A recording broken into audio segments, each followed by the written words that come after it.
That's probably why I don't see you. That's when I stay. I enjoy the bully, like, fuck game stuff. That's my shit. I like that stuff. But it's got to be done right? Like, easy trolls aren't good and good. Well, that's not always true, but mostly true. Well, that's subjective. We can't. But what I'm getting at here is, like, if it's edgelordy, goofball stuff that's solely meant to piss people off, it's not as fun as if it's, like, done in a tactful, kind of precise manner, is what I'm getting at. And I recognize that's a personal perspective. But over there, it just turns into, like, literally flinging shit across the room. The best times are when it's really good. Like, I love when they do the little, like, tell people they're in the Matrix when they're not actually in the Matrix. Yes. Or when they're in the Matrix and they go like, oh yeah, that's a great point. That kind of stuff. That's fun. But when it turns into, like, the bodega bunnies fucking going crazy and throwing chopped cheese around, it's just not fun anymore. Which ones are the bodega bunnies? That would be definitely Carolyn. Carolyn's the cheese bodega bunny. And then Shy is plus or minus participating in the bodega activity. Really? Yeah, because Shy is awesome when she's awesome, and she's really not when she's not. Yeah. True. And all it takes is one bodega bunny, and the whole thing devolves into, like, kicking people in the head with tin boots outside the bodega. See, and that sucks to put Shy in a box with Carolyn. I can't do that. Oh, they volunteers though. She does that to herself, yeah. She jumps in the box head first and goes, okay, we're doing the bodega. So, like, I consider her big part of the big three, but also big three adjacent. Is that Jazzy? Is Jazzy the other one? No, Jinx. Carolyn, Jinx is another one that's kind of disappointing. She's pretty bright. She has really great perspectives on, especially, like, medical stuff. But then, yeah, when the bodega shit kicks off, she goes right to that. Ratchet. Yeah. Jazzy is. I'm not gonna go there. Jazzy, I get into it too. It's just. I'll take your word for it because I've never seen it once. Me either. Monica, I asked Joe, and then I'll stop talking about last night, but I said because obviously Andrew abruptly left, and I asked him, like, so, like, do you think that, like, he just knew that he lost? He's like, for sure. He goes, and we went through the whole conversation, and he said it started with Monica's talking about calling him out for essentially hanging out with people that act in bad faith. And he's like, and then that's where it started, and then he circled it all the way back at the end, and he lost the argument and left. And I was like, so did we win? And he said, yeah. And do you think that that's why he left, because he knew that he made an ass of him? I think he miscalculated the culture of white belts chilling. You can't call someone, anytime someone calls someone out for their bad behavior, it turns out that they get called bad. So Andrew, allowing people to be abusive. There's a quote in one of Andrew's rooms. It's like, mocking Monica is a civic duty. Oh, okay, a civic duty. And I'm like, or evil. like you don't understand how always targeting someone for abuse is a bullying, nasty, despicable, gross thing to do. And then every time a complaint is registered, his hands are thrown up and he goes, oh, it's not, you want to make sure everybody feels heard. I'm like, oh, you asshole, you weakling, you coward. And then he tolerates things that aren't he promotes lies. He validates lies. And he says he's bringing people to Christ. All right, we can go back to a different conversation. And Pepe's here, perfect timing. and Yeah. Egger. Yeah, let's get off of chillism and talk about boofing magnesium. What is Can we talk boofing? about the topic? Boofing is putting things What in would your you talk mouth. about? Hey, Craig, what's up? I just came to speak to the Airlines. title. I literally just came to speak to Oh, the yeah? title.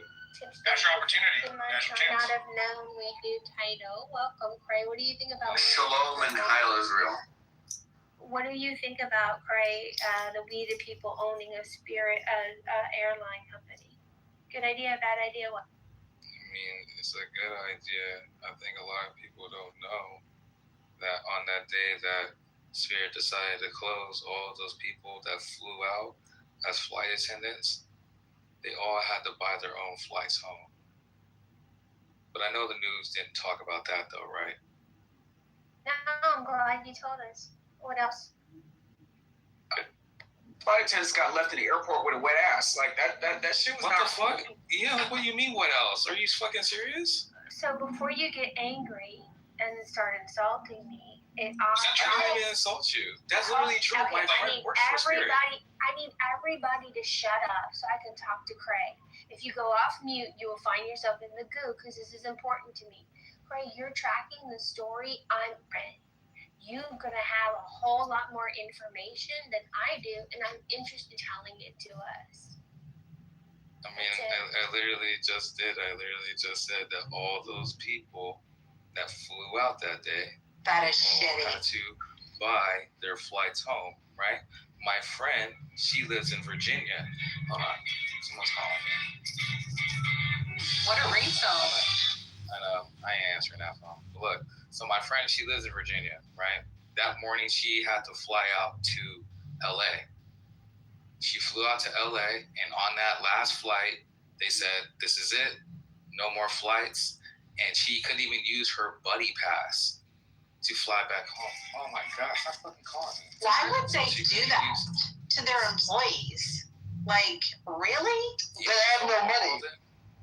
All the employees, they all had to, book their own flights through a different airline in order to get back. That's particularly egregious though, because it wouldn't have cost them any money to let them keep their non-rev benefits, because Right. non-rev is literally non-rev. The other airlines don't expect to make any money off of those sorts of passengers. If they don't have money, then why did they let all those flights go when they knew the day before that this was going to happen? That sounds like a waste of money.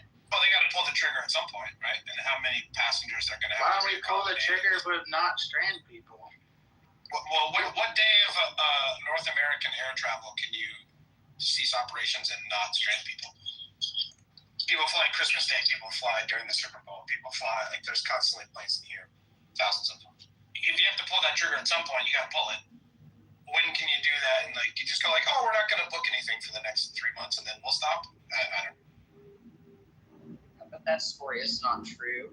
So I would suggest you go back, Ray, and really research it yourself. Because Delta Airlines, Southwest, they all flew all the flight attendants and crew back home. Yeah, a lot of the competitors were. Eventually, they did not charm. I think people that are celebrating Spirit going down are dumb. I can see that some of the other airlines stepped up and offered complimentary flights home for the Spirit Airlines, and I also believe that some might not have gotten the memo, or there might have been a delay, and they just didn't wait and self-purchased their flights home. But that's the thing. I don't know why this is understand is interesting they didn't announce conversation it. to you guys. I mean, Rico, the next thing that's going to happen is Carnival Cruise is going to shut down. I mean, guys, are we noticing a pattern? And not to mention, Spirit is one of the in few. the hallway. There's a reparations discussion somewhere, Rico. If you want to head over there, where I'm interested in the topic. That was a really good Several book. of us are engaged. You coming good. on to the Thank you. stage? What was the joke? I said that the next company is going to be Carnival Cruises, and are we noticing a pattern? You shouldn't want that. You shouldn't want that. These airlines create competitive prices. They force Delta to create more flights that Delta probably operates at a loss. And second of all, these airlines kind of naturally segregate like a type of person you play to work. Yeah, I was about to say, if I was using your logic, Keegan, I mean, if you don't want the people you're talking about on your flight or on your cruise, then you kind of want to keep those. Yeah, people are really dumb. American Airlines this week is going to look like Walmart. That's true. Listen, I completely agree with you guys. I'm not one for Spirit Airlines shutting down, but there's a reason why they are shutting down. And there's a reason why Carnival Cruises have implemented a lot of the rule changes that they have. There's a reason why McDonald's has stated that they're going to be done with giving self-serving drinks. I just read an article by like 2030 or something. So, in a lot of places like this, you can't do self-serving drinks Yeah, anymore. because we're in a recession. We need rate cuts. Well, it's either that or it's that, certain demographics are truly making a lot of companies lose a lot of money. There he is. We're in a recession. We need rate cuts. Which demographic should that be, Keegan? Just spit it out, buddy. Rate cuts, we have $5 gas. It's not the demographics are usually Black or Latino descent. Goddamn Indians is what they are. That's right. I don't want to sit next to this smelly Pajit for fucking 10 hours. I would rather sit. You're absolutely right. I would rather sit by a black person. BB, don't even respond, y'all. Don't even respond. Wait, are you disagreeing with what I'm saying? No, we're adults. We're just not going to respond. Adults. Okay. So how's everybody else doing? How's everybody else doing? Good. For next Good? walk. How's your booty hole doing? That's good. That's good. Hey, Adam, they changed the place of that now. It's called the Christ Cathedral. It used to be called the Crystal Cathedral. I know. Yeah. So they did. It got bought by I know the Catholic exactly where that Church, is. That's right there in orange. Yeah, we were down there yesterday. Yeah. So they changed the name. My Israeli The area's coming up. I'm doing amazing. The whole entire area is coming up, right? It's actually really refreshing. That area was long overdue for for some change. I spent a lot of time down there in that area. So.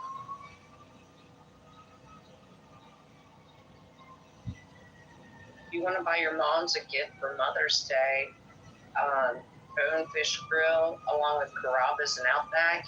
You buy $50, you get $20 in other coupons free. There you go. I just walked out $140, and I only paid $100. You know what's crazy, Craig? So we went to the Spectrum yesterday, and everything is so different. I haven't been really down there in like a very, very, very like 3.5 years. Laguna Hill Malls is gone.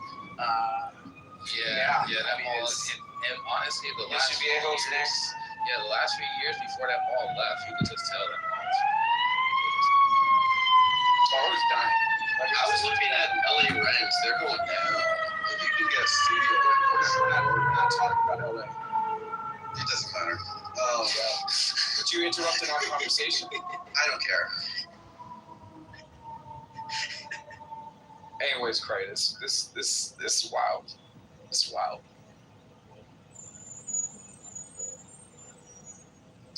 I have one of those luggages that looks like everybody else's fucking luggage. It used to be my husband's, but then my husband got a new luggage, and I just got this one. That was just whatever. So now I'm like trying to figure out ways to make it different, because But I recently, since I've been flying to LA and back, maybe 3 or 4 times, just within these last couple times flying, somebody thought my bag was theirs, and I have like a big ribbon on the handle, like it's huge and red and. Can't miss it, but they still think it's fucking theirs, bro. So this is pissing me off. Why does all the luggage look the fucking same? Asshole. Do it like we did with our kids. I need a new luggage. Bedazzle it. Yeah, see, I got sticker it up, bedazzle it up. I gotta be putting some decals on that hoe. Did you guys see the compilation video of we're losing a good one in Spirit Airlines when they I saw it was going around. You see Chad Ochocinco's post on Instagram about Spirit Airlines? No, what did he say? That's funny. He said, "Thank you, Spirit. I'm saddened by this loss. Thank you, Spirit, for getting me to my destination safely and saving me a ton of money." I love Ochocinco. That guy's so funny.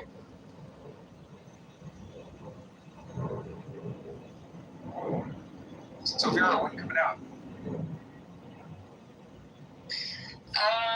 I'm going to Denver in June, and then after that, probably August. Yeah, August. I'm not coming out to LA for the rest of 2026. I hate LA. The only reason I have to go there is because that's where the fucking money is for the film industry, okay? That's right.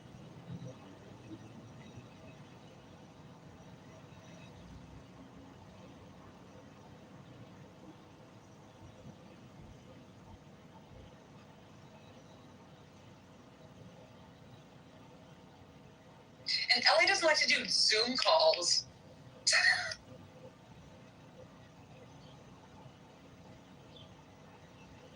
Why do you think that is? I think it's because of the kind of work I'm doing. Because it's Proprietary. you know? Yeah, they kind of like need to feel, they need to catch a vibe. You know what I'm saying? That's what I'm feeling. It's not very LA. I don't know how to explain this. You know how like you approach a filmmaker in LA and you're not from LA, and you do independent work and they do like crew work on sets, and they're like, oh, I was just finishing that Jilly Buffett film, and I was just working with Kevin Spacey, the other day. Oh, you don't know Kevin Spacey? Like, shut the fuck up. They love name calling. Yo. But then they show up to Nashville and they don't know what the hell they're doing. It's kind of a dumb town, yeah.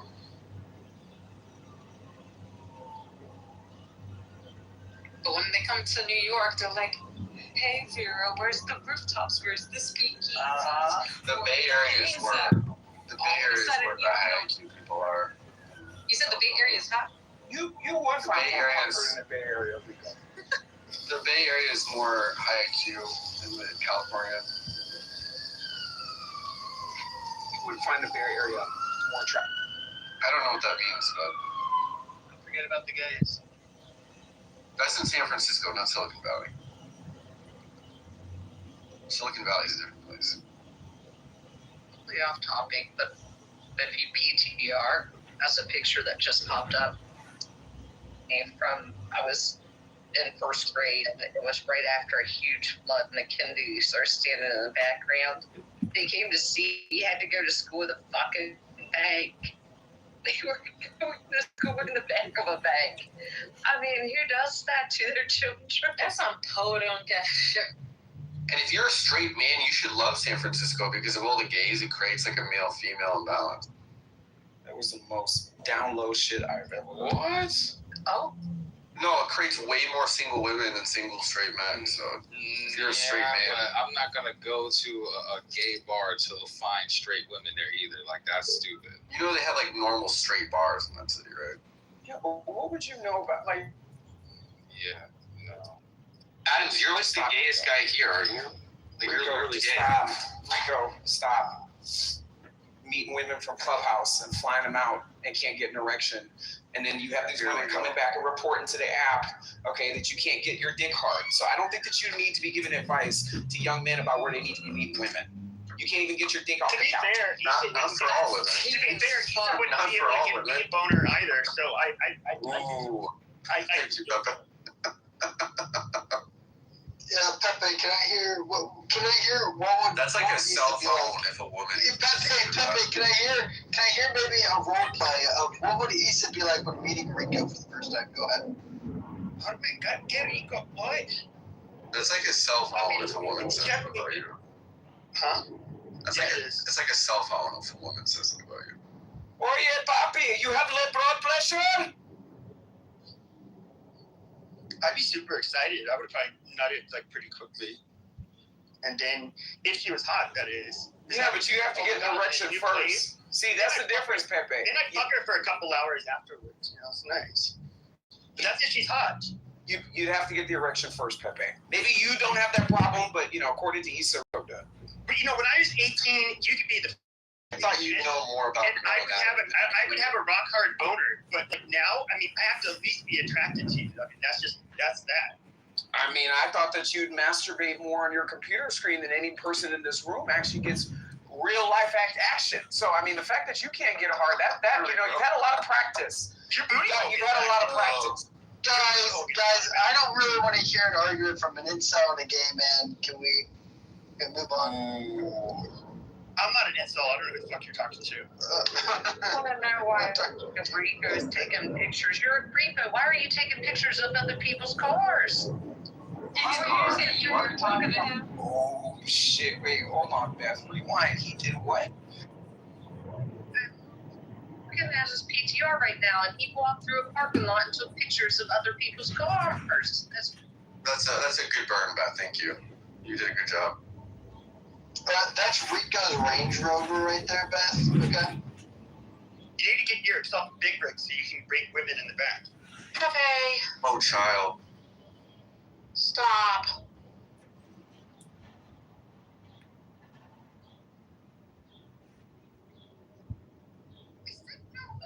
Fucking Rico. I just had to say something. I'm sorry.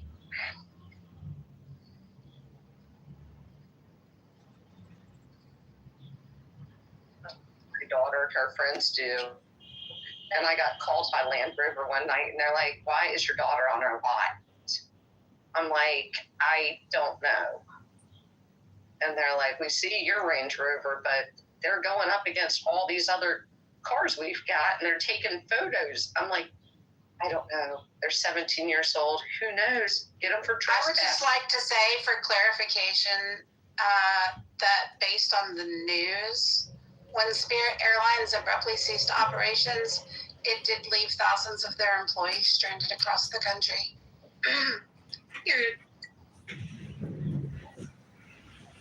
I mean, yeah, that's what a Spirit's company looks like. Yeah, I was gonna say, can we blame the employees a little bit for working for Spirit Airlines? Yeah, I'm gonna say right. Other airlines may have stepped up, but some people probably had to get. You know, I mean, it was probably mayhem. There were probably a lot of people that booked their own flights just to get home. Right. Before they were stranded for who knows how long. So I'm sure that happened.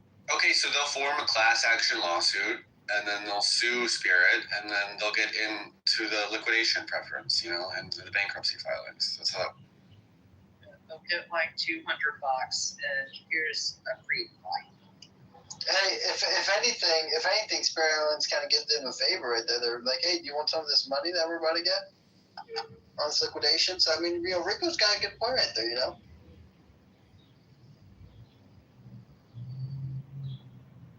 Thank you, Keegan.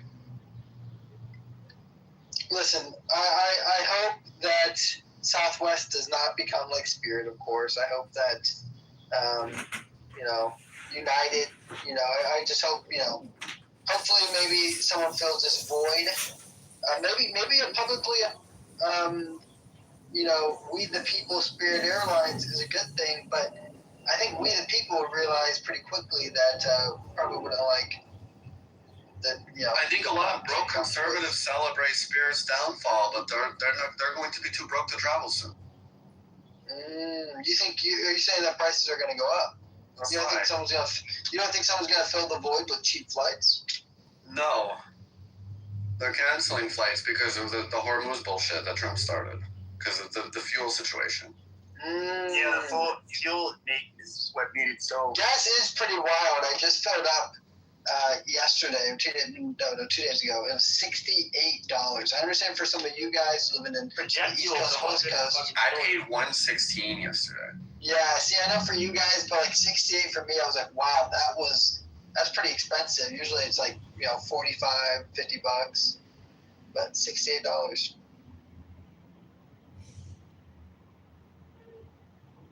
Do you have to put premium in your It's not even half a tank. What was that Bobadine? Is that Bobadine?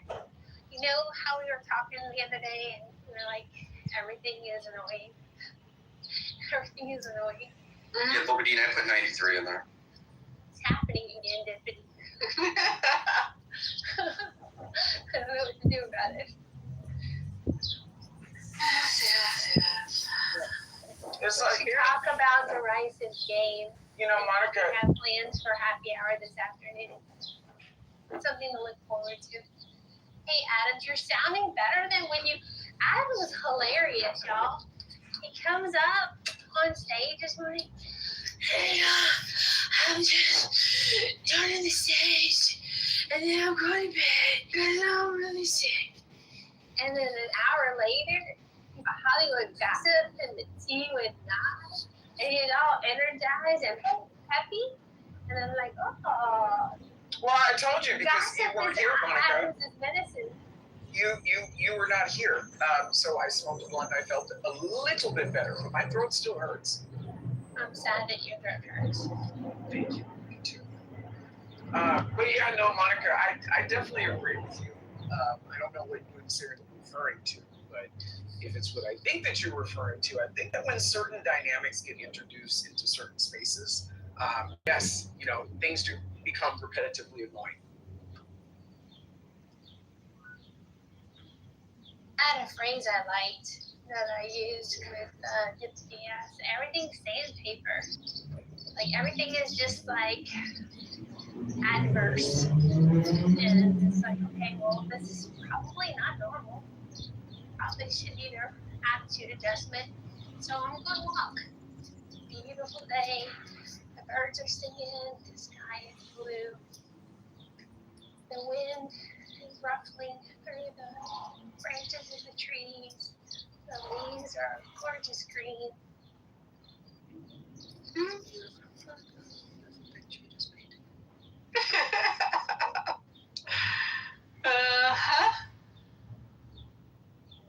Okay, here's serendipity if you put up. It is Delta is the main airline that is flying everybody back home from Spirit. But they get a tax write-off probably. It's a 10-day window that they have to deal with. But they're doing it for free. They're not charging the staff, but that means that then they have to get hotel rooms or just stay in the airport. And then they get the tax. They write off their taxes. It's okay. I mean, and point being, there's I'm sure plenty of employees who paid for their own flights just to get the hell out of there before they got, waiting with 1,000 other people. And like you said, hotels. This is definitely not a fun situation for the employees who had to deal with this. Crazy. You know how many employees it was? I know thousands, but. Most of them live in Dania Beach probably anyway. And they are filing 7, not 11, so odds of employees getting jack all shit is no.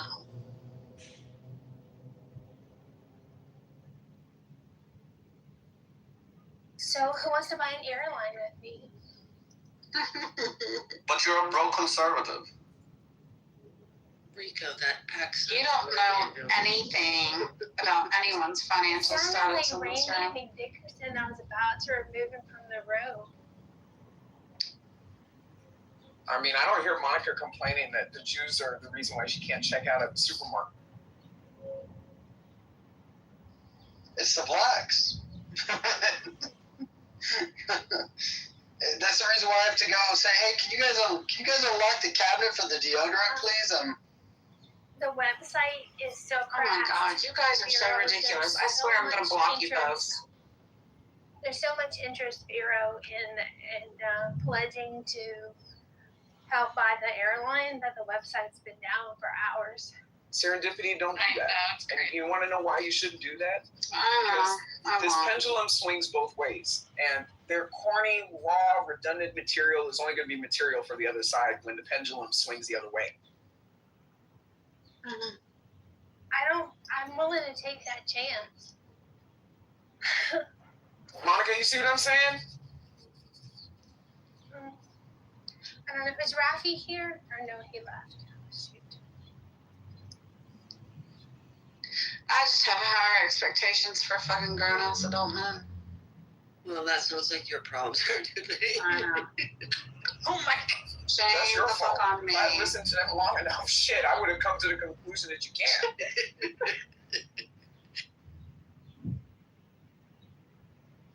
Serendipity said, and Anne has this philosophy too. I think her dad taught her.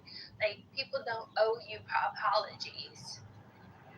And that's something I struggle with. Can we talk about that a little bit? Yeah. I think you can be owed an apology, but not expecting to receive an apology is where it gets gummed up. I don't know. Flip the script on that, and somebody thinks that they're entitled to an apology from you, and ask yourself the same question. Well, we could do a role play if you want. I'm sure I've done something that irritated you recently, Deputy. I can use that as an example.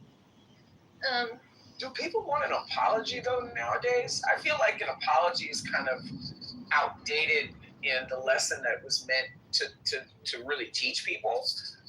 Wait, do you think that don't people... jump ahead though. That's a great line of thought, but don't go so far ahead. We need to establish are people owed apologies. Someone can owe you an apology, or you can feel they owe you an apology, and they have no idea they even insulted or slighted you. So then are you owed an apology from someone who doesn't even know that they rendered an insult? Well, I think that's an entirely different question.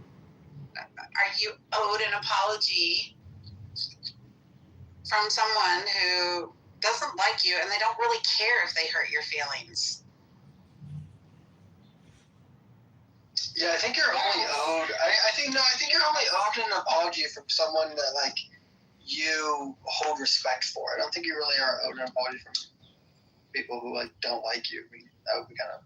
No. See, and that's where I was going with this, Monica. Sometimes the apology is irrelevant. The apology will naturally come if you get your lick back. You see what I'm saying? See, and I'm not interested in a lick back. What I'm interested in is acknowledgement that a slight occurred, a sincere contriteness for issuing the slight, and a promise to do better or never slight again. Just saying that out loud makes me think I'm probably pretty spoiled, and I'm probably going to be perennially disappointed. I just wanted to say, Heil Israel, my Israeli ETF is up 1.3% today. Yes. Hail to Israel.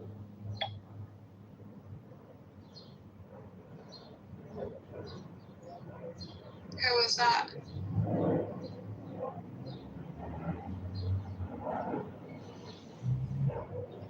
Did you move Rico down? Hold on, I thought I did. I thought I was just, I moved Rico down because we were nowhere near talking about Israel. And I moved Rabbi down because who the hell is he? And so, all right. So I can't invite Rabbi back up. I don't care. Well, who's Rabbi? I don't know. Well, I'd like to know. Can somebody invite Rabbi back up? No. This is about me. I'm censoring myself. Thank you, Boo Boo. Who is Rabbi? Do you vouch for Rabbi? Don't even ask. Oh, are you not vouching for Rabbi? Come on, Boo Boo. Like, all you do. I'm not part of this. Oh, child. All right. Well, okay. So now you're on a warning.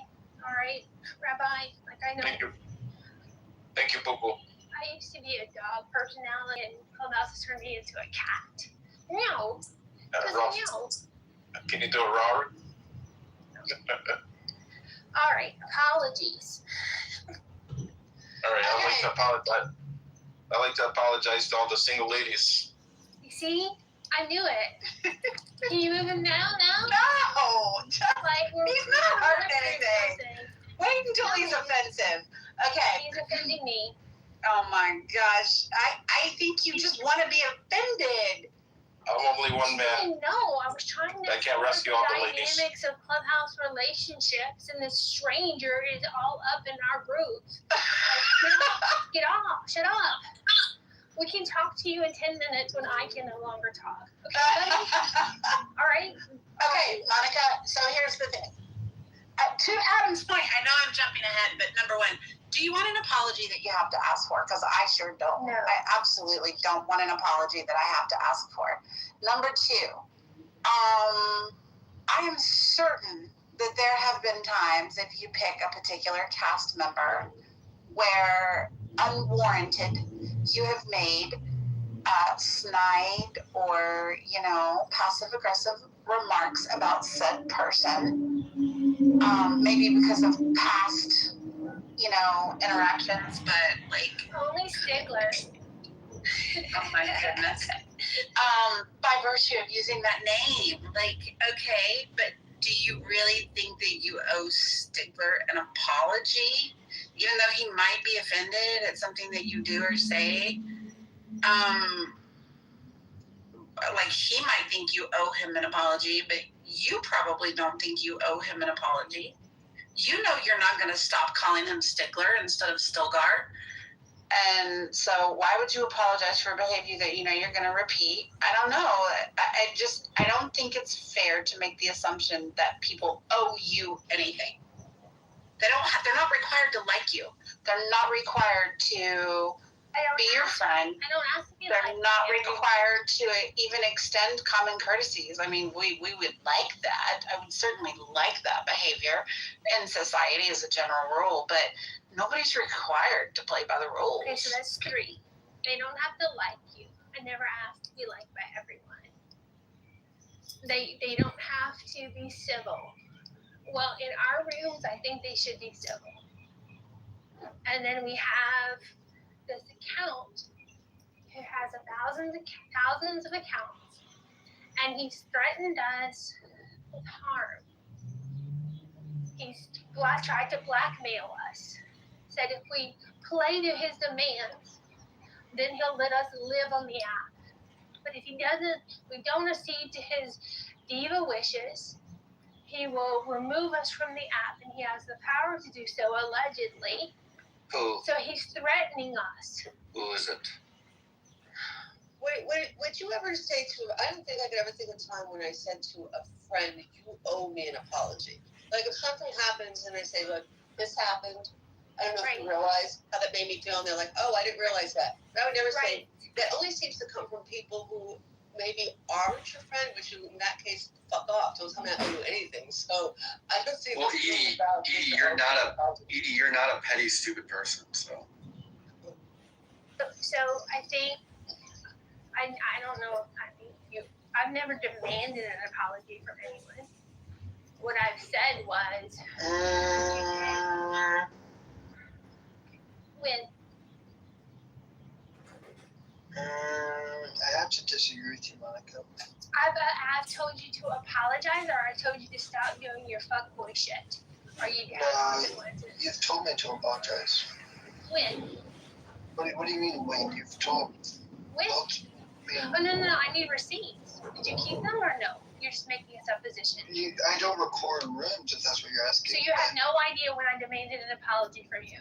Should I demand one now? That's not my style. I don't demand apologies. You have though. You blocked me. You said Oh boy, me blocking you is a consequence for your poor behavior. No, Monica, you've blocked me. And you said I'm not going to block you until you've apologized. And it was actually for a room that I dogpiled on you. You're in a room and you were getting piled on, and I came in and I dogpiled on you. And you said that was really disrespectful and that you deserve an apology for it. And then you said that I'm blocking you until you apologize. So I apologize. Well, you're lying now, because how in the hell? Wait, what? So I remember it now. Hold on. Remember the situation that happened. What you did is wrong. Why should I unblock you? And you said, well, if I apologize, will you unblock me? No, Monica, that's not how it went. Which is okay. I don't mind someone asking for an apology. Why? Why do you I don't mind someone asking. Require an apology? Well, now you're changing. Now you're moving goalposts. Hold on. No, you demanded an apology from me on March 27th in the back channel. March 27th. Maybe Monica can come up and apologize to you, Abby, for blocking you. I can't believe you guys would rather talk about this rather than racism in America. Hold on, my friend. Why you stop that racism? What about anti-Semitism? That's not me. Zach, can you give us a minute? Well, I'm not hurt by it. I'm just saying that you have that. You demanded an apology to me, and you now refer it as me demanding an apology from you? No, I question your affections to certain people in the app. All right, let me read everyone what she's saying. I quoted, maybe Monica can come up and apologize to you, Abby, for blocking you. That's me saying maybe Monica should apologize to Abby. I didn't demand an apology. It's not even demanding. I didn't even request an apology. I said maybe. How many people when hold on. Maybe Monica should apologize for blocking you, Abby. Yeah, that's what I just said. So that's not about me wanting an apology from you towards me, nor is it me wanting an apology. For like you were all up in the Kool-Aid not knowing the flavor. Why did you do that? What business is it of yours whether I have Abby blocked or not? I don't know that. I don't know the exact. Why are you getting mixed up in stuff that doesn't belong to you or concern you? And why do you complain that I have you blocked? And then obviously I don't have you blocked because we're communicating in the back channel. Monica, again, rather than this is more than a year ago. Rather than getting caught up with the circum. No, you're okay. What you're talking about was a month ago. I'm saying that you blocked me about a year ago. And you said that I will not be unblocking you until you apologize to me for dogpiling on you. And so then I did apologize to you, and you unblocked me, which is fair. And I respected I understood. But I'm just saying, I'm just saying that you're saying that you don't think people, can demand an apology, and I'm saying that you do request an apology. You have requested for apologies before. If I stated that you've caused a slight, that's me letting you know that you caused a slight, and then you get to decide whether or not you're sorry, and you either render me an apology or you don't. It's not like. I think she's trying to cuck you. I wouldn't apologize at this point. I'm not saying I want to apologize. Guys, I feel like we're missing the broader aspect. Stand out because it's uncomfortable to be centered. So I'm not trying to center you. You just stated something that you don't believe, which is that you said that you don't think that people should request an apology. And I'm saying that you have requested an apology. I demand an apology, or I say that was shitty. You sound like you apologize.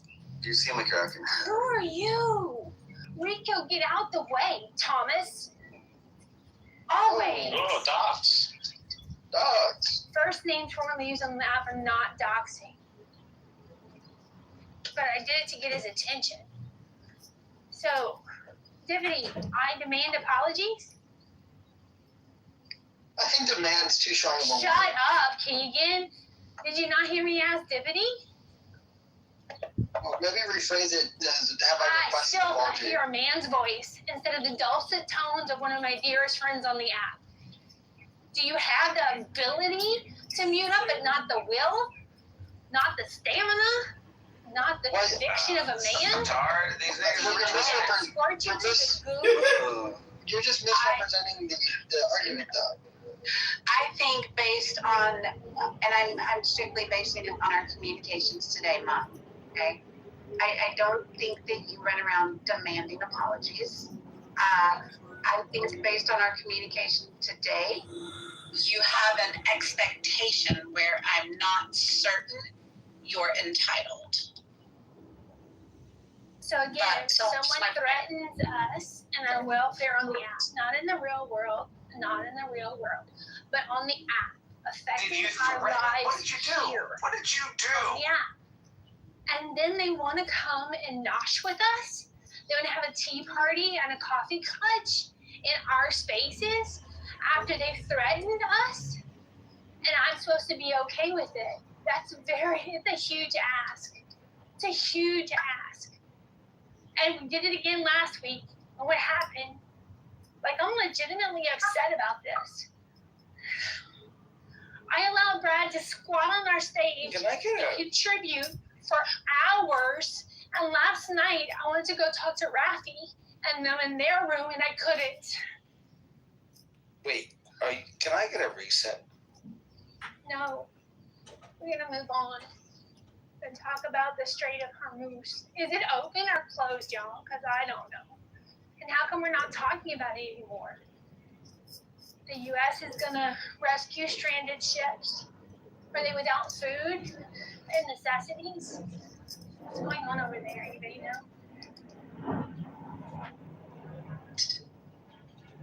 And Wait, are they talking about you? particularly trolley people tend to navigate this app.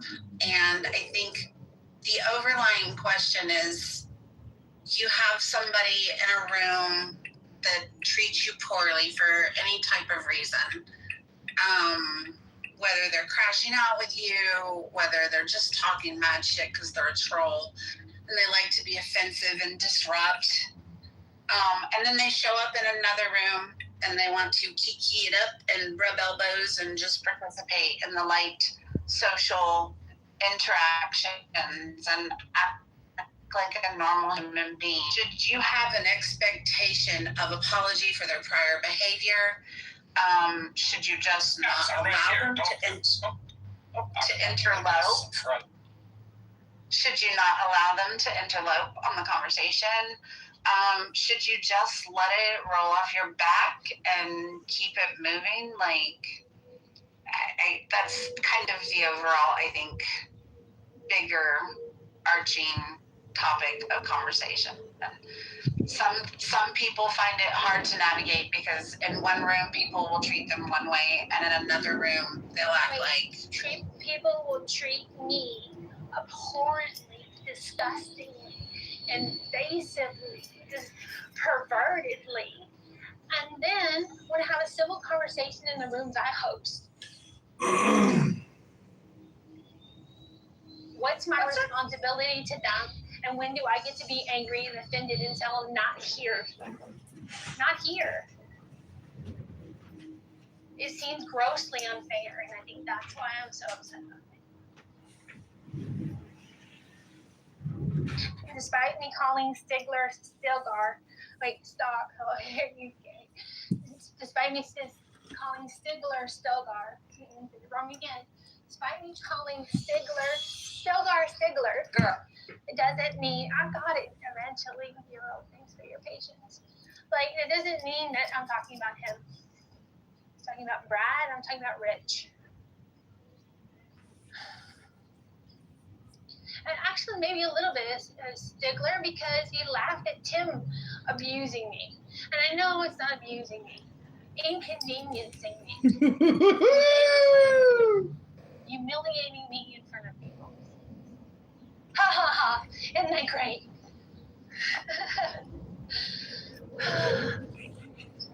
The wind is blowing. It's not hot here. It's blowing. Do you want your medicine now, or should I save it for another day and make it bubblegum flavored? No. I'll take a shot. Go ahead. So, I think you make somewhat of a controversial figure of yourself on this app by your own actions. And I think when the consequences come, you don't enjoy them. I would just recommend you take them less seriously. It's still the internet. Try giving tutorial chats. Hold on. That's excellent advice. That really is good advice. You're welcome. The invoice is in the mail. Also, who cares? I care because it interferes with my navigation of the app. I want to go where I want to go. I want to be where I want to be. If my friends are doing a political room, I want to be there. And so maybe I can offer a poll suggestion or a link that provides context and information. But when I'm denied access to the people that I prefer by a couple of jerks who think it's fun to poke at Monica, ha ha ha ha, it's annoying. And I don't think I'm as controversial as Stigler thinks I am. I just think people like a target, and I happen to provide an excellent one. I'm not laughing at you, boo-boo. You admit yourself that you deal in controversy. when we're doing audiobooks? No. I think you do it for altruistic reasons, or at least you believe they're altruistic. At the very do minimum. comedy night. But you've mentioned yourself that like you'll lean into controversial topics because you think there's value in the rational conclusion on the other end of those controversial topics, and dealing in controversy to discuss them seeds the conversation, right? But the problem is that tactic has this natural consequence where like you tend to take things very seriously and people tend to disagree with you in a maybe not so polite way, and you end up having to deal with those consequences. So you probably get more done than if you weren't utilizing that technique. But as a result, the nail that sticks out gets hammered, you know? I can see that argument, and I don't think it's wholly without merit. And also, people don't pay attention. I'm the poster kid for the KKK. And I think racism is important. I don't like racist people. I let them live because bigots deserve to breathe too, as long as they're not enacting violence upon people. But it doesn't mean I support or encourage them.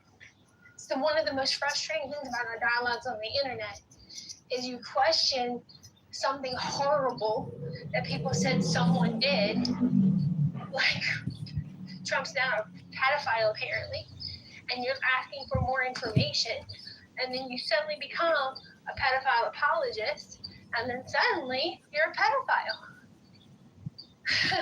We have no critical thinking. We've got to do better.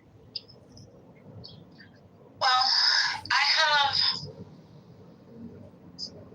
this is a struggle for me because I have some contentions with your position and people adjusting their behavior in certain rooms. And while I love you. You are single-handedly one of the most precious people on this app to me. I don't enjoy seeing you be abused by other people. I don't enjoy seeing people make you feel embarrassed or humiliated or any of the things. I also have expressed that to you, and you're like, I'm going to move the way that I'm going to move on this app. But the flip side of that is I don't, particularly with topics, don't particularly enjoy echo chambers. I want people that I don't disagree with. And if we take the two extreme components out of this scenario and we look at people like Stilgar and we look at people like Jane, I don't bounce around in 50 rooms. We're in this room all freaking day long. I'm here. So when people like Jane come here to see me and you're like, what are you doing here? You're not nice to me in that room. How dare you be here? That's not fair. I haven't done that. That is fair. No, it's not. I haven't done that for months. I welcomed Jane in and I asked you to make her a moderator. Stop it. Just recently, yes. Just recently, yes. But over the last 6 months.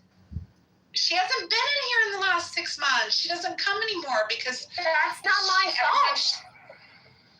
Every time she came, she was accosted. You don't get to come in here and kiki it up with me when you treat me so egregiously out there. And then when she told me, Monica, I like Jane. I like her in our rooms. Okay, Monica, I like Stilgar. I want him in our rooms. Okay. Oh my God, Rico, I'm gonna kick you because you're just fucking obnoxious. If I said I want people that I said I don't agree with, but if I said disagree, it was a misspeak. Hello. The fact that you're in here every motherfucking day, I think warrants the fact that I don't mind people being in here that I don't agree with because I think you're a fucking loser. And I tolerate your bullshit in this room, your disruption, your fucking asinine ideas day after motherfucking day. So kiss my white ass, Rico. Kiss it, okay? And shut the fuck up. And that's so anyway. That's your Please tell me second that was warning. recorded. That was incredible. I don't know who Rico is, but I like it. So that's your second warning, Rico. Your third one gets you bounced from the room, and we'll try again tomorrow. Look at these feminists trying to cuck everyone. Well, open up. And so Jane, and so Stilgar, and Stilgar got a mod badge a couple of times. Stilgar is a great mod when he doesn't bother me. And when he doesn't bother me, we get along okay. And I told Dippity the other day, I consider Stilgar like a kind of brother, annoying little brother. Give me a green bean right now, and I'll do something hilarious. Yeah, you don't get to mess up my karma, Stilgar. So anyway, Oh my goodness, they're worried about the karma? They're cucking themselves now. but Brad is different. You can think I meant only the clubhouse karma, but you'd be wrong. But go ahead and think that. Brad was too much, and that was a mistake on my part. Brad was too much, especially after him blocking me out of the room where all the people were last night. So now Brad blocked. So that problem.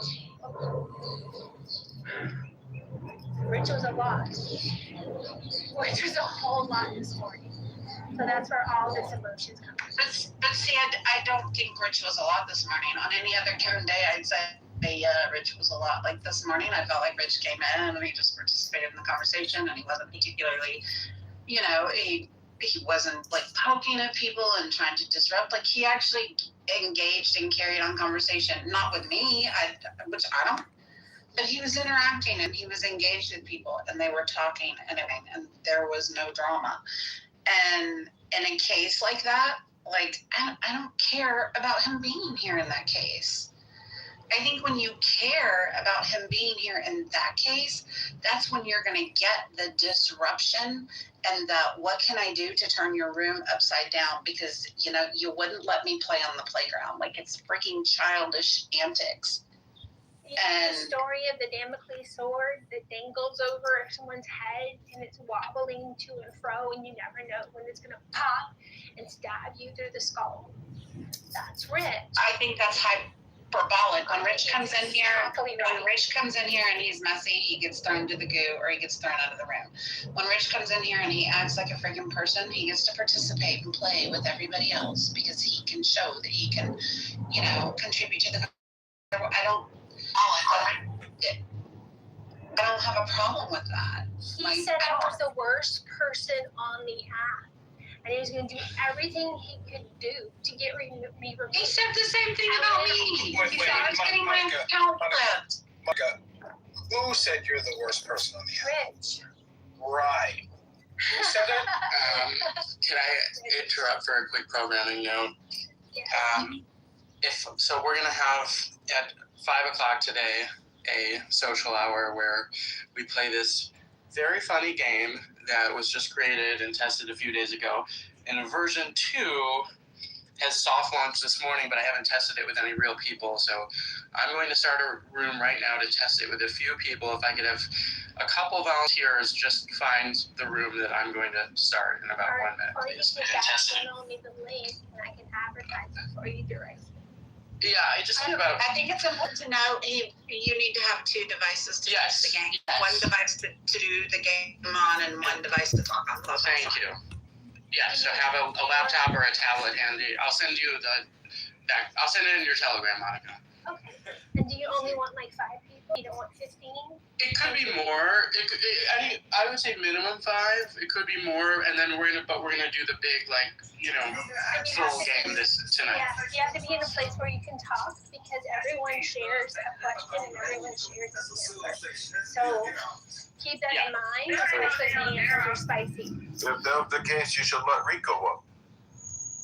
Okay, all right. So I will send you the link, Monica. I'll send you the link, Serendipity. Rico can suck your dick. Liberty, and I'll send Stilgar. If you still have the same Tele or Signal account, I'll send it to you also, because I think you would be good at it. I do, yeah. Yeah, and I'll be in a hotel room at 5 o'clock this evening, and this sounds infinitely better than watching Shark Tank. So. Okay, cool. Okay. So back to apologies, and then I'll go on mute, and Room can return to his conversation about a We the People Airlines, and if it's a good idea or not, because I think it's kind of charming. I'm excited when I see, like, what did Hero say? I've got red, white, and blue flowing through my veins because of this. So exciting. America! America! With the big blue airplane, you're either gonna get Kamala or When the Donald means Trump. of, I get really like excited when the means of production's owned by the people as well. Yes. Are you a socialist, Keegan? So, maybe. well, I think people might be trespassed upon enough that they do deserve an apology, that their poor behavior does warrant an apology.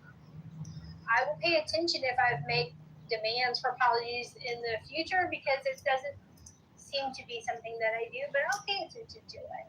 Thanks, Keegan, for that feedback. Silvar, I know, I just touched grass. I know I take the app too seriously, and I know that's a problem for me. And then thirdly, I'm used to wearing armor in rooms outside the rooms I moderate.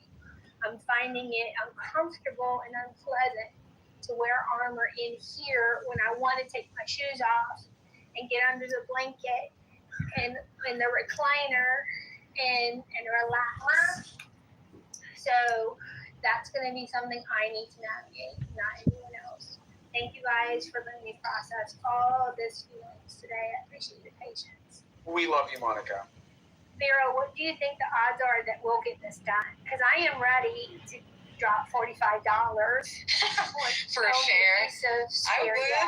I would. I'd get a little square. Why not? Dry's Rooms is at the top of the room if y'all want to go help him test the game. You do have to have a second device, and you have to be able to speak. So. Oof. I don't have a second device.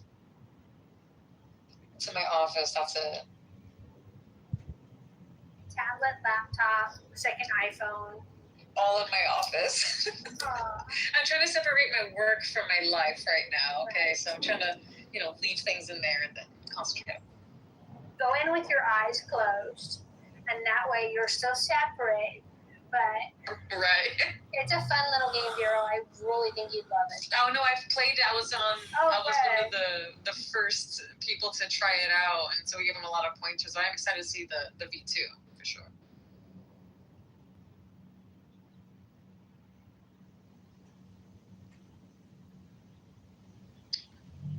Okay. I'm sorry. When I emotionally vomit all over the stage, it's hard to clean it up and then regroup and get the topic. I apologize. Are we still at war with Iran? Wasn't the time limit up? Let me see. Are we still at war with Iran? The answer is yes, and we will be for the foreseeable future. Says not exactly. That's crazy. The U.S. and Iran were actively in a war early in 2026. Major strikes. Fighting has mostly stopped under ceasefire began in April. Just a couple days ago, the U.S. government said hostiles have been, quote unquote, terminated. But it's not really over, it says. They're still deployed. We have still boots on ground. Incidents are happening where there's like missile claims or naval confrontations, and it's ongoing and uncertain.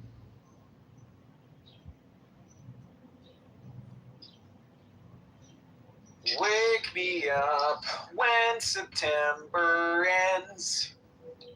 I am so tired of this fucking conflict inside the fucking. I am too. It's been giving me a lot of anxiety and some PTSD shit just happening here and there, especially with the recent flying too. I've been kind of, anxious. I think it's Islamic fatigue.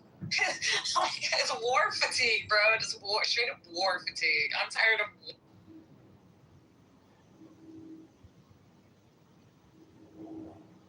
The oil price is only a first order consequence. The second and third order consequences have yet to show up, and it's going to get way ugly before it gets better. mean, if we can get rid of some fat people in the process of all of this, I feel like that would be a net positive. Wouldn't you still, though? I mean, look, Ozempic is already doing half the work. Starvation is going to come in for the 2 side of the 1-2. Yeah, this is a looks maxing summer, I think. You haven't seen shit when it comes to food cost. It's only going to get sketchier from here. Enjoy your $22 pound of ground beef by August.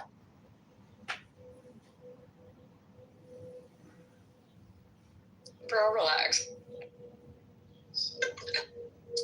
Just ask, it's because he's going to be a vegan. No, I haven't eaten meat since fucking, I don't know, a decade now, okay? So relax. You're so pessimistic. Everything, I could be like, oh man, the sun is shining, it's a beautiful day, and you'd be like, oh, it's gonna explode, bro. It's gonna burn me. Yeah. Forgive me, as a millennial who is on his, 7th world-ending catastrophe. Right.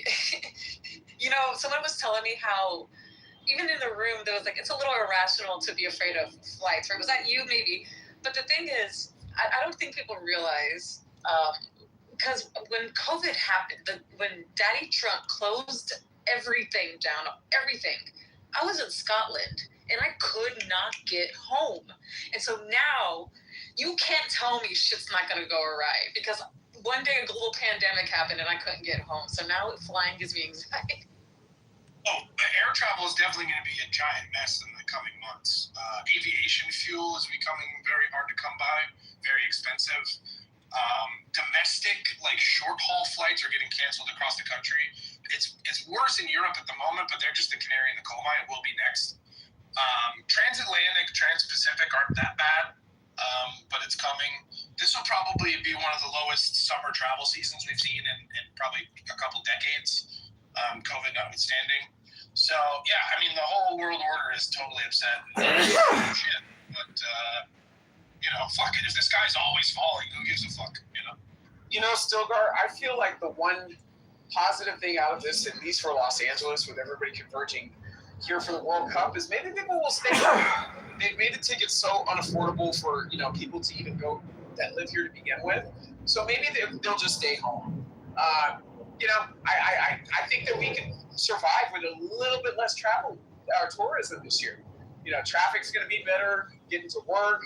I feel like Europe trip I'm taking. I expect everything to be kind of chilled out. Don't forget about the Olympics too. You got that coming. Yeah, and hopefully more people will stay home. And if I absolutely have to go somewhere, it's like a 3.5 hour drive to Vegas.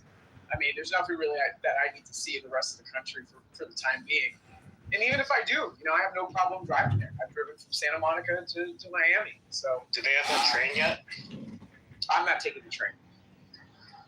I don't do the train. Yeah, but they have the high-speed train. I'm not taking the train. So I would prefer to drive versus taking the train. Regional commuting, to Stilgar's point earlier about the high-speed train, I definitely agree with that. I cannot wait for them to actually, bring that to fruition here in California. It would save people godless amounts of time, in traffic. But aside from that, going from one end of the coast to the other, no, I'm not doing that. I'd rather drive. They do have, I never taken it yet, but they have luxury buses that you can sleep in. No, I'm LA too. That's it. not interested. I'd rather drive. I can pull over when I want. I can sit on Clubhouse and be as loud as I want. Exactly. I can smoke a blunt, as long as I want. I can pull over, go to the hotel, take a shower. I don't have anybody rushing me, being on somebody's itinerary. I love driving across country. I don't know about you guys, but I love it. Have you ever been on a shower on a bus or one of those sleeper trains? No, because I refuse to take them. It's like rocking, and you're like touching the edge. Oh, you're touching the walls of the ship. Do you have to share a shower, or is it? It depends on the train. So, Amtrak here, the trains has cabins with showers. They also have shared showers. In Europe, I think a shared shower is probably more common. Renato, remember the touching the curtain. Oh, the curtain was so. I felt like if my elbow touched the wall, and I would have to rewash that now. Well, with one deployment, we changed all the shower curtains. We got the new ones and cut them in half and how tiny those fucking shower curtains. Yeah, but imagine being a dude, whatever. Oh, I'm sorry, guys. That's why you gotta wear your flip flops. That's what the flip flops are for.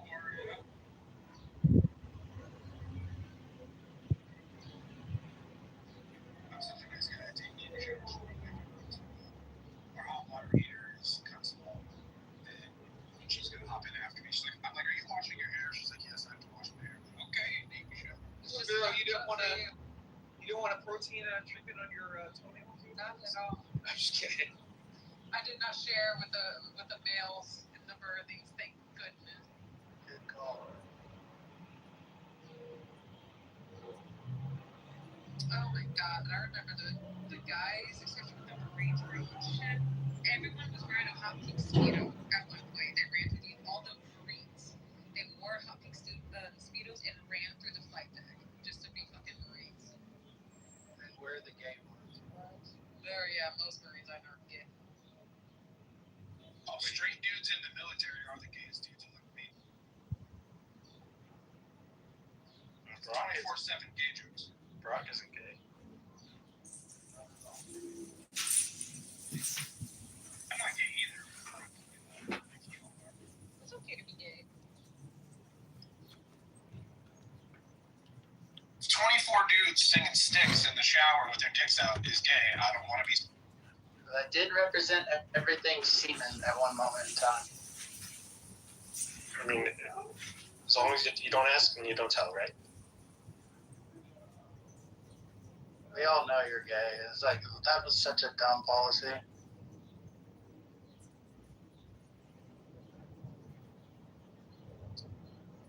I was in the Army before they instituted that, and I ran into my supply sergeant at a gay bar, and he was in like a Speedo with full body glitter on. What were you doing there? And I went there with a bunch of ladies. Gay bars are actually awesome, let's be fair. Nobody's at the pool table. They try to murder you with the drinks. They've had their gay Still hard. I'm just gonna say this. Y'all straight men need to stop invading gay spaces. Okay? Look, if four dykes want to go to the gay bar, they had me at bar, okay? But yeah, from then on, I never wanted for anything. I was like, oh, I see you got those new Gore-Tex boots in. He's like, oh yeah, we did. Okay. What's your size again? I think it's easier to hook up with women at a gay bar because people are more open to sex in general. Yeah, I think that straight men need to stay in straight male spaces. They don't need to be venturing off into gay spaces. That's just my opinion. Yeah, but they don't play Annie Lennox at straight white male bars.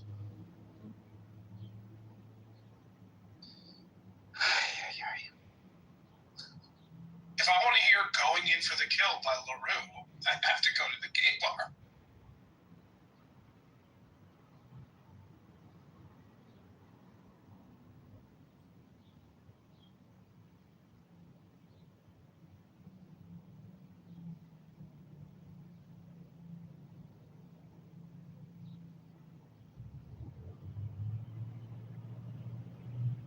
Gay bars are also always open. Like, Christmas Eve, gay bars open. What's the coolest name of the gay bar you've been to? Mine's Rainbow Cact. All the ones that I've been to have kind of like not that great names. Like, okay-ish names. So we have New York City. I'm also in the neighborhood, so I see them all the time.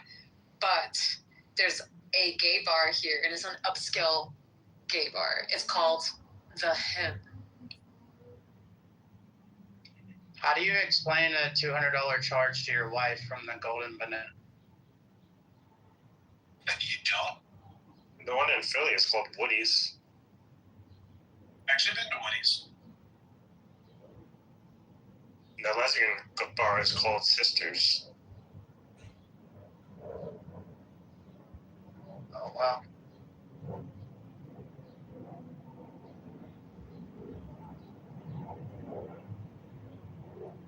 You have a lesbian bar out here called U-Haul. joke. Is the straight bar called your basement, David? I don't have a basement. Jokes on you. Dave, what is your guy? You don't have a basement? Is basement just a Midwest thing? Rico, don't ask about. No, we have stocks. a lot of basements in New York Yeah, City. the house I grew up in, there has Basements all around the country, they just are different. Not in Florida. I just have a Florida people have I don't see in basements. Florida either, yeah. I just have a crawl space. That's it. I feel like, but like it's super common. Maybe more like tornado-prone areas to have basements, right? I think so. Well, we have hurricanes. But that involves water and flooding, and that would be counterproductive. It's because all of Florida is like in a big swamp, so you can't have a basement. That's right. Be nice.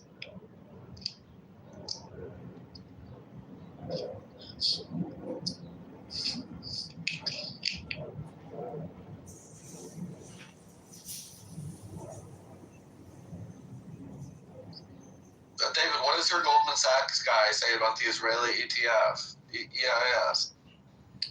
Don't know. Never brought it up to him. It's 11% in the past month. It's amazing. That's pretty good. But that's less than the NASDAQ. It's 70% over the past year. That's okay. No, that's amazing. Why are you talking like that? Because he's a rabbi.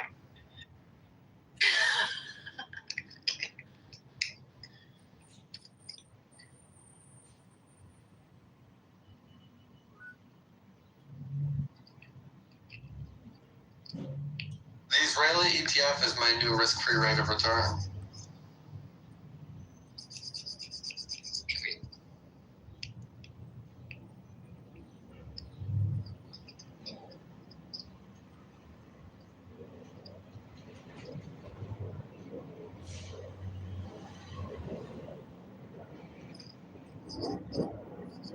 David, how can you say 70% year over year is okay?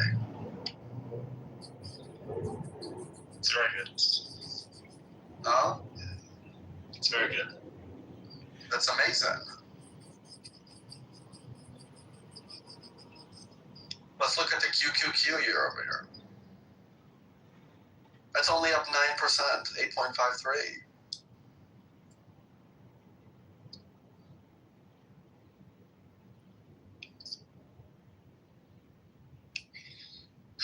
I'm going for a walk. Another walk. Bet you won't. That's beautiful. I'm grateful for. I will. I'm grateful for Jeffrey Epstein because he said only the goyim deal in the real world, and you should just make your money trading future. Okay. Noted. He was the best of men.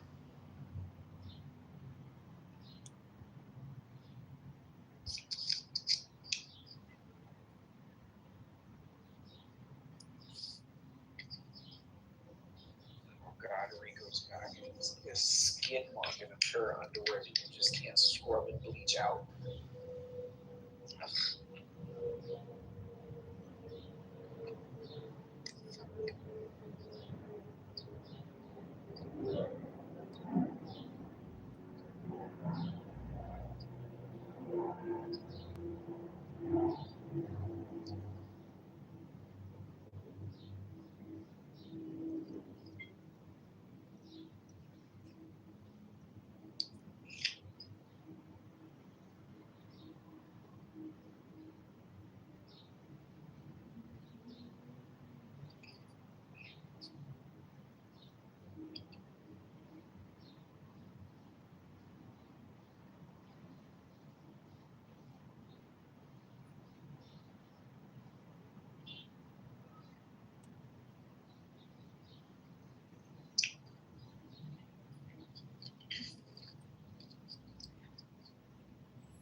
What are you up to, girl? I'm thinking about going for a little walkie poo, have a little smoke. We have, I live pretty close to the Hudson, so we have a nice little path, little walking path. Get some vitamin D. park near you? I have Central Park, and I have, like Hudson River, which is a long walking path and bike path, and Sinton Park. Oh my God, there's so many parks around me. I'm thinking about it now. Like little ones, too. Do they still do concerts in Central Park? Absolutely. You How know, often do they do that? Is that like a summer All thing? over the summer, like every weekend in the summer. you could live in River, North Chicago and get the same quality of life for like half the price, but you got to sign up to living in New York.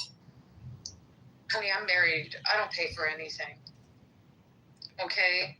You know, it's really My husband- funny to me, Vero. Like, are you ever complaining about money? I never hear you complain. Never, because that is not an issue. Even if anybody was like, oh, what kind of things you fight about? Money? Never. We look at each other, money. No, we're good to go, man. We can afford to be here, and that's why we're here. The fuck? Would never live in Chicago. You can't. Where it was New York or nowhere, day one. Yeah, I would never live in Chicago either. I'm good on that. It's lovely. Don't get me wrong. The summers are nice. Very nice. But nothing beats a New York City summer. It's the most loved city in the U.S. And then why don't I you live agree. there, Rico? I agree. Because I would never live in a place with a state income tax, personally. Oh, Illinois doesn't have a state income tax? I didn't know that. No, they do. They do have a state income tax, but it's not graduated. Like New York fucks you in the ass the more money you make. So it's like, why the fuck would anybody live there? At least Illinois is like a flat state income tax. A flat state? Okay. It's a flat state income tax. Oh, flat state income tax. Okay. Not graduated. Okay. Well, you know, we all make our choices. I've made my choice. I've made my choice. Any banger concerts coming to Central Park this year? Yes. Worth Let's noting? see. Like? Where's Global? What's Global? Global what's that Citizens. Global? Yeah, Global Citizens. When's that? Usually in September. Citizens. Oh, we're going to Global Citizens and Shakira perform for the youth. I'm going to see Hootie and the Blowfish in Central Park. Let's go. When Oh, is that's that? fun. July something. Where does this perception that Chicago is like Detroit come from? I want to understand this. It's very dangerous. September 26th. Like Chicago's treated like it's like Baltimore or something. I'm trying to understand. It is like Baltimore. No, it's Cardi not. B's performing. Maybe the South Side is. I never felt safe there. Maybe the South Side is. But No, I was in North Chicago. no, there's no way. Yes. North of the river. Felt like I was going to get shot. There's no way.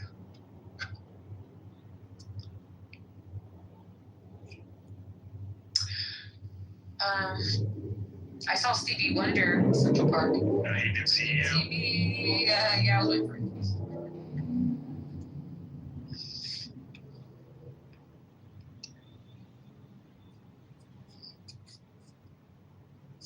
Are you going to come to New York again, Rico? Not likely. It's too cold. I just don't understand the hype, you know? You gotta live here, man. It's dirty. Like there's like I literally last time I was there, like I think I saw like a plastic bag full of poop on the sidewalk.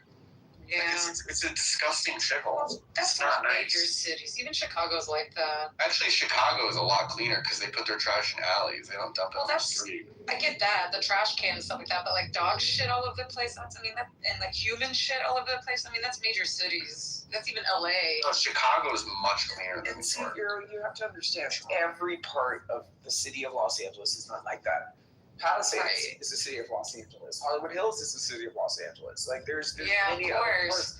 But Marina there's Del many Rey. other parts of New York too, and it's not all fucking shitty. You know? I'm talking about Midtown Manhattan. And then Chicago too. Chicago has very shitty parts, but then also very lovely parts. I'm talking about Midtown Manhattan. It's Yeah, but dirty. no one goes like that's all just tourists. That's like saying the same thing about the Hollywood Walk of stars on the Fame. ground. Exactly, that's the same thing. I'm talking like, bro, no, man. You gotta live here to see the the beauty in it. Really, you can't just visit because you get such a warped point of view on things. Like it's so busy all the time. But I've been on streets like by myself. graffiti all over the subways. I get that's an American thing, but it's just I don't know. There's no graffiti on our subways. There's no graffiti on our subways. That's some 1980 shit, bro. That's just cleaned up, bro. Girl, you stepped on a rat yet? Nope. I saw a fucking lady for one time when I was working when they was building the Four Seasons downtown in 2015.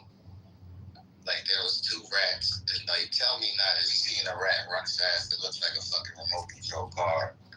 It's like a size 8 croc going down the like street. a fucking remote control car, so these things are running around and they run under the fucking. Have you been to Paris?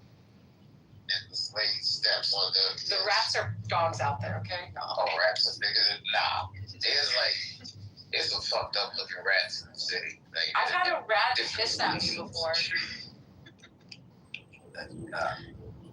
Like that's some ladies like fucking stepped on it. David stepped on it, and she fucking let out. I couldn't see her, but I could hear this whispering.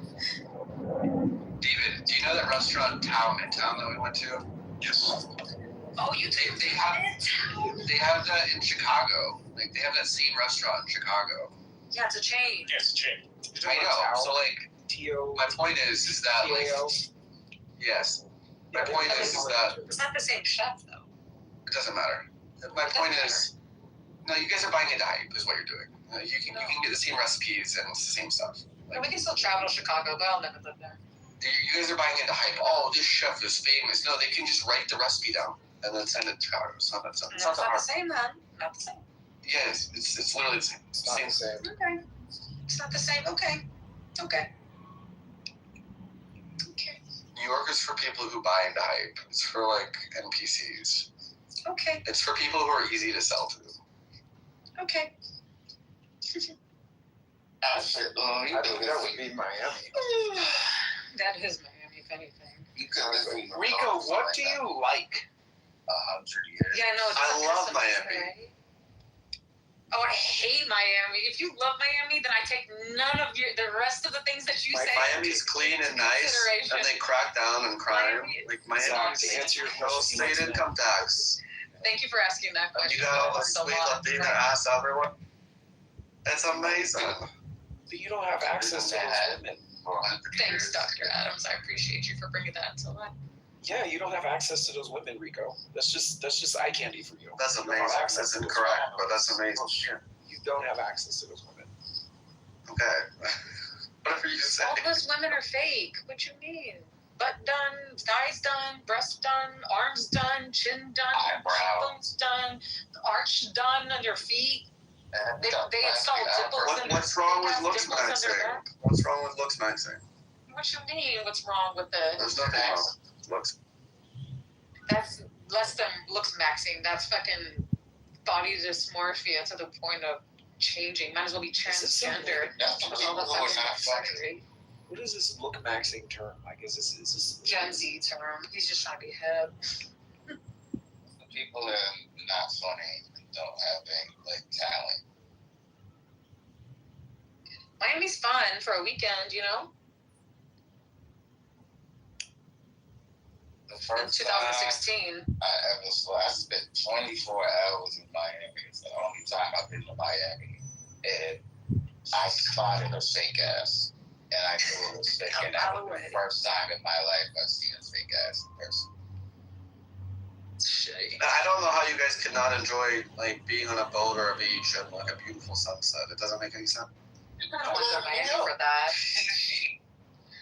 Actually, my friends were going on a boat 2 weekends from now. We're all going to be. Yeah, in dirty ass Hudson River, where you fucking. We're not going. We're launching from Montauk. Do you know? Grab a map. Yeah, it's called the Hamptons, boo boo. I know. It's not the Hamptons. I said Montauk. It's over near the Hamptons, boo boo. Grab a map. It's next to the Hamptons, boo boo. Hours away. It's on Long Island. It's on Long Island. Hours away. They're both on Long Island. They're next to each other. Hours away. That's like trying to drive to London or some shit. You can end up in Montauk. Like, that's a world was supposed to keep them.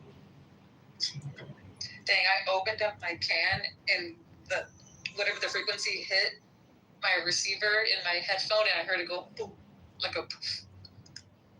It's crazy. Now I will say, as beautiful as Florida is, I love it.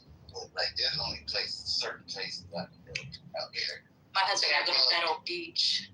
Tampa, Clearwater, that whole area, I love that area. I like the Atlantic side. But once you start going like, Ocala, oh hell, get the fuck out of here, bro. It's literally 1 hour to Montauk to Southampton.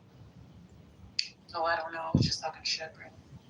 That's still far as fuck. I'm an hour away from the city, and people think I'm upstate. You are upstate to me, bro. I'm upstate. Well, I'm not here. Aren't you like on the edge of upstate, bro? Listen, the George Washington Bridge, exit 1. I'm exit 13. I'm literally 13. Yeah. What do you mean? It's not that far, bro. What is this number? Are those numbers miles, or what is they're just exits, right? There's no measure. Approximately 32 miles away from Madison Square Garden. Okay. 32 miles. If I leave, if there's no traffic, I can get there. It's 2:30 now. I can be there fucking 3:10. That's just the safest zone. Damn, I wish I had plastic cups so I can take a beverage outside. All I have to say is this: the type of person who loves New York is the type of person who will buy Beats headphones. They'll buy Beats headphones because it's the hip thing. Beats headphones. That's strange. New York is like this, bro. You could be anything you know where you want for a day. You know where you see the Beats headphones over? They're in LA, honey. Detroit. Or Detroit. Beats by Dre. Where's Dre from? Oh, yeah. New York is the only place you could go, like, fucking bug out in the train station, run around screaming at everybody, and then go get a haircut, and nobody's gonna recognize you the day after. I'm sure people did that too. Someone was probably fucking saying they're gonna kill everybody in the train car and get off the train and hit up their local barbershop. I bet you someone's done that shit. Like, there's 8 million people out here, motherfucker. Ain't nobody gonna recognize me tomorrow. Yeah, I tell people that all the time. I'm so embarrassed. Nobody here knows you. Nobody recognizes you. Nobody knows who you are. Shut the fuck up. That part. That's why I had to correct Rico. It's like, you ain't got it like that. You don't have access to those type of women. Whatever you think, man. You don't live the lifestyle and have access to those type of women, Rico. Amazing. But he does have a Range Rover. I guess if Adam said it, it must be true. Yeah, okay. I can vibe with that. Oh my god, this all fit in the same fucking thermos. Hell yeah.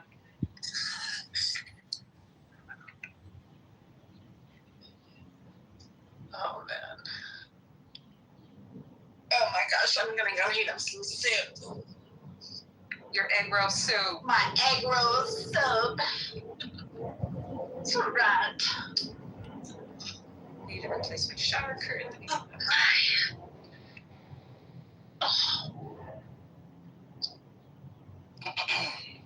Okay, sorry, I had to go get my car. I really recommend a cloth shower curtain, y'all. Like a liner, like the liner, cloth one. Yes. Pop it right grab them right in the washing machine. I know, aren't they great? They don't get dingy and soap scummy. That's right. Stiff and gross, yeah. Yep. No, I totally love it.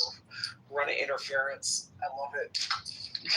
Do what? Y'all are running interference. Y'all know what's coming next.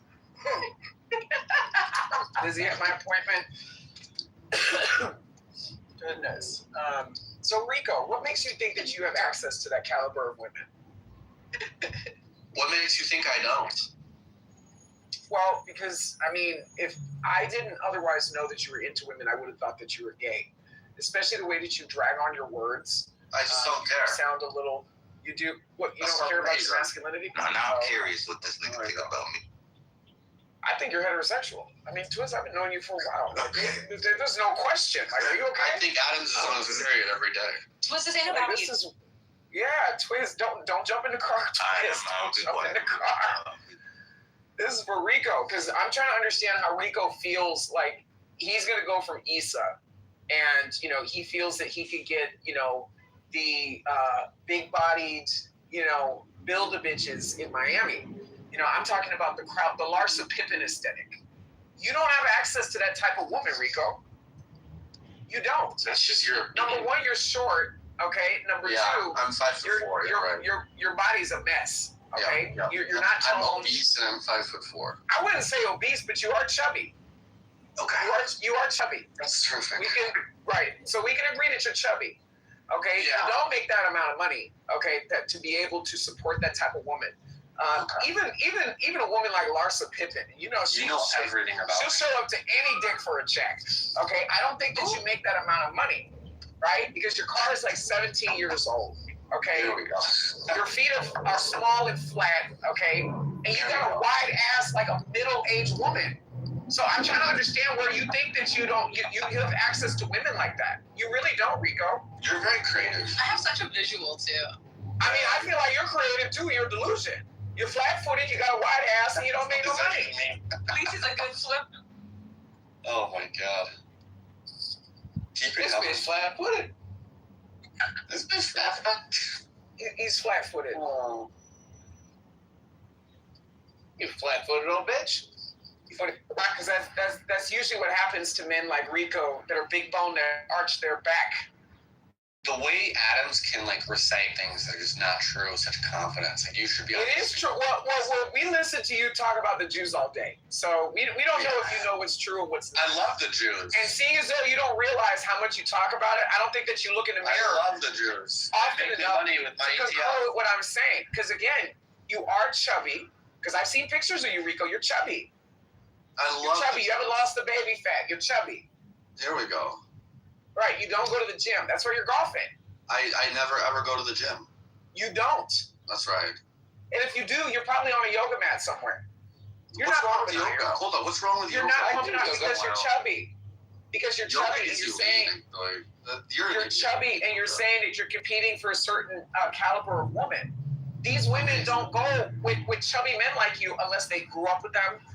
They either have money, okay, or the dick is good, okay. Which leads me to my last point. We got Issa. We got that incident, right? Yeah. So again, aside from the fact that you're chubby, you don't make that amount of money. You drive an old used car. You're flat-footed. Yeah. You're big bone, and you got a wide ass. You can't keep an erection. I don't know what flat-footed is. You can't keep an erection. Is that what you're into, Dr. Adams? You can't keep an erection. Wait, is that what I don't fuck fat dudes. Sorry, Keegan. Oh, what's up with dudes do you? You'll never make it to my roster either. What type of dudes are on your roster, Adams? This is amazing. What type of dudes are you into then? Not you, Keegan. You don't need to be worried about what I'm into, Keegan. You don't need to. You know, as a matter of fact, Keegan. As a matter of fact, Keegan, you seem to be very preoccupied with gay sex. Why is that, Keegan? That's right. Why is that? You're working into every conversation. You're working into your old recycled material. Okay, see, now this is crazy. Adam's also an idiot, so I'm not paying attention right now. Oh, you're good. Keegan, you can't be gay. We don't need men of your kind. We don't need men of your kind. Are you in the community? You know, no, because you're low quality man. You're a low quality male. You know what they need in the community? You are. Keegan, you're chubby as well. That's right. Yes. That's right. Adams. Wait, there are a lot of both y'all are chubby. And see, this is what I'm talking about. Both y'all are chubby, insecure. Y'all think that you're punching down at the Jews. Y'all need to punch I love the Jews. Their ETF makes me like it's disturbing to me. It's just a delusion. It's amazing that I can just say the words fat faggot and nobody responds in any way. Well, you're not talking to me. You must be talking to Keegan or Rico. So, I mean, what do you want me to say? What do you want me to say, my friend? What do you want me to say?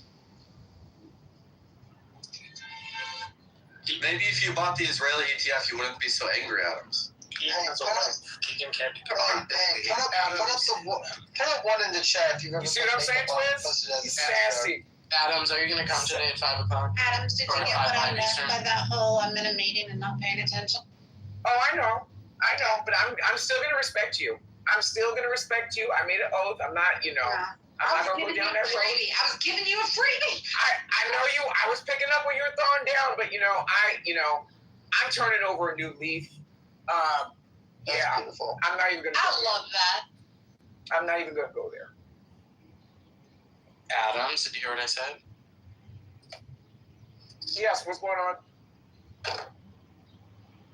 You said something at 5 o'clock.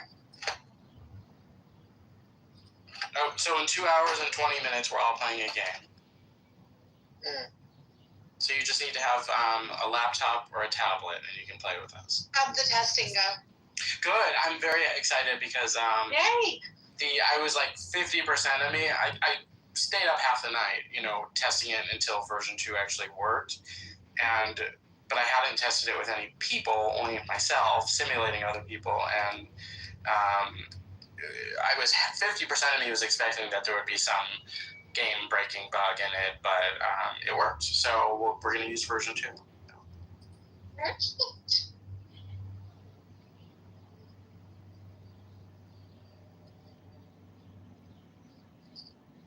So Adams, you didn't answer. I don't know if I'm going to be home by then. Oh, okay. I may. No problem. Okay. I'll probably be sleeping, to be honest with you. So probably not. No worries. Yeah, get better is the priority. Yeah. Thank you. I appreciate that. AIDS. Is that what happened? Take the high road. Wait, did you say AIDS? The high road. Take the high road. Yeah, is that what happened? The high road. Taking the high road. I mean, Adams, I hope you're Adams,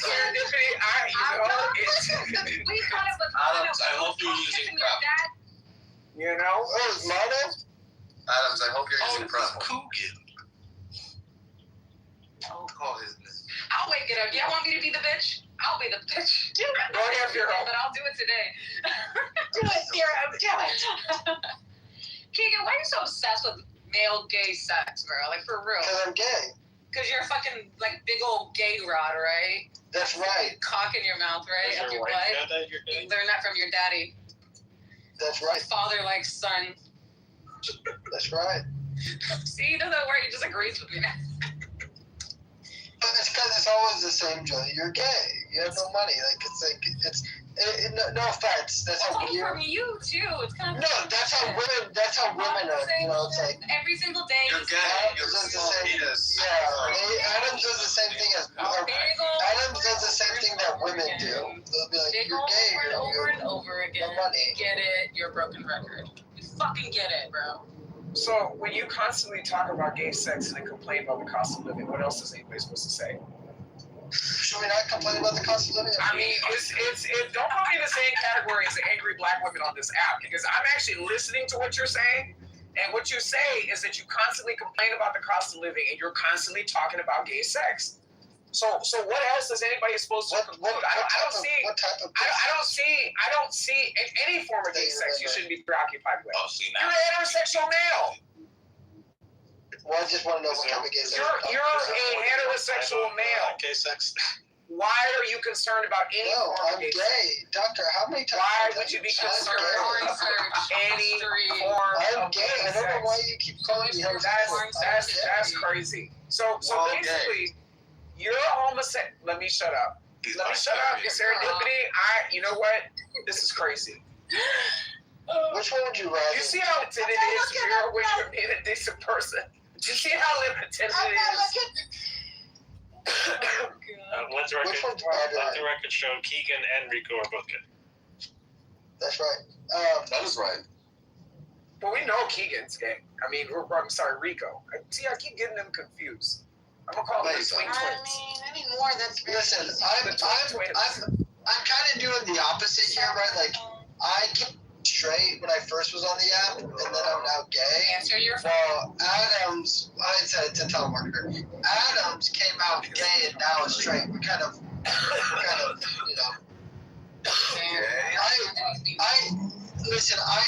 Listen, I'm getting telemarketer calls now because I scheduled my eye appointment with a like the eye doctor. What's the doctor, my eye doctor or whatever? And for last week. No. And for some reason, I think their data's got, I don't know. It got leaked. I don't know. But now since the last week, Yeah, what's wrong with all your eyes? I usually go to a different. I've been going to an eye doctor for forever, but he moved. He moved location. On the internet. Every time you mess with someone on the internet, you're gonna slowly go blind. I've always had pretty bad eyesight. It's gonna get worse. You wear glasses? You fuck with people on the internet, it's gonna get worse. Yeah, I wear glasses. Both. Oh, damn. Every time you fuck with somebody on the internet, every time they blink, you're gonna go more blind. I need to eat more carrots. That's the problem. I'm telling you, Vero, that's usually what happens. I'm telling you, Vero, we've been around long enough to see this shit happen. People like this that keep fucking with people for no fucking reason, okay, 9 times out of 10, it's going to come back to 10-fold. I'm not hypocritical. I leave people to fuck alone. I leave people to fuck alone. I do. What you catch is the tail end of somebody coming after me. I don't go around fucking with people. Adams, I don't follow you. I've had you blocked. And again, somehow you keep popping up in spaces where I'm at. The only reason why. Keegan, I don't fuck with people. So like I said, 9 times out of 10, what happens to people like you is the more you continue to fuck with people, shit gonna start rolling down the hill for you, Keegan. It is. Okay. The Lord has a very sick sense of humor, I'm telling you. The Lord has a very sick. Well, and again, God, the Lord, they have a very sick sense of humor, Keegan. Remember that. God has a sick sense of humor. Whoa. Yes. Very, very sick sense of humor. Absolutely. Yes. I will say this, which is that I've never created any houses disrespecting anyone's spouses. As a result, so I woke up one day and decided I was just going to create a house about your wife. Well, I never had a problem with you, Adam. I woke up one day and decided that I was going to make a house about your wife. Me having problems with others. Did I wake up one day and decide that I was going to make a house about your wife? Yes, you did. Oh, I just woke up one day out of nowhere and decided I was going to do that, Keegan? It felt out of nowhere for me. And see, this is the bitch ass shit that I'm talking about, Keegan. You can't even stand on your square as a man. No, what you do is harass people. And that's why that house went up. You harass people. So if you can harass people, your issue is with other people. You can harass people. Said that I don't do that. Shit to you too. You do. And then the only reason why you're mentioning. And then after I leave the app, after my account gets clipped, what happens? Leave people alone. You do a funny bro. This is very gay. 1. All right, I counted y'all. Okay, keep it cool. Speaking of harass, I want to put my thumb up your wife's ass. Oh shit! Well, here's my list of why I don't actually really understand Dr. Adams, other than him saying I mess with people too much as a troll on this app, which I've labeled myself as. So I don't really understand what your problem is with me being a troll. But the list is Adams creates a house about me, then he gets me clipped, and then when I'm off the app, other people say Adams does a room celebrating you being clipped, and he acts like he doesn't act like this. He says, if you don't mess with me, I won't mess with you. I've never messed with you. And now when I call you a gay or faggot, you're like, oh my gosh, I don't even mess with you, Keegan. What the hell's your problem? Well, Keegan, I never messed with you. Those were the comments, okay? Those were the comments in repetition that got that house put up. And you think that you would have learned your lesson. Stop fucking with me. Leave me alone. That's it. That's it. You don't even have to speak to me in rooms. You don't even have to speak to me in rooms. I wish that this app, when you got somebody blocked, it just shuts off their audio so you can't even hear them. You see what I'm saying? But unfortunately, we don't have that technology. So let me just let you know right now, it doesn't take very much for some shit like that to happen again, Keegan. Leave me alone. You should. Do it again. Keegan. You can say a lot of things about Adams, okay? Adams, he can bang and he can crash with the best of them. Yeah. He can say some really offensive shit. Faux show. Okay, there ain't no doubt about it. Or he acts like he doesn't do that, though. I don't think he denies it. I admitted it. What I don't see Adams do, I don't see him do that randomly, unprovoked to just internet randos. No, he told me why he did it, which is that I mess with other people. No, because you're bothering me. You're bothering me, Keith. What did bothering me. This is you're bothering this me. is not You're still new. talking to This me. is not There you go. There, you're still talking to me. So this is my point. You need to learn boundaries. You need to learn boundaries. And you think that situation would have been a crash course for you to learn boundaries. You still haven't learned. I'm not going to be intimidated by. You still haven't, and I'm not going to be bothered. So you see how that goes? You see how our interests at an impasse? A gay leasing agent. You see how that you see what I'm saying? Keegan, Don't think about what you think is my business, because there have been plenty of people that have been sent me things that are actually your business. Right? So again, that's right. Stop fucking with me. That's right. I like the idea that everyone's like, I'm gonna dox Keegan. Everyone says it. But can we just like call a non-speaking truce between you and Adams, and just you don't reference him and he won't reference you, and everybody just coexists peacefully? I won't reference. Listen, I know that you guys don't really like Rico, and I love Rico. Though Rico is my guy. I like Rico. That's nice. I'm gay for Rico, right? And because I'm gay for Rico, he's attacking my lover, and I don't want my lover to be attacked. And okay, so if you don't want your lover to be attacked, and I mean that both figuratively and literally, I keep Adam's name. I keep Adam's name out your motherfucking mouth. I mean, if you're willing to jump in on behalf of your lover, Adams is he's gonna clap back No, he deserves to clap back. No, I agree that he deserves to clap back. Well, you agree, but I personally don't give a shit how you feel. I personally don't like to hear about your wife getting gangbanged by black men. Okay? I completely agree. I don't like to hear it. I really don't want to hear it. You know why? It's because you're a good It's an anti-Keeganic canard. Right? I don't want to hear it. But when you say that you're gonna jump to the defense of your gay lover on the app and say whatever and attack him, you can't be upset that he's gonna clap back with whatever ammunition he has. Listen, I completely agree, but there's the difference, right?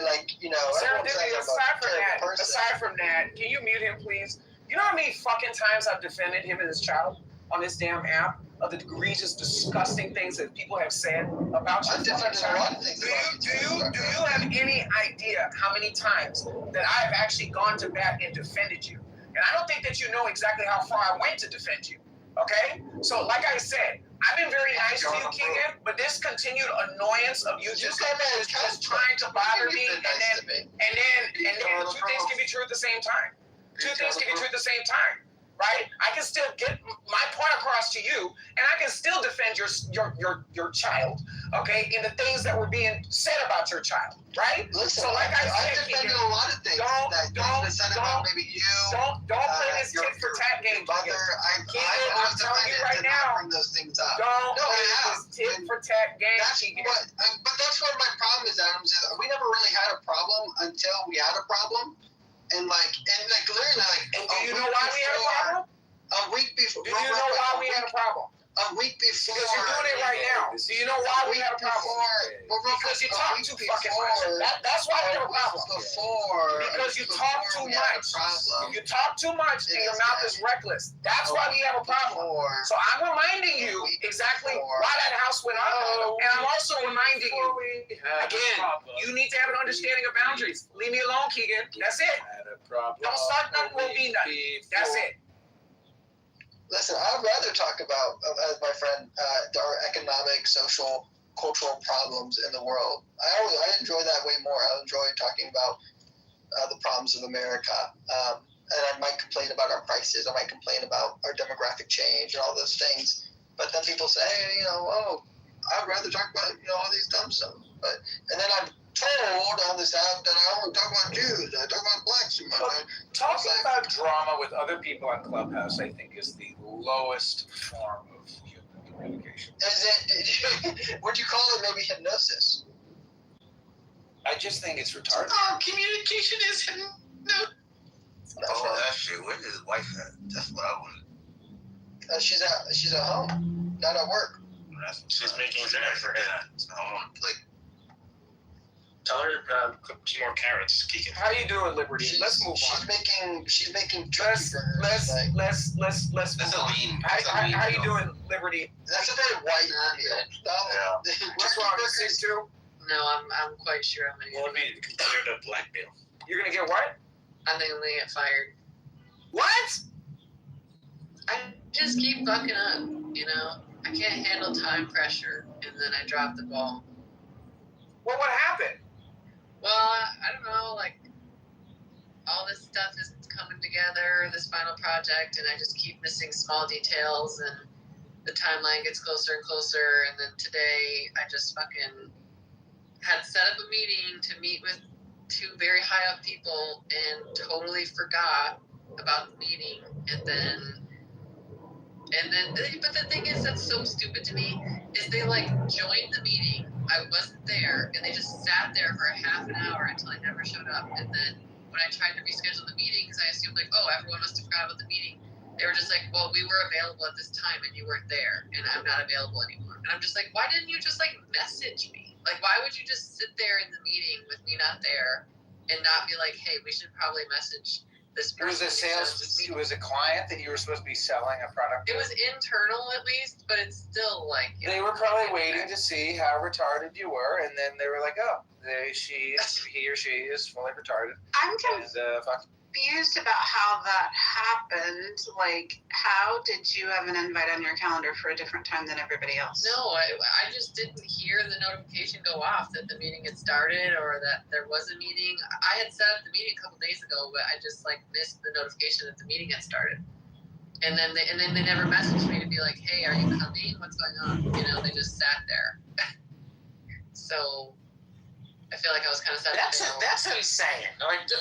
The rule is normally if you're not there 5 minutes after the meeting starts, then you send a message. Yeah, I mean, what it is it's my boss is having personal issues and is all the time. And I think that it's just all of this stuff is getting thrown onto me. It's all my fault when it's I'm not even the little person in this study. I don't understand why it's okay, if I'm expected to pick up the slack for this person who's having health issues with their husband, it's that's fine. But it's you can't just pretend I'm supposed to be able to get all this shit done.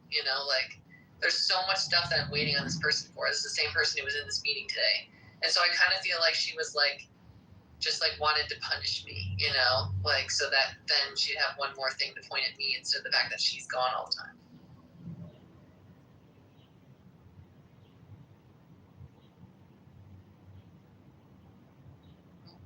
Sounds like to me you work with a bunch of simpletons, and they were dummies. Stay in there. It's pretty inconsiderate. Not let you know.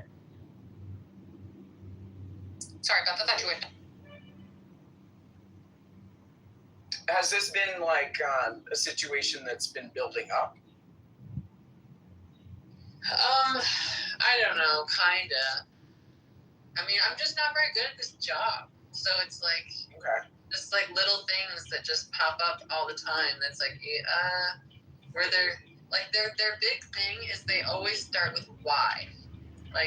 Well, why didn't you do this? Why didn't you do that? And I'm always just I don't know. I guess I wish I would have, but I don't know what to tell you. I didn't, Can you have an AI check your work?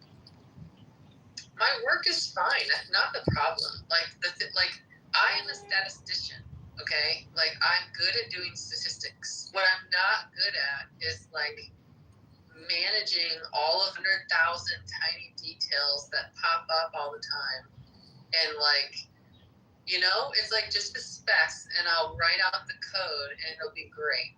But as soon as it's like, oh well, the variable name in this data set was wrong, and so we need to contact this person, but then you have to contact the lab because they're the ones who have to change it. But then, you know, it's like, I just don't think I'm capable of being the like level person on the study. Like I need the worker bee, you know, like just let me be the worker bee. So I'm honestly like, when this study is done, I'm tempted to be like, can you just demote me? Like, can you just make me a lower level person, and I can just focus on the programming, and I don't have to focus on all this higher level stuff? But then the other part of me is like, I think I'm making a normal amount of mistakes for a human person, and that in a lot of the ways that I'm not doing well, it's because the higher level people above me are not doing a good job at like helping guide me. Like I haven't been doing this for 20 years. I'm not an expert, you know? So anyway, that's what I'm Lead feeling. me when I want to be led. That's from the office.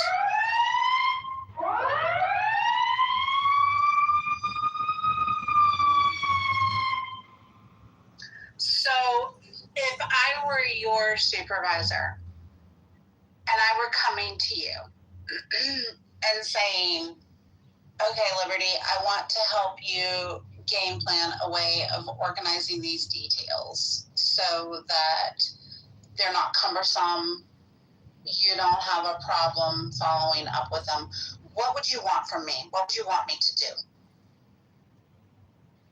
I think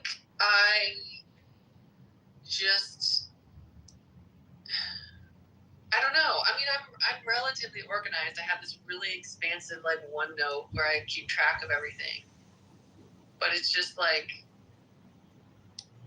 I don't know. I think part of it is that the hardest thing about my job is that there are a huge number of things that I cannot resolve on my own. Like if a decision has to be made, you know, the sponsor might, or the client might have to make the call, right? It's like, okay, it looks this way in the database. We were thinking it was going to look that way. What do you want us to do with it? Okay, now they have to make that call.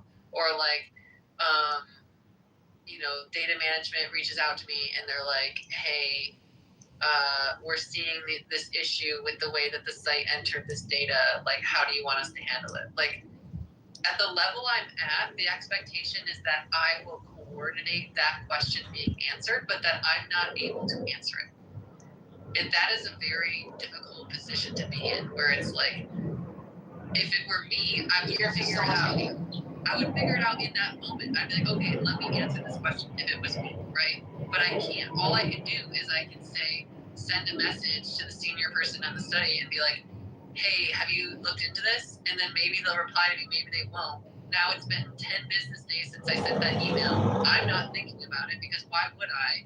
And then they're like, hey, this thing never got resolved. And I'm like, yeah, because you never told me what the answer was. And then they're like, well, you need to be checking in with people and you need to like ping people if they don't answer your question. I hate that stuff. Yeah, I run into that issue too, and you know, it's kind of one of those things where you just have to set reminders, you know, for follow-up, especially if you know certain conversations have certain aims attached to it that are just going to go further and just raise other questions. Particularly, you know, is this something where, you know, you maybe drop the ball? You know what I mean? Yeah, like I definitely dropped the ball today when I didn't do that meeting, but I also feel like it's insane that they didn't message me and be like, hey, where are you? But I also dropped the ball because there was this person I was supposed to reach out to, and I didn't because in my tracker of whose task it was, I put them down as it's like, oh, it's their task. But I had to still tell them it was their task.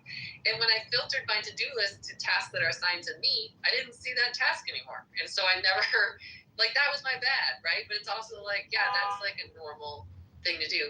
And the problem is it's like, none of this would really matter that much if it wasn't for the fact that this study is going to be over in 2 days. And so it's like all of this shit that we've been like putting on the back burner for, this study has been going on for 3.5 years. all of this shit that we've been putting on the back burner, we have to resolve in 2 days. And it's like, okay, is that my fault? I've been bringing these things up for 3.5 years. So, you know, I don't know. I'm probably not going to get fired, and I just feel like I'm going to get fired because it's like a common feeling for me. It's like, oh my God, I'm going to get fired.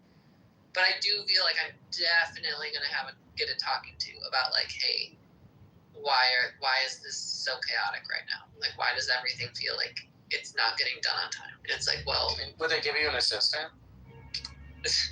No. But that is the thing that's weird, is it's like, I'm a biostatistician too, and I'm supposed to be like the lead on all of these studies. But there are no biostatistician ones. So it's like, so who am I leading? You know, like I'm really not leading anyone. I'm just coordinating. So it's like I'm everyone's assistant.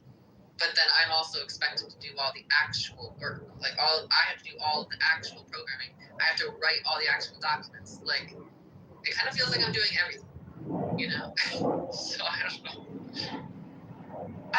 So it sounds to me like your biggest gap in like these little detailed things that you're missing is it's a follow-up gap. Yeah. So what is your when you have a meeting and there are takeaways and you've got to follow up with people, what do you typically do right now? Like, what is your scope right now as far as managing, okay, I've asked the question, I need to follow up with these people if I don't get the answer. Like what, for me, something like that so like after every meeting, if there are takeaway items for anybody, I always send an email recap. And I'm like, okay, the takeaway items from this were this. I need an answer by X date. And then I just put a reminder on my calendar on that date, follow up on these items. And that way I can review it before I follow up to make sure, like if I've gotten responses, then obviously there is no need to follow up. But like, what's your process? Yeah, there really isn't a process. I think it's easier when it's people who I meet with every week.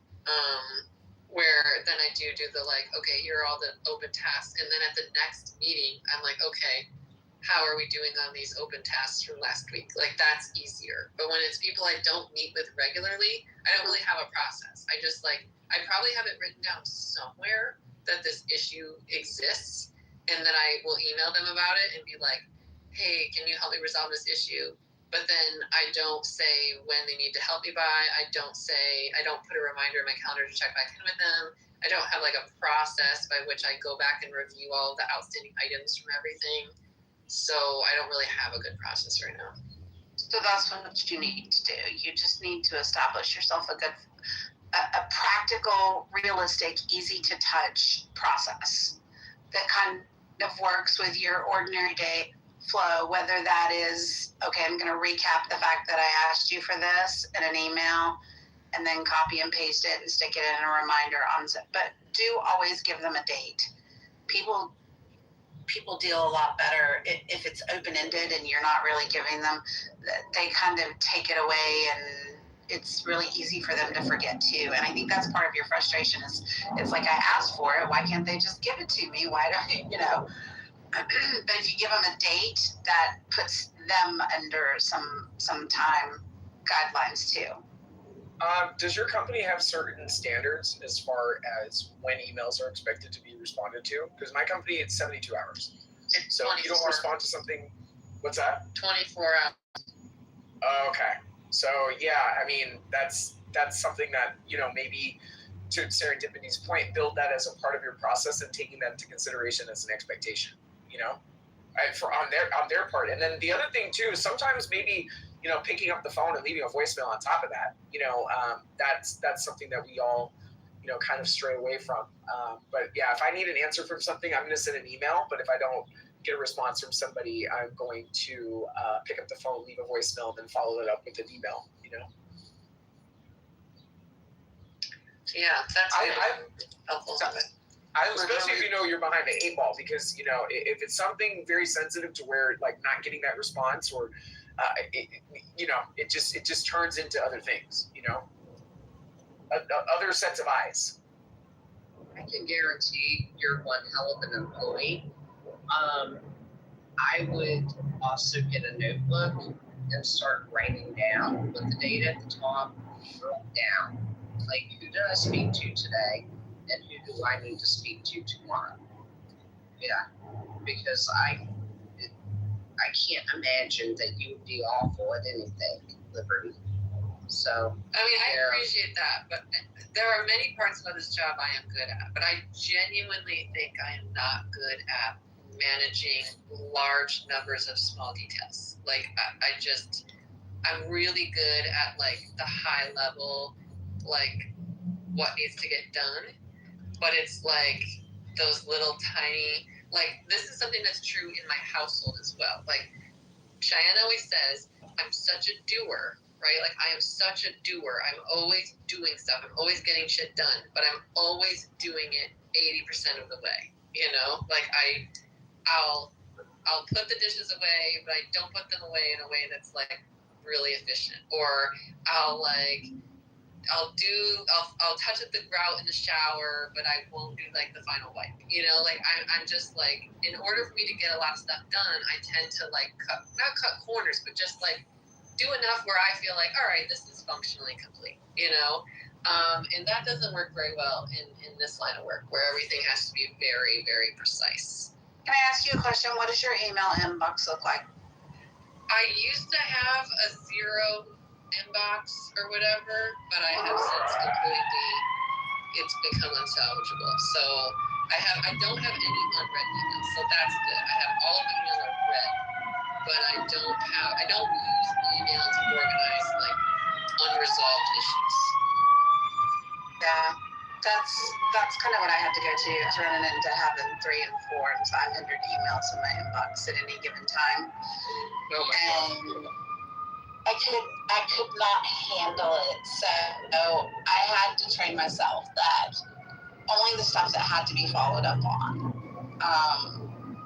a daily basis could stay in my inbox. So when stuff comes in, if I can, it goes in one of 3 places.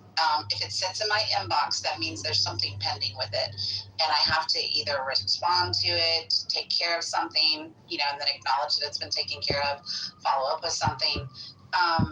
And my goal, obviously, is to have a 0 inbox by the end of the day. Okay, but it either goes to archive, or it goes to, I have an information folder, because some emails I have to keep to be able to cross-reference, or it's in the goal, like I said, is to get everything out of my inbox every single day.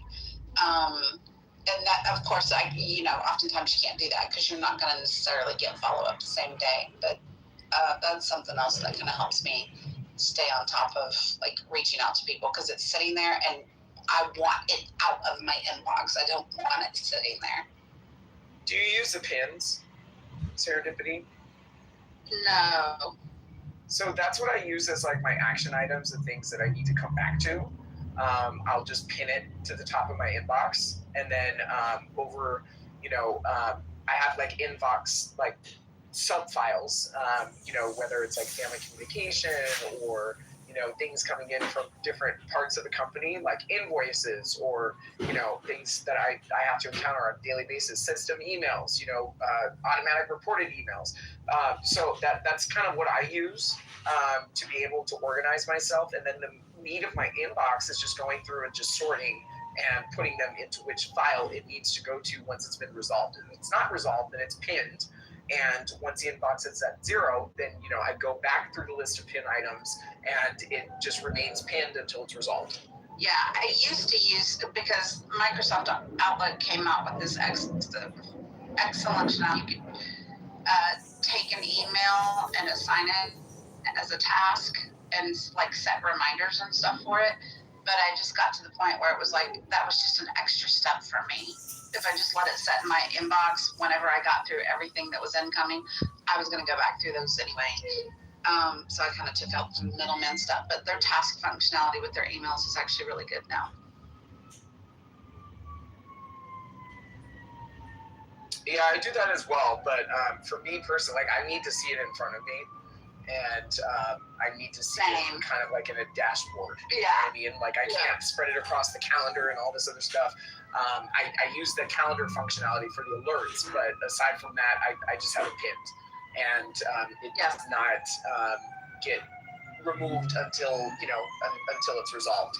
And it was one of those things where I had to learn just kind of the company culture, and that's why I asked the question of how long is the expectation of how long you have to respond to emails. And that was how I learned with this company to organize my emails in a way that's congruent to the expectations, so that things just aren't missed. And I wanted to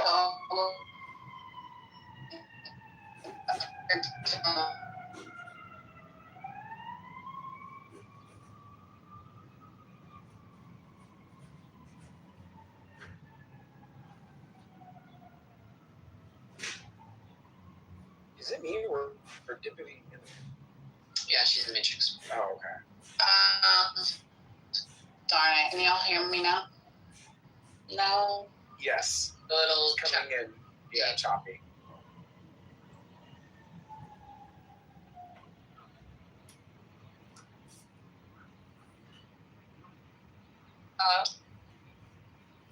What now? Yeah, it's hello. A little choppy. Yeah, that's better. Oh, hello. Yep, that's better. I just said our company's response. Anal what? Her company's response time to emails. Oh, I thought you said anal. Oh my god. Oh my god. So sorry, I'm related if I'm derailing, someone stop me, but there's this spice shop near my house, and I've never bought anything from there because it's just like weird inside and everything's super overpriced. And I happen to love the spices that they have at Trader Joe's, so that's where I get spices. But anyway, it's a spice shop, and once in a while they have like a libtarded message in the window, just, I don't know, for no reason other than the place with the door on it? What is that? So about the place with the door on it? Please don't interrupt him. Durason, go on. Sorry. Yeah, okay. Or if you're going to interrupt me, it better be like gold. That is T-minus. So anyway, yeah, so like right leading up to the election, they had a big sign in the window. And again, they sell spices. Like, this is not related to their business in any way. They had a sign in the window that said, quote, "This is a very terrible business," quoted Donald Trump. Like, and they were like also the place that, 2 years after every other business had gone to, you don't have to wear a mask, and they were still asking people to wear masks. So now they have a new sign in the window that says, "This business fights fascism." Period. Like, by the way, like, let's imagine we were in a fascistic society, right? Let's imagine it's like Germany in 1940. Do you think that a spice shop in Berlin could put a sign in the window that says, "We're against Hitler"? Or do you think maybe like Hitler's goons would like come and shut it down? But here we are, the big sign is so proud, and they're standing up to fascism. It's so fucking stupid and retarded. I think they also thought that like way more of the population in this area were against Trump during the election, and I think it hurt their business at the time because they didn't realize that my state actually went significantly for Trump in the last election.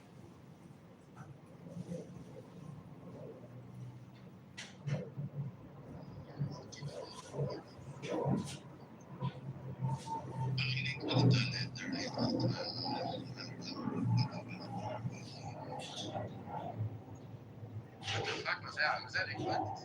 I don't know. I said they could have done it in Hitler's time. I'm not sure how well they would. Right, that was the point I just made. Because we don't live in a fascist state.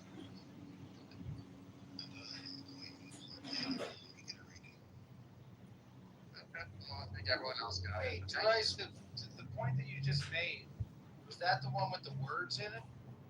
Very good. See, that was good.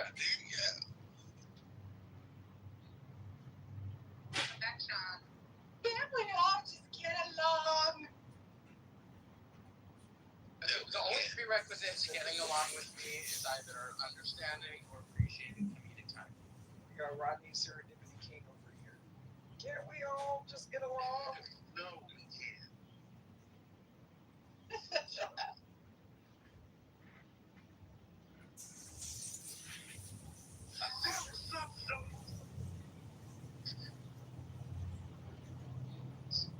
What's up? Sweet to see you, man. Where you been?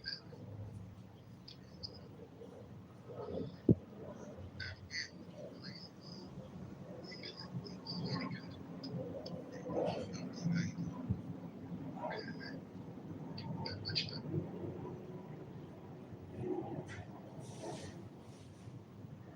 Just finished with work. I'm ready. Gonna have some lunch soon. And I miss you all. You're sued for what? Oh, I'm talking about the Kitover. I was like, don't work in a profession where that requires you to sue. But yeah, maybe. The job chick with no pants on. No, just kidding. Oh my God. How you doing, Teresa? Hey. Yeah. How are you? Yeah. If you're free in an hour and 40 minutes, you should play your game with us. Oh, okay. We're playing. It's a fun word game. You'll see it's very simple. But you need either a tablet or a laptop. You can't use the same device that you're using Clubhouse on. Oh, okay. Yeah. Is there a link? Is it gonna be in this room? It'll be in a different room, but we'll make sure you get the link. Okay.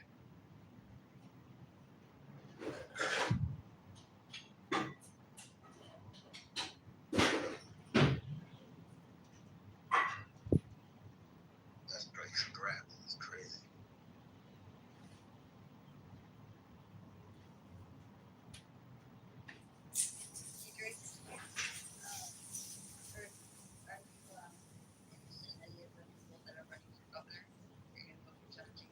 Is that even me?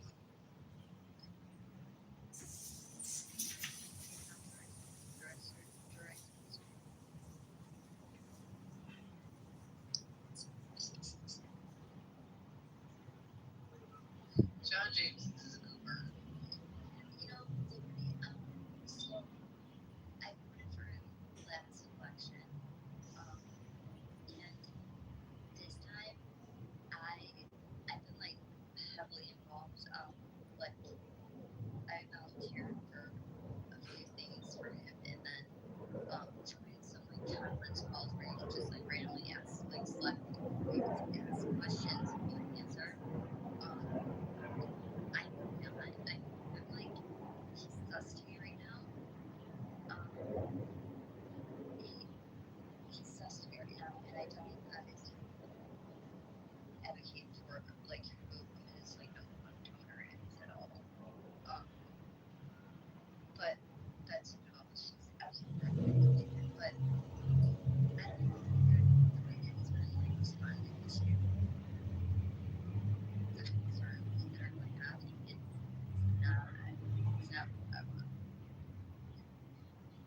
Yeah, and I'm a Gretchen fan, so, you know, you're not going to get me on the John James street. Oh my God. Oh, no, I know, but you cannot vote for, you can't vote for What's wrong with Jocelyn? Jocelyn Bunton is a, remember when there was a protest outside her house? During, it was during the Roe versus Wade thing, and there was like a talk like in, and she, Well, what did she do? She's just like, essentially she agrees with everything that Gretchen like is done, and me and you can just agree to disagree. I think Gretchen should do. Okay.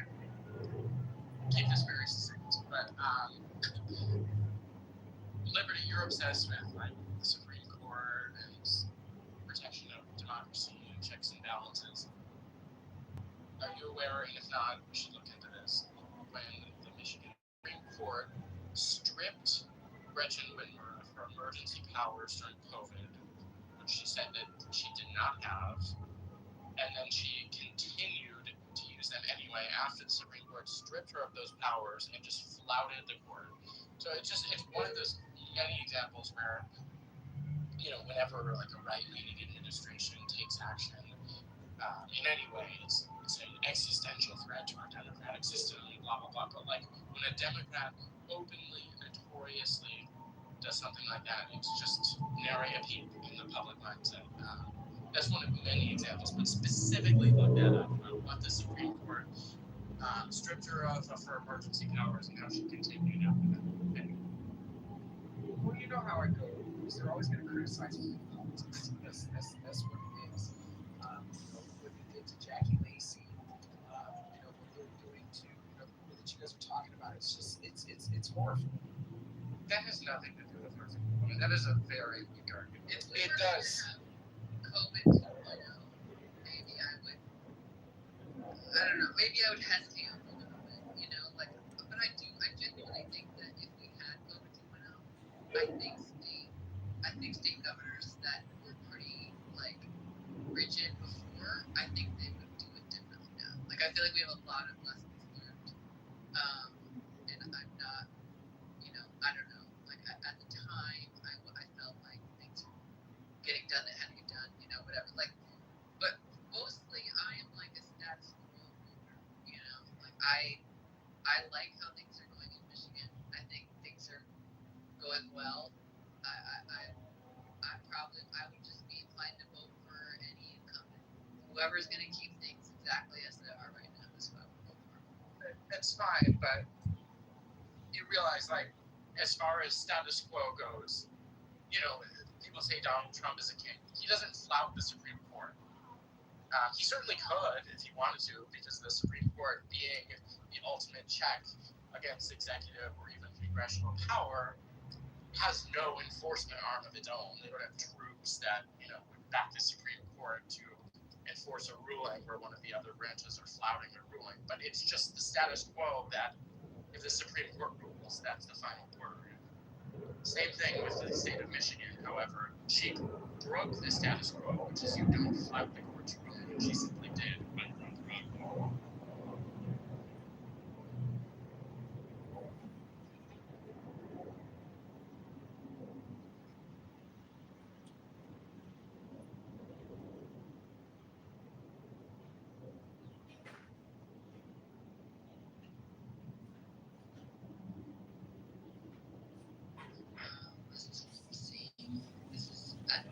This is something I am willing to look into more.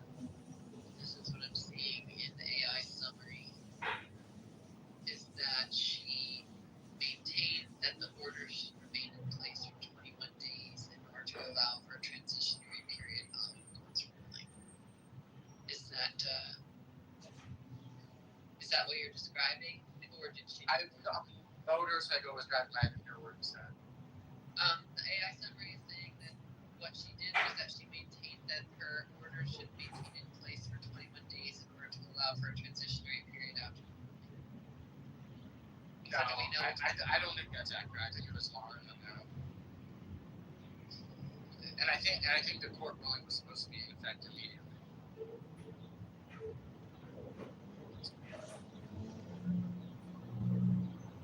But that's just one of many examples of her being the queen of Michigan and standing up for me. There's an even more famous example. That should be the most famous example, but an even more famous example where she told residents in Metro Detroit, you are not allowed to go up to your vacation homes up north in Michigan lest you spread COVID to other parts of the state. So telling people within the state you're not allowed to travel to other parts of the state, when her husband and she were famously caught doing that very thing, traveling across the state to their vacation home.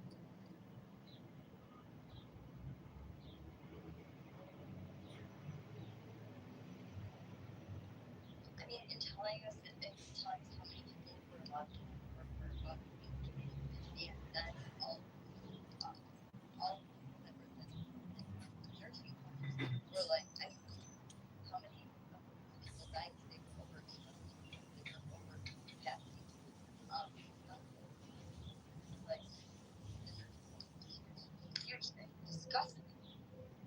disgusting.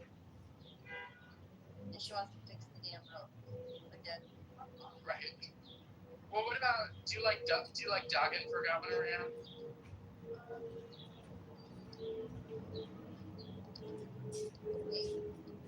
What's his first name? Mike. Oh, wait, that's the guy. He's the former mayor of Detroit.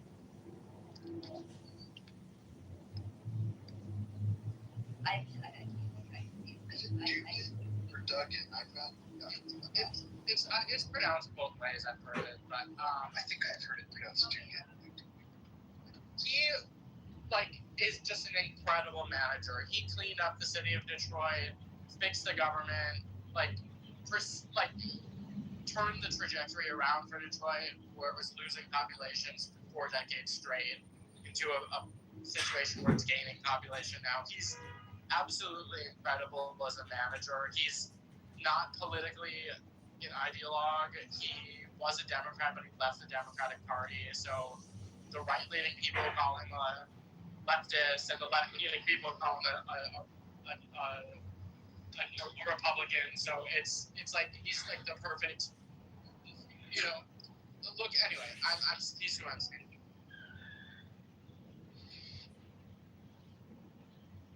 I mean, I'm not definitely want to research.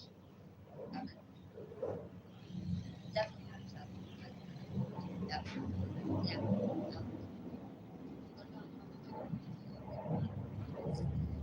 What is he running for? Yes. For U.S. Senate, for whose seat? For what? Whose seat is he running for? Liberty is but Well, it wouldn't be Slack. I'm not sure. I know that. Must be Peters.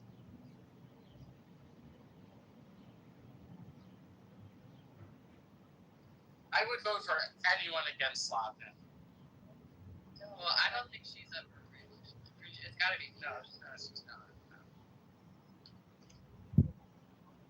I mean, the Democrats.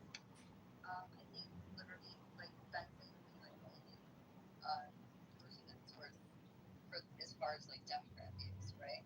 Yeah, Benson is the shoe-in. I would say for sure. Yeah. But it seemed like the lieutenant governor was going to run, and then it seemed like he didn't. So. And I think Dana Nessel was thinking about running at some point too. But they must have had a little meeting with the 3 of them, and then they drew straws or something and just them. Well, I mean, they should have all been. Because then, you know what I mean?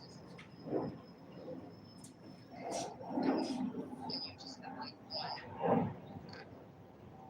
leading candidate. That's good. Even I never really disappointed John James. I'm really upset about this. I mean, he's been running for so long. Are you saying that his positions have changed, or? No, he doesn't, he's not a campaigning person either. He just does, so it's not like he advocates for certain things, but there's no it then doesn't give answers of he'll say what the problems are and what's important and what he wants to address, but he then gives no try and not cases and looking for correct answer, and I don't like it. And it's you have been running and elected for a while, you haven't done anything. What are you going to do this time? And it's just, I personally had kidneys with this time around, and I asked him very clearly. He dodged it, and I took it personally because volunteers for this evening, all the time, and it was really he does take it. I mean, personal life, he did my father, my husband, and that's what just failures, all these things he does, but it's just built to perform.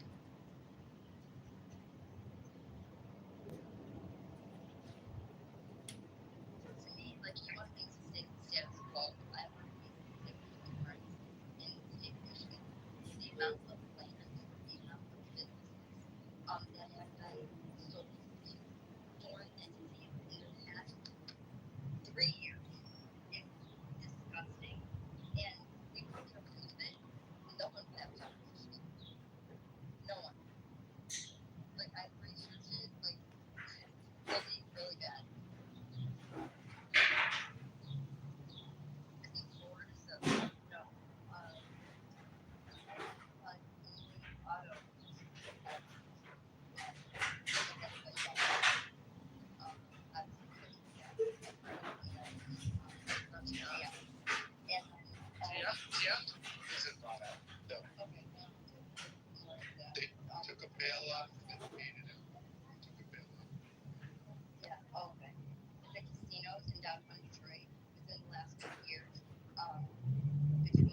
these little mother truckers that I keep paying for my kids' college, and they won't give me any information. Go truck yourself. That's what I'm saying today. Period. Yeah, so trump yourself. Not you guys. Them. Is it concerning that that we don't own the land for our self-care bases? The United States, Michigan, we don't own the land. That's weird. Like that's dangerous. For the gambling, or No, it's our Selfridge Air Base, our Air Force Base. We don't own the land. China does. They bought it up in 2022. that's very nice. That's very nice. So the federal government sold the land to China? Yeah, the Selfridge Air Base land. Yes. It's owned by China in 2022. Yeah. During what they did selling. Well, that would have been during Biden assets, 22. No, I understand, but I'm saying Obama led an effort to sell off assets to try and raise money during this administration. So I wouldn't be surprised if Biden did the same thing. That's all.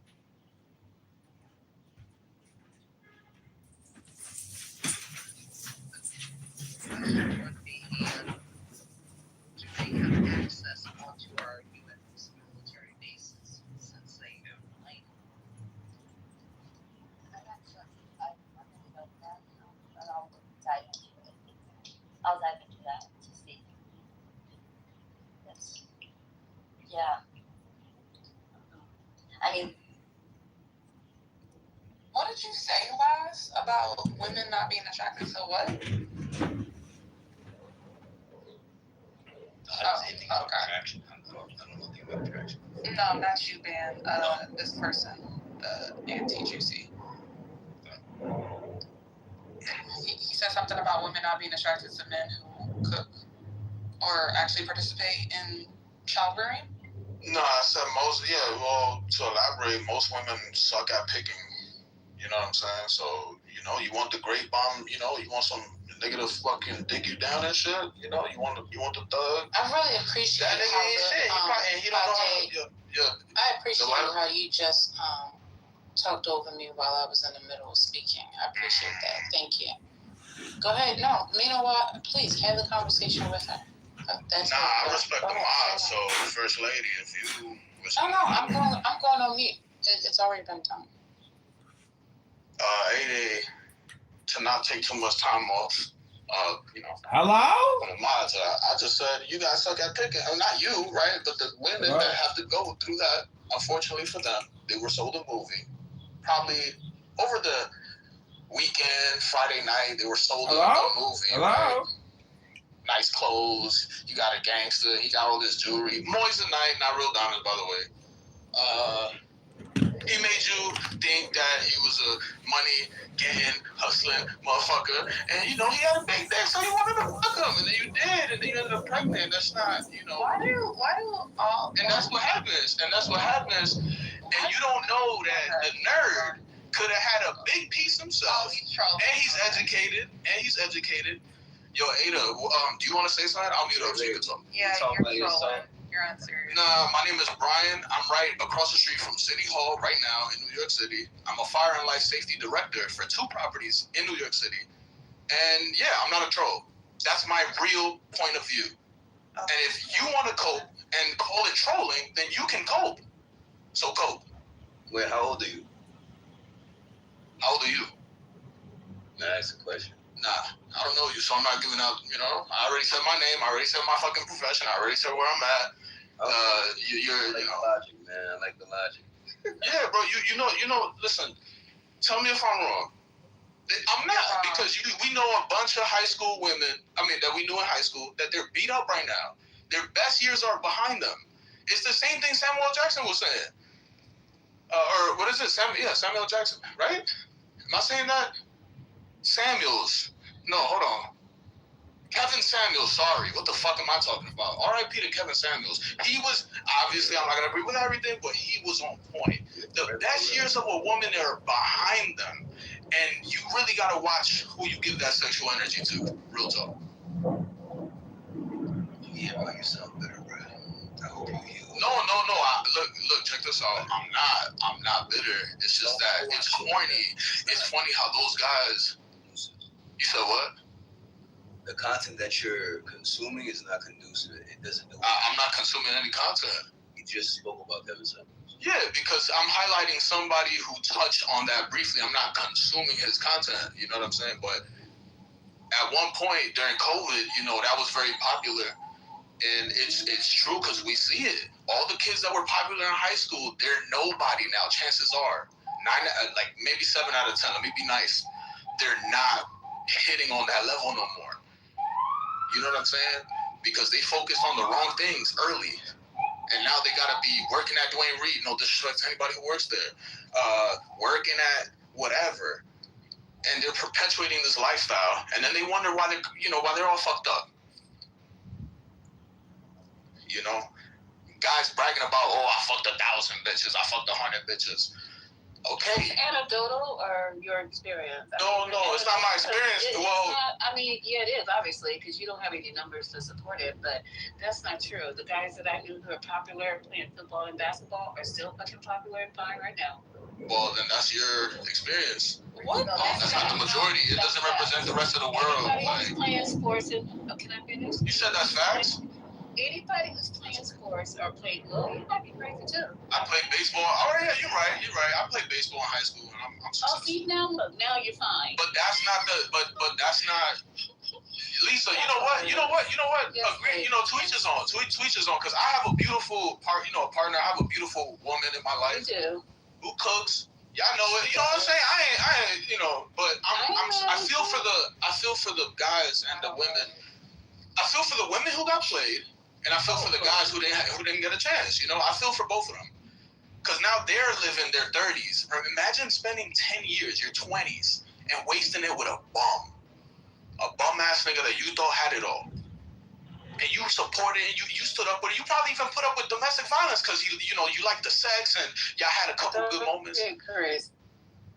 But when that's all said and done, he's a bum.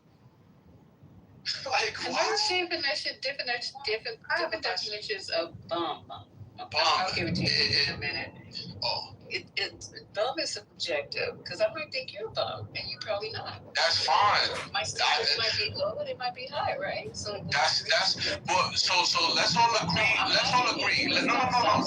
Just say objectively, if you're in a society and you can't support your family, you can't support your kids, and you don't have any type of means of supporting them, regardless of everything else that you might put in that metric, you are a bum foundationally. That is a foundational bum. Now, if you see me as a bum, that's your opinion, and that is subjective, and that's, guess what?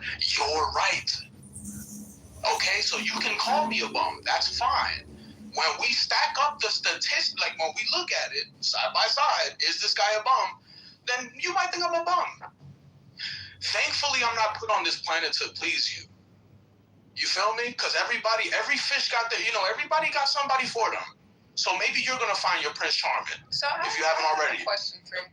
I have a question for you. Why is someone who is in a relationship, I presume happily, maybe very happily, who has a job, maybe a profession, yes, licensed by the fire department, youngest to have 2 licenses in New York City right now. Okay, we heard that. In a relationship, has a job, has everything going for them. Why, as someone who has all this, are you feeling people who are not doing well in life, and why are you talking about them being in Because it's just like Bam. Bam talks about people that are less than him. Why? Because he has time to kill, and he has educational things to say, and he has real feelings. And we're human, and we could kill time. Because in my job right now, I'm working on the talk, and guess what? I'm talking to you right now. It's just things in society that piss you off that you see, and we have the right to talk about it. But like, we pay taxes. If I'm happy with my life, I don't have to. So why are you here, Ada? I don't have to shit on other people. No, I'm not shitting. I said I feel for them. I feel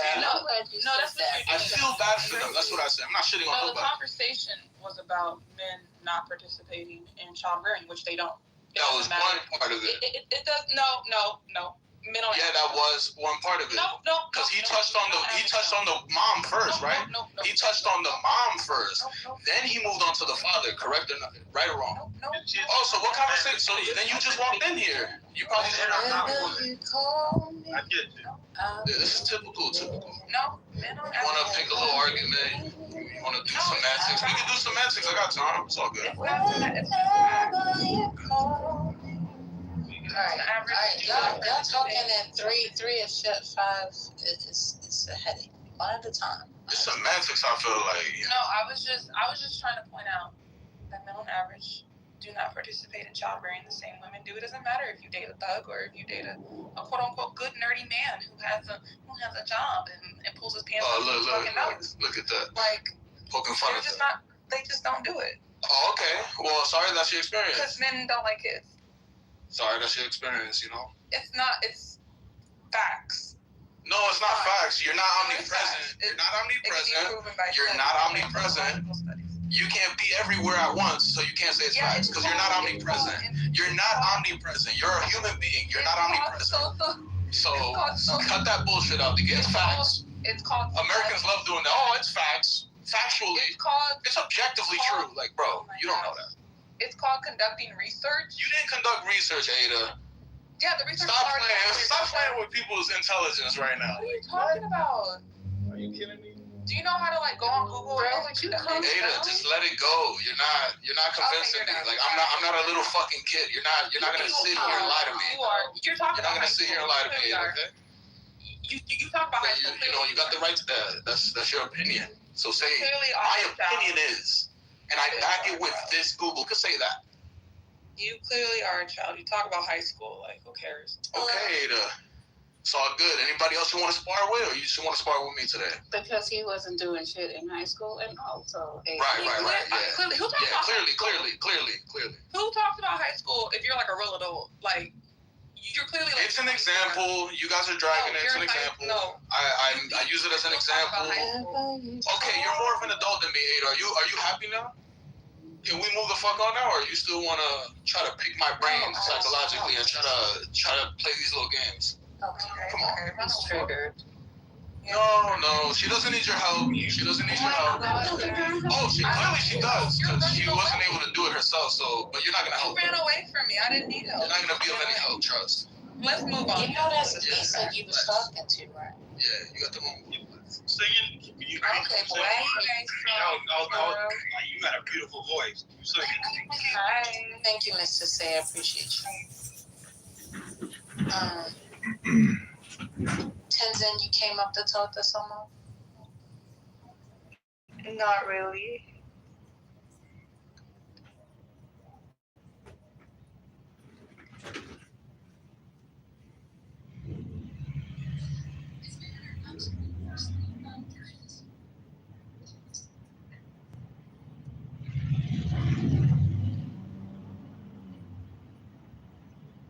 Fire Spirit Airlines.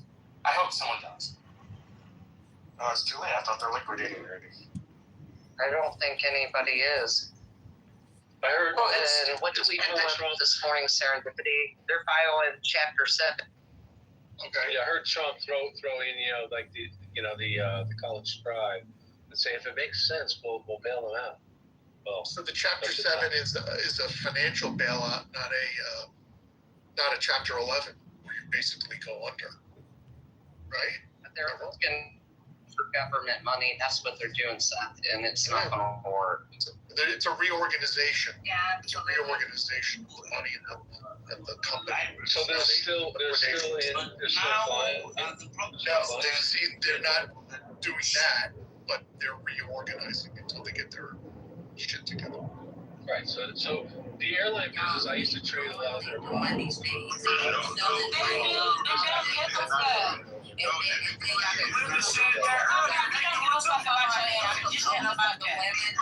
Women do after the fact, it doesn't make any sense to me. It's just like me going to get a puppy, knowing that it's getting it shut down for pennies on the dollar, even better. And only in their acting can they have this experience. No. We want that ground floor to be as familiar as your own. Yeah, it was interesting. I looked up the other day because someone was telling me that they used to fly Spirit's version of first class because it was a relatively low budget upgrade that made the experience a lot better. And it wasn't really a separated area like first class on other airlines, or you didn't get, fancy meals or anything, but you did get a double wide seat and much more legroom, and you got to board first and take luggage for free.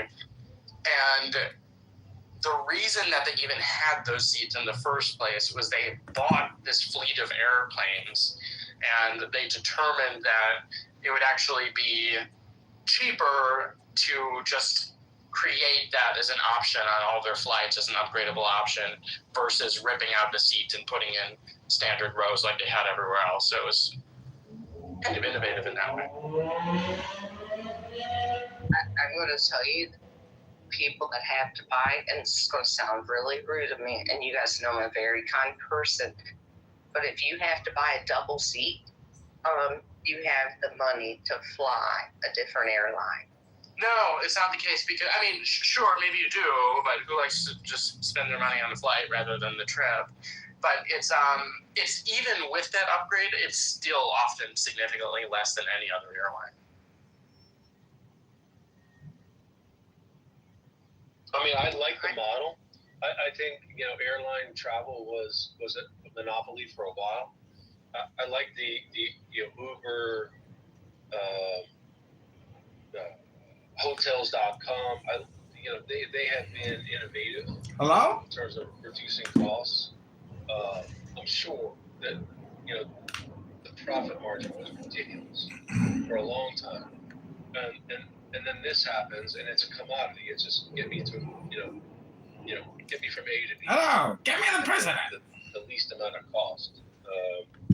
But you have to remember, like, people used to really enjoy the flight process. Now the experience is more like I think that sucks too. That is generations ago, and that's a different discussion. But when was air travel a monopoly? That was before deregulation. Albert made the point. I would like to hear him defend it. Yeah, there you go. More visible and sensible from this earth but a frozen spark turning back thee with a government backed. And the government told them how much they could charge per ticket. They had a limit. And how many competitors were there in the marketplace, and what was the greatest market share that one of them?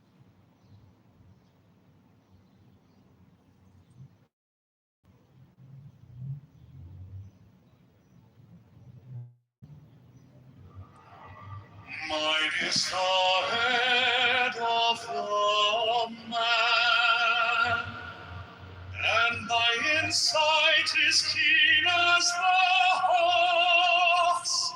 By my head I invoke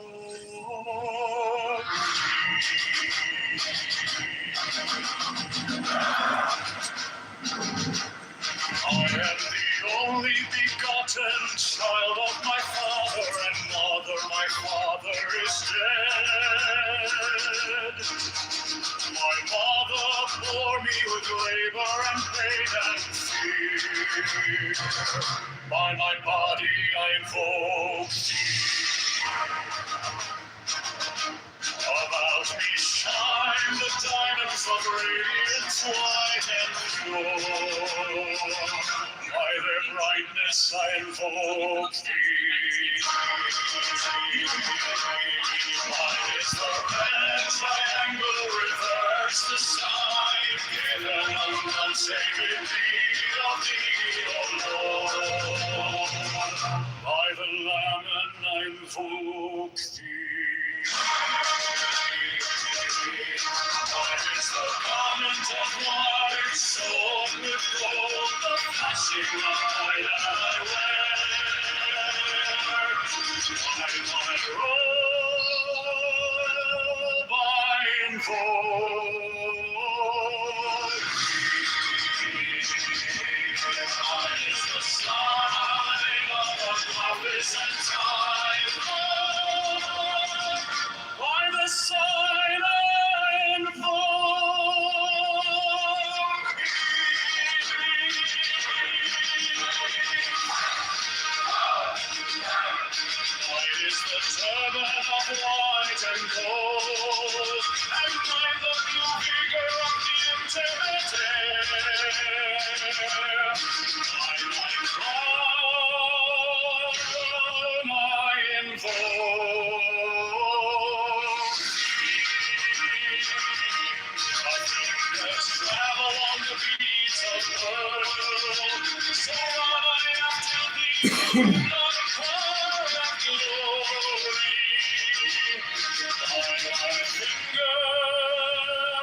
Under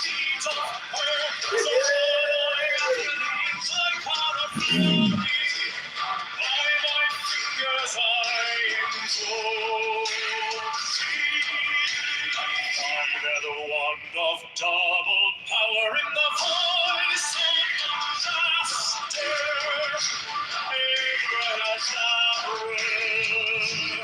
by the word I invoke thee. I know the dark ways of music and the song that I made of all to invoke.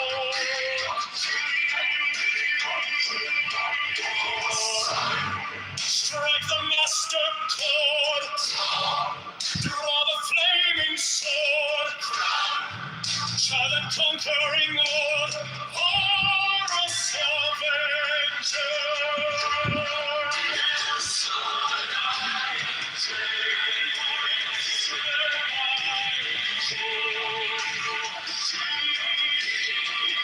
In my hand is thy sword of revenge, and strike at thy feet. By the sword and voice of the five, the voice of the 6, 11 are the voices. Abrahadabra.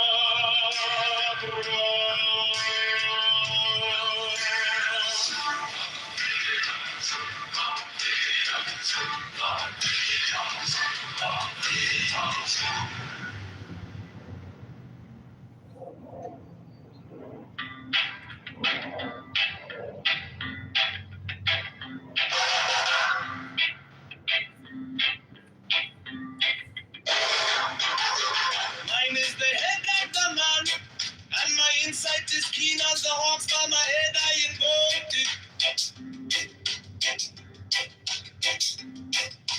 I am the only begotten child of my father and mother. My father is dead. My mother bore me with labor and pain and fear. By my body I invoke thee.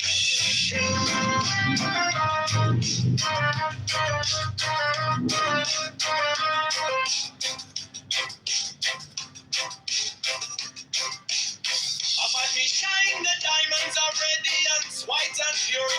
By their brightness I invoke it. Mine is the red triangle reverse, the sign given of none. Save it be of thee, O Lord. By the Lamb and I invoke thee.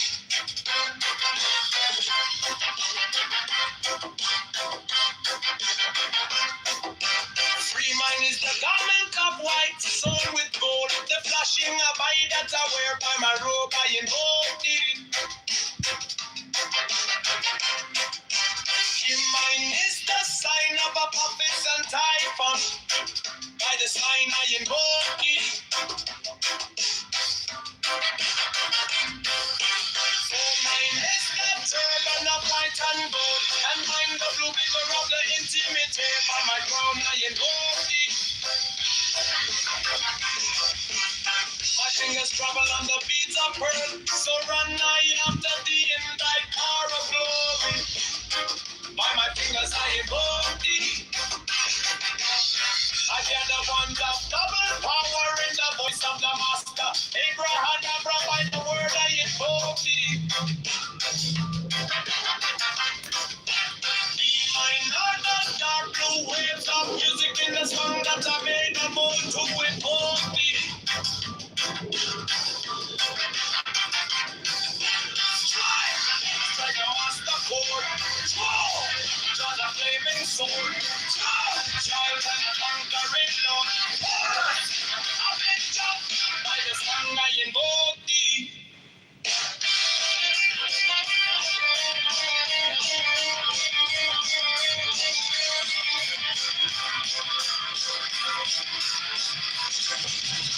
In my hand is my sword of revenge. Let it strike at my beginning. By the sword I invoke thee.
Mine is the adaptive man, and my insight is keen as the heart.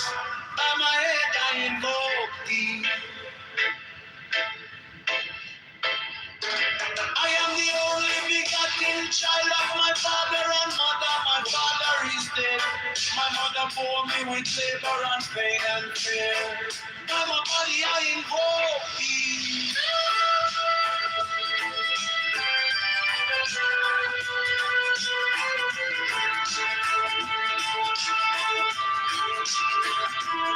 And always shine the diamonds of radiance, white and pure. By their brightness I invoke thee. Mine is the red triangle reverse, the sign given of none. Save it be, oh baby, oh Lord. By the Lamb and I invoke thee.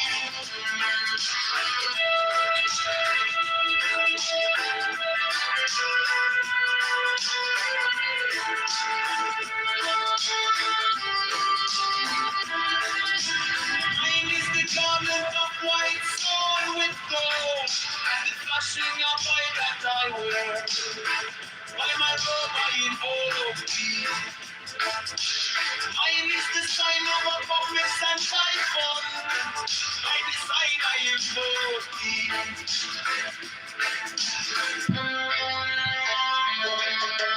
Mine is the turban of white and gold, and mine the blue victor at the intimate ear. By my crown I invoke thee.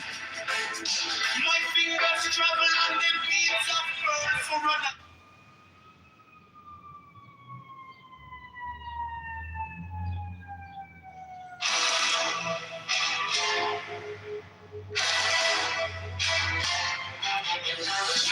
The order are about to become mothers receive all care, attention, and honor from all brethren. 68 special professed houses will be established for their convenience, should they wish to take advantage of them. 69 The Order offers great social advantages to its members, bringing them as it does into constant association with men and women of high rank. 70 The Order offers extraordinary opportunities to its members in their trades, businesses, or professions, aiding them by cooperation and securing their clients or customers. Elevate House! Elevate House! 71 The Order offers friendship to its members, bringing together men and women of similar character, taste, and aspiration. 70 The secrecy of the order provides its members with an inviolable shroud of concealment. 70 The crown of slander, which causes so great a proportion of human misery, is rendered extremely dangerous, if not impossible, within the order by a clause in the obligation of the third degree.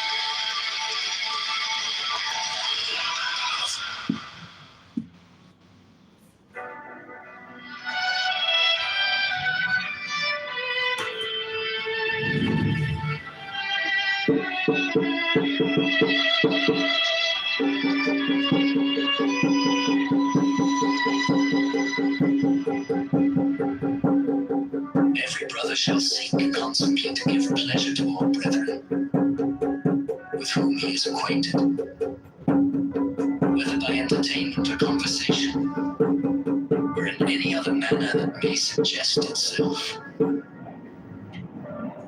will frequently and naturally arise that love itself springs up between members of the order. For that they have so many and sacred interests in common. Such love is peculiarly holy and is to be encouraged. All children of brethren are to be considered as children of the whole order, and to be protected and aided in every way by its members, severally, as by its organization collectively. No distinction is to be made with regard to the conditions surrounding the birth of any child. 15. There is an especially sacred duty which every brother should fulfill with regard to all children, those born without the order included. This duty is to instruct them in the law of the Lima, to teach them independence and freedom of thought and character, and to warn them that servility and cowardice are the most deadly diseases of the human soul.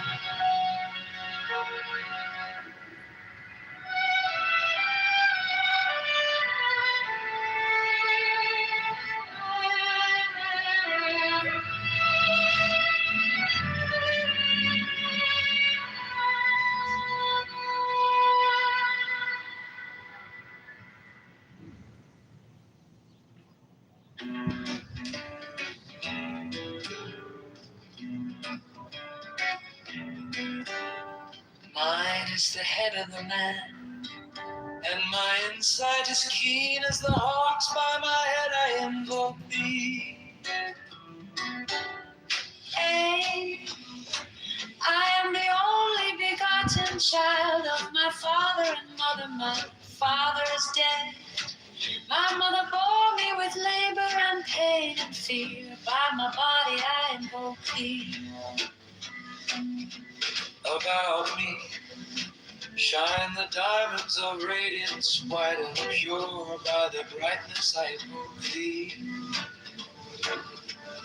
Mine is the red triangle reverse, the sign given of none save it be of thee. O Lord, by the Lamb that I invoke thee.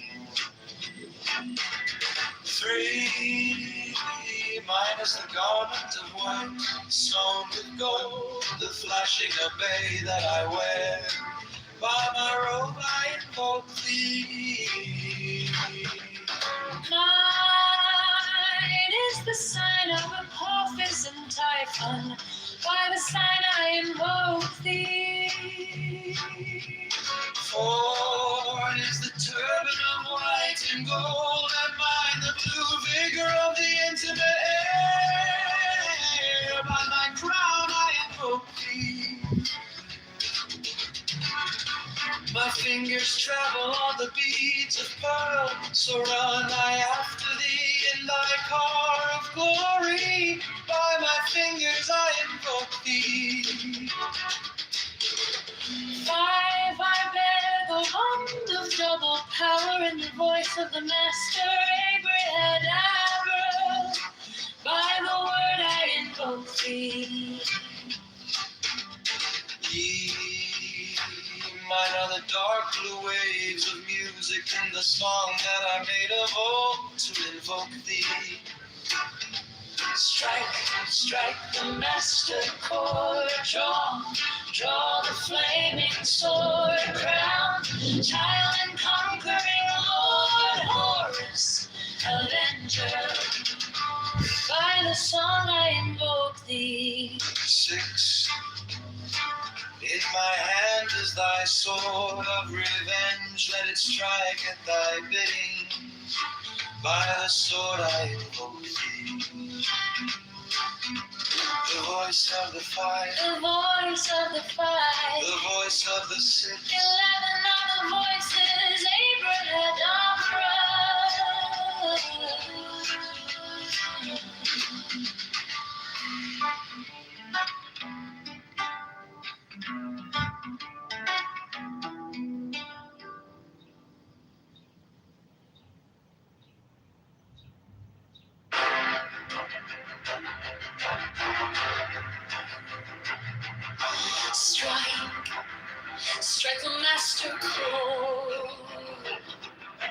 Draw the flaming sword,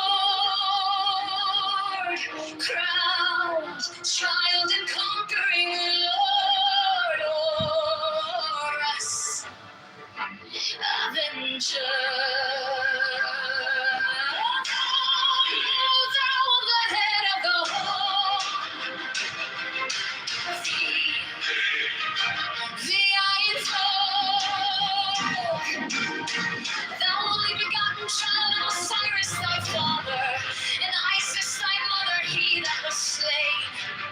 She that bore thee in her wombs, lying from the terror of the water. See thy invoke. Oh, those apron is your flashing white, whiter than the forehead of the morning. The iron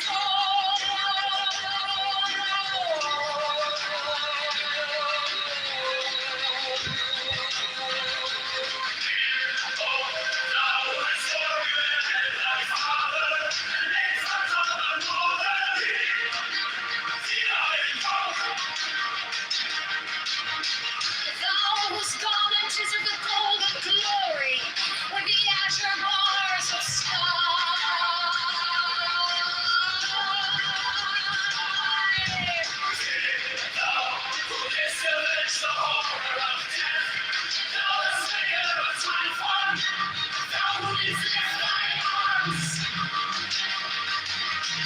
and the dragons of death were as dust. Thou didst raise thine head, and the crocodile of Nile was abased before thee.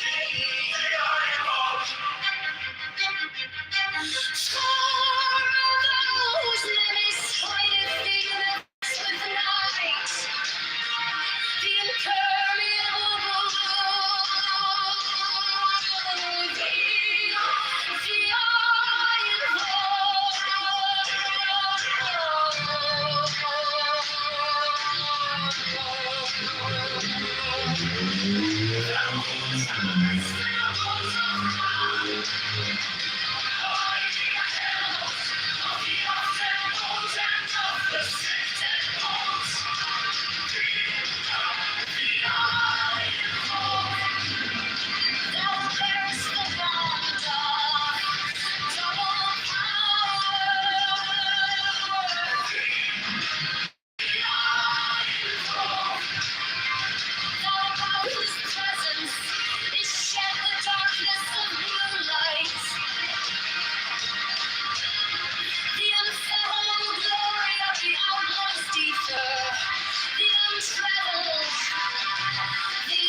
concentrest all the 30 ethers in one darkling sphere of fire.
Strike the master chord.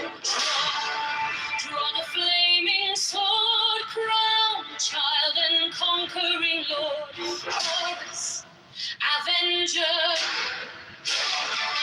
O thou of the head of the hawk, thee I invoke.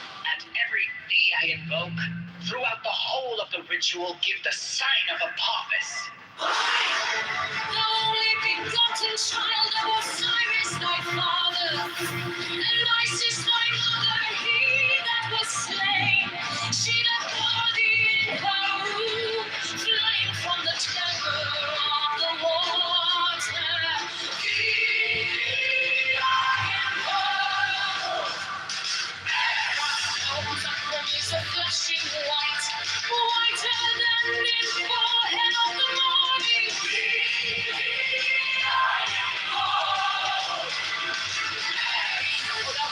Formulated thy father, and made fertile thy father.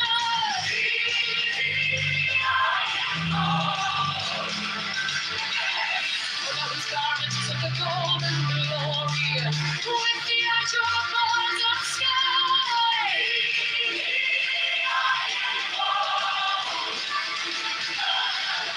Who didst avenge the horror of death, thou the slayer of Typhon? Thou, who didst lift thine arms, and the dragons of death were as dust? Thou, who didst raise thine head, and the crocodile of Nile was erased before thee?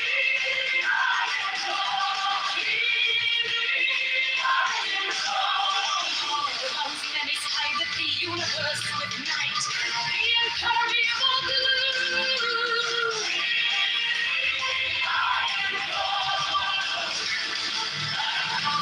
Travelers in the boat of Ra, abiding at the helm of the up-deck boat and of the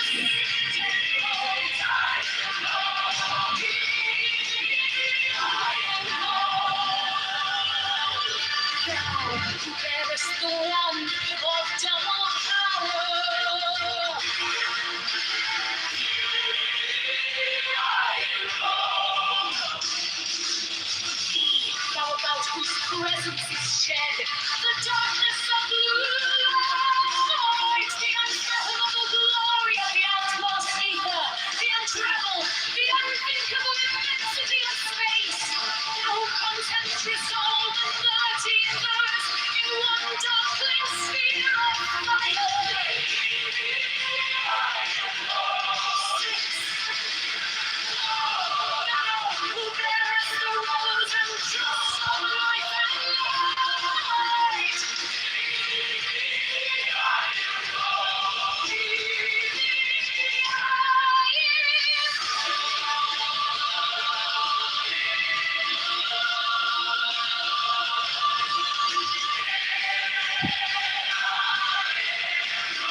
Mine is the head of the man, and my insight is keen as the hawk's. By my head I invoke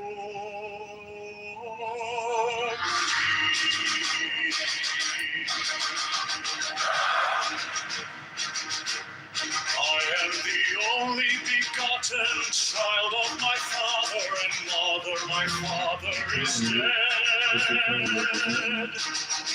My mother bore me with labor and pain and fear. By my body I invoke thee.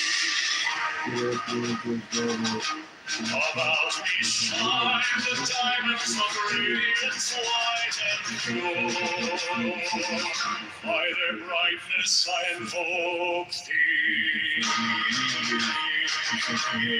Mine is the red triangle, reverse the sign, given on the dignity of thee, O Lord. By the Lamb I invoke thee. Mine is the garment of my soul, with gold the passing of my land. By my robe I invoke. Mine is the sign of the prophets and time. By the sign I invoke thee.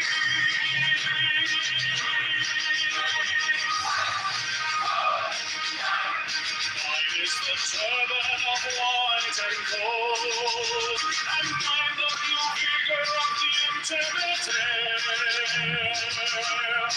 Mine my crown I invoke. My fingers travel on the beats of pearl, so run I after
The song I invoke.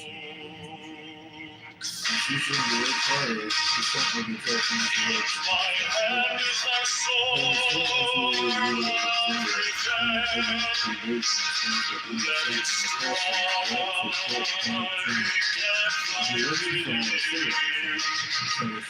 by the sword I invoke.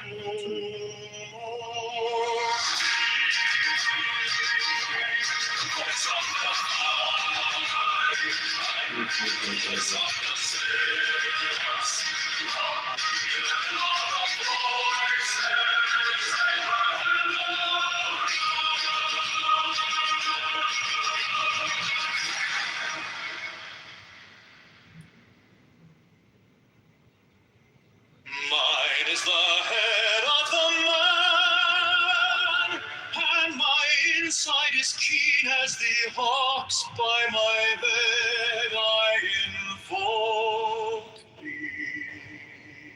I am the only begotten child of my father and mother. My father is dead.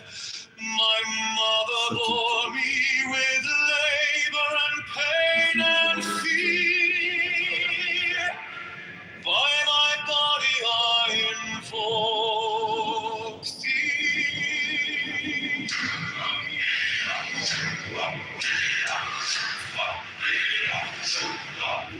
About me shine the diamonds of radiance, white and pure.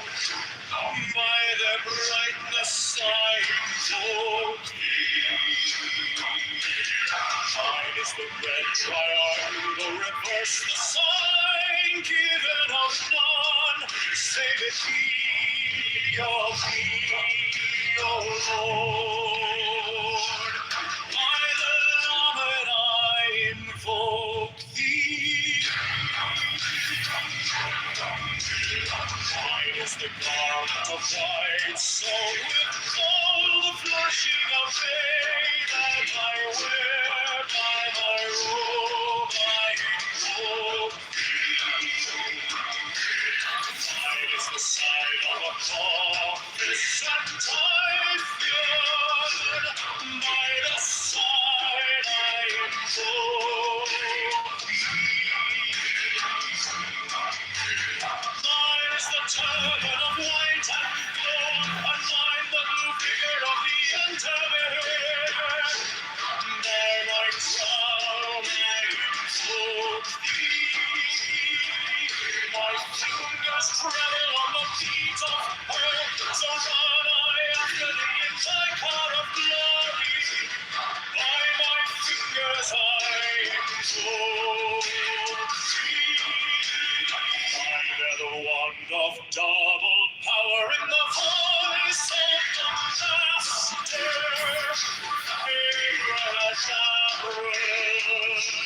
By the word I invoke thee.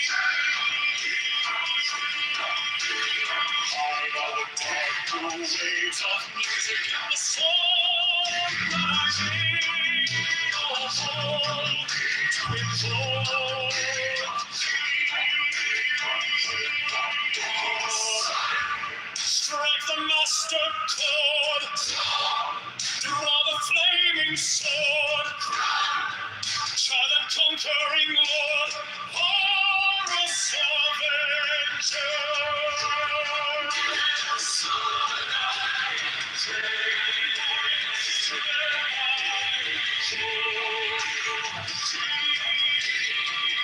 In my hand is thy sword of revenge, and strike with thy teeth. By the sword I hold thee. Voice of the 5, the voice of the 6, 11 are the voices.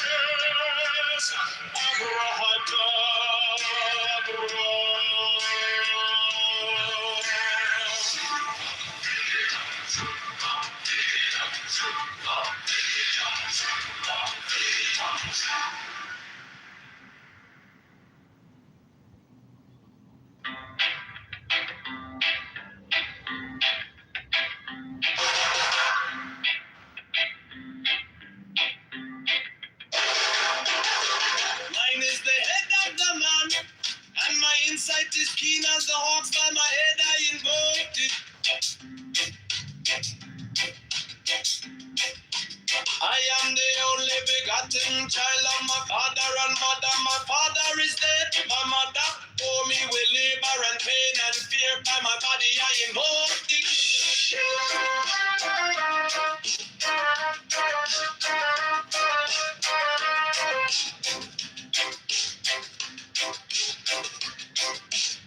About me shine the diamonds of radiance, white and pure.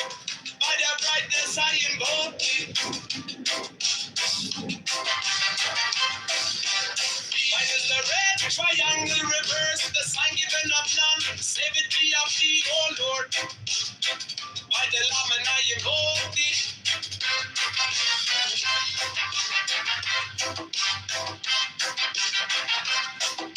Free mine is the garment of white, sewn with gold. The flashing of eye that I wear by my robe I invoke thee.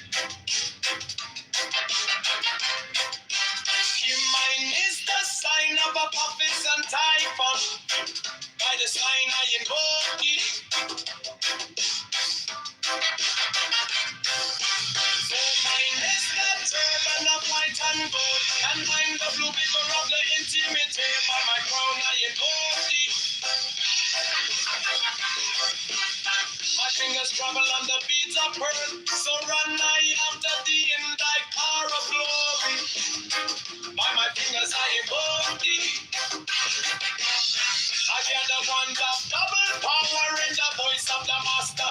Abrahadabra, by the word I invoke thee. Be mine are the dark blue waves of music in the song that I made above to invoke thee. Strike the master chord. Draw the flaming sword. Child and conquering Lord. Horus, Avenger. By the song I invoke thee.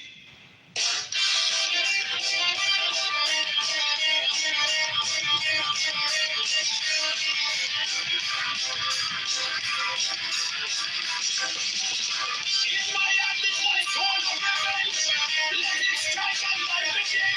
By the sword I invoke thee.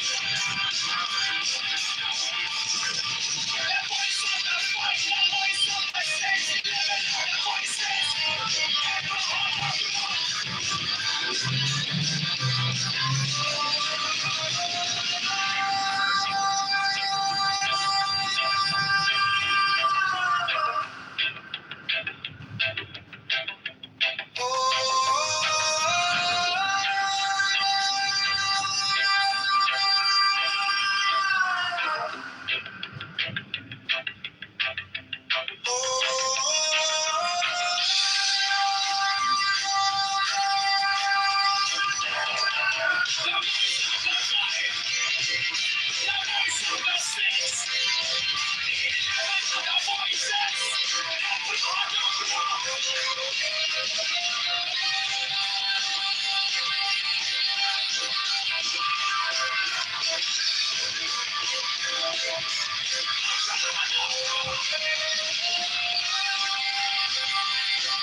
Mine is the adaptive man and my insight is keen as the heart. By my head I invoke thee. I am the only begotten child of my father and mother. My father is dead. My mother bore me with labor and pain and fear. By my body I invoke thee.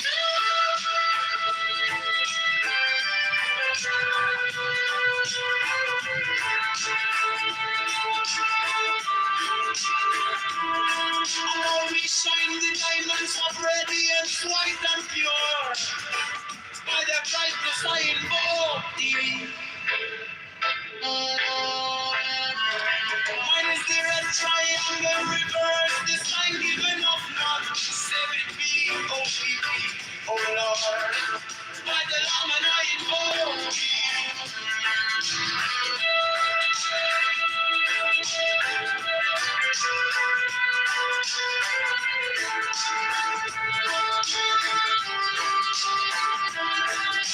Mine is the garment of white stone with gold, and the flashing of light that I wear. By my robe I invoke thee. Mine is the sign of a promise and typhoon. By the sign I invoke thee.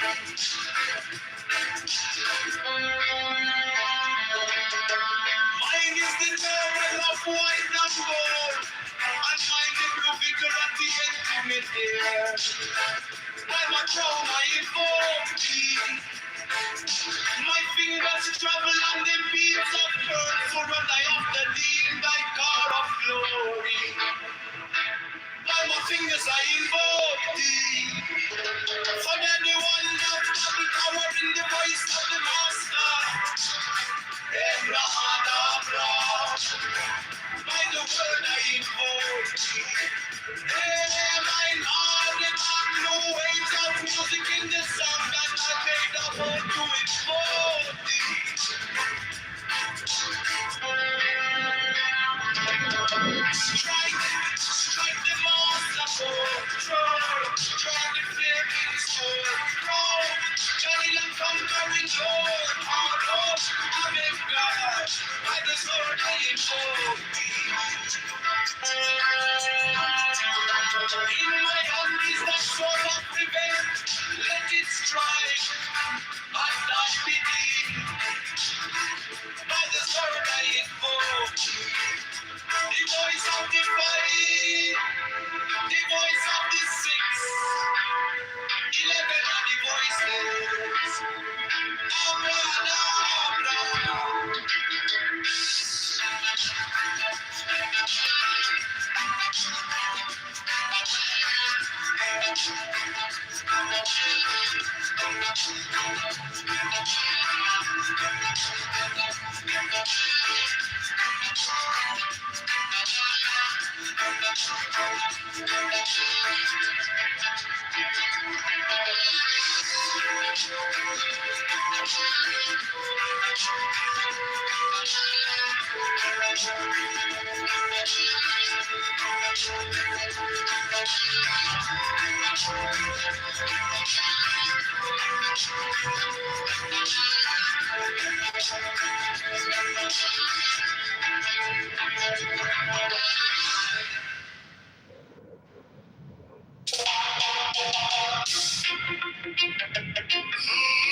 Mine is the head of the man, and my insight is keen as the ox. By my head I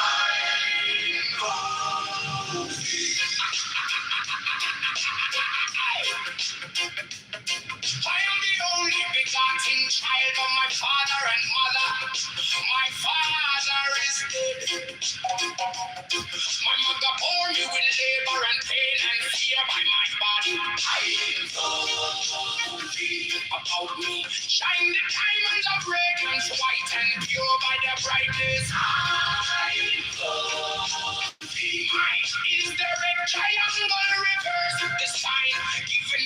and save it be of thee.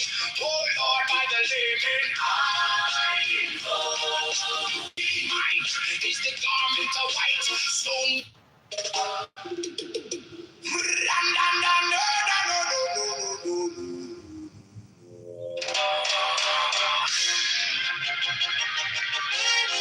Mine is the head of the man, and my insight is keen as the ox. By my head, I invoke thee.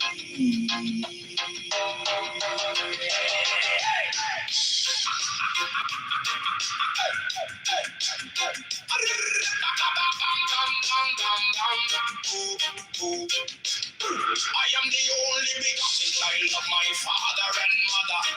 My father is dead. My mother bore me with labor and pain and fear by my body. I invoke thee. About me shine the diamonds of radiance, white and pure. By their brightness, mine is the head of the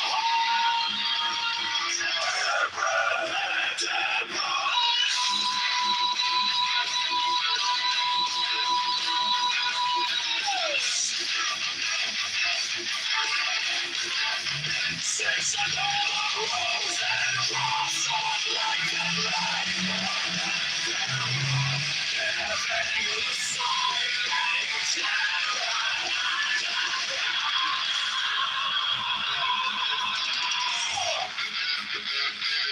Remaining in the sign, the invocation concludes.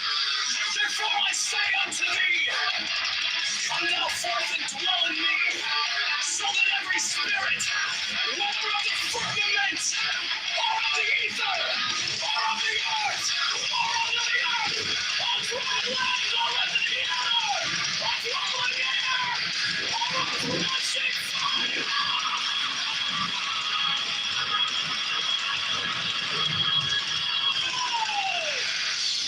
and every spell and scourge of God, the vast one might be.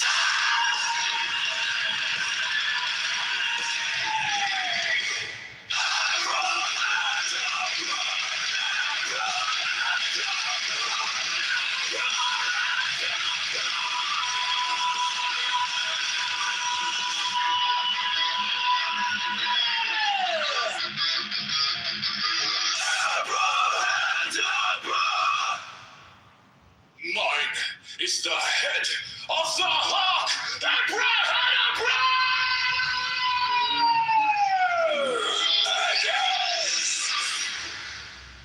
I bear the rose and cross of life and life.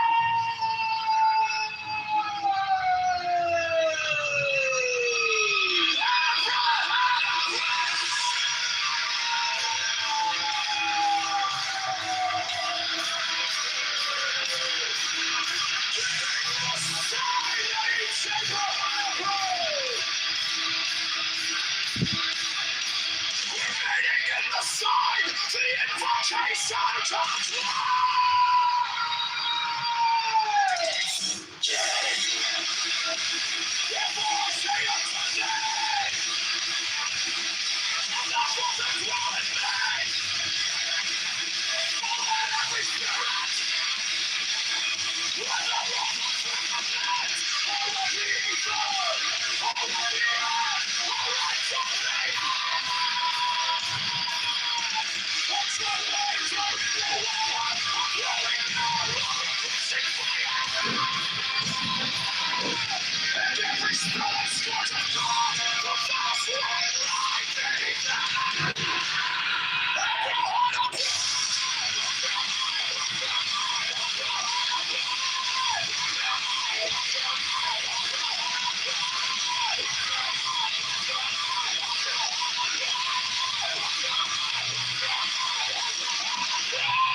purification concludes.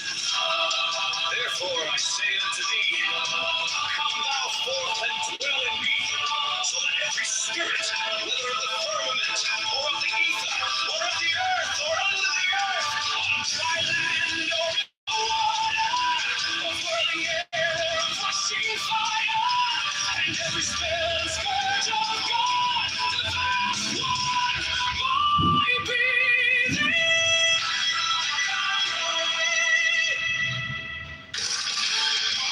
Mine is the head of the hawk, abracadabra, and ends. 6. I bear the rose and cross of life and light. Hearing the sign, teach him abracadabra. Remaining in the sign, the invocation concludes. Therefore I say unto thee, come thou forth and dwell in me, so that every spirit, whether of the firmament, or of the ether, or of the earth, or under the earth, on dry land, or in the water, of whirling air, or of rushing fire, and every spell and scourge of God, the vast one, might be thee. Abracadabra.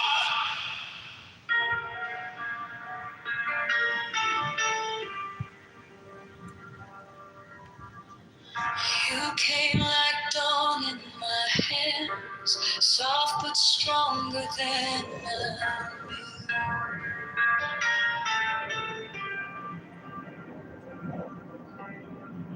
My fear turned gold in your eyes, and my old night broke in two.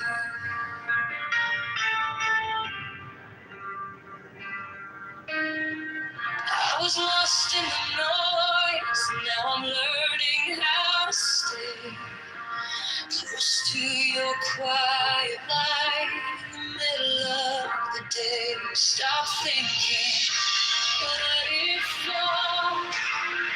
Take the deepest breath of them all. Hold it. Don't run from the feeling. One more second. You can start believing.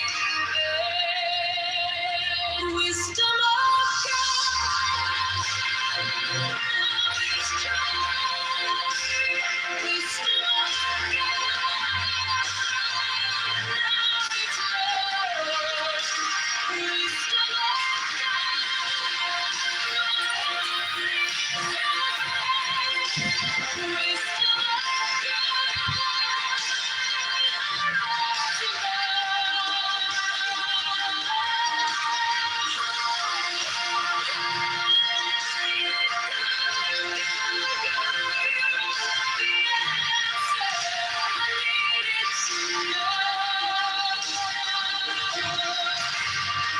Your touch is a steady rain on the dust of who I am.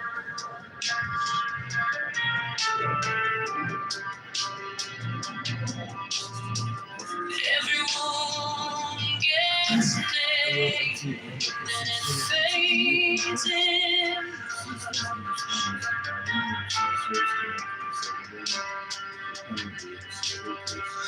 I don't need 1,000 signs when your name is in my chest. One deep breath, one brave step, and the rest can be blessed. Stop thinking, let it fall. Take the deepest breath of them all. Hold it. Don't run from the feeling. One second, you can start believing. Wisdom of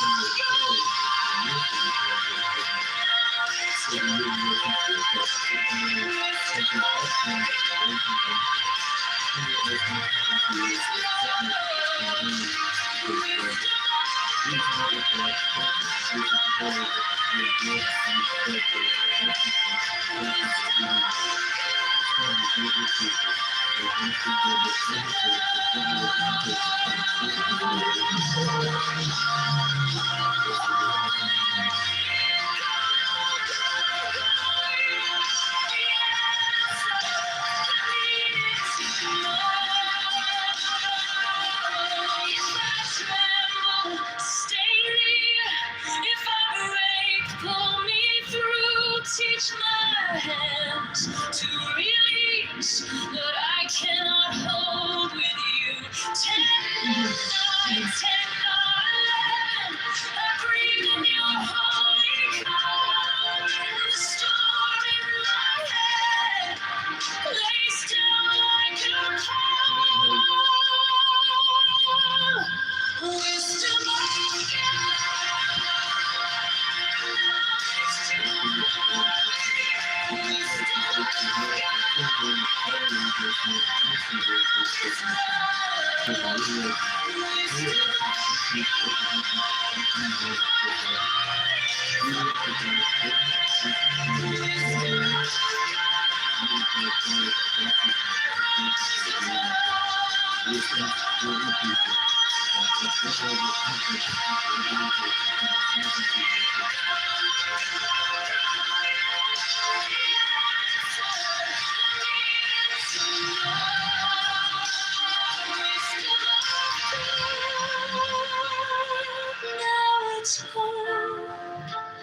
wisdom of God,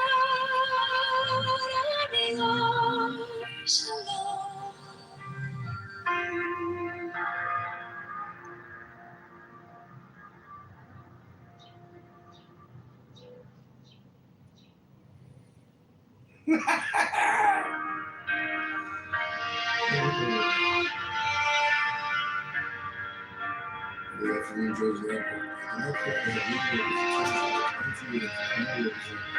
You came like dawn in my head, soft but stronger than I. Fear turned gold in your eyes, and my old night broke in two.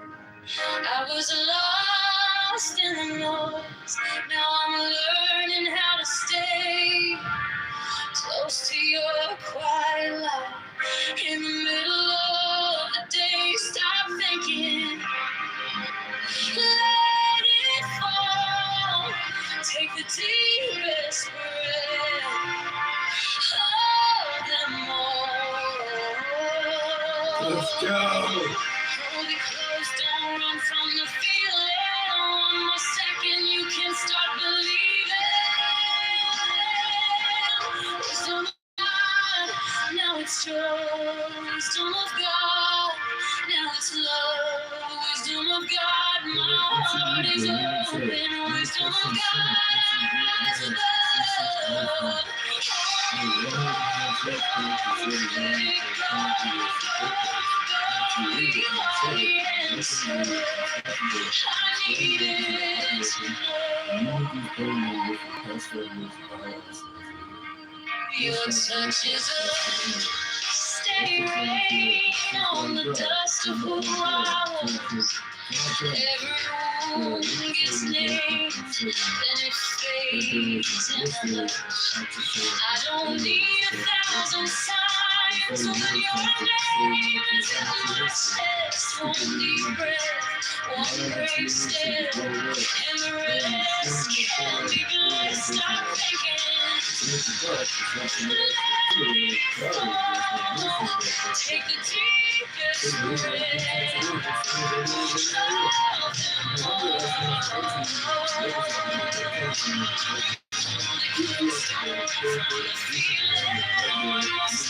You can stop believing.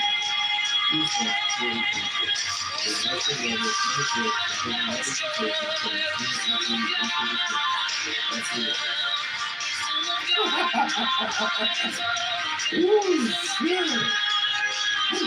Yeah.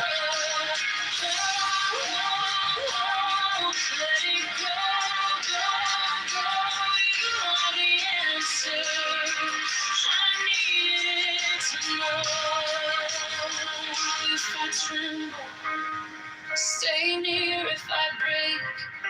Pull me through, teach my hands to release what I cannot hold with you.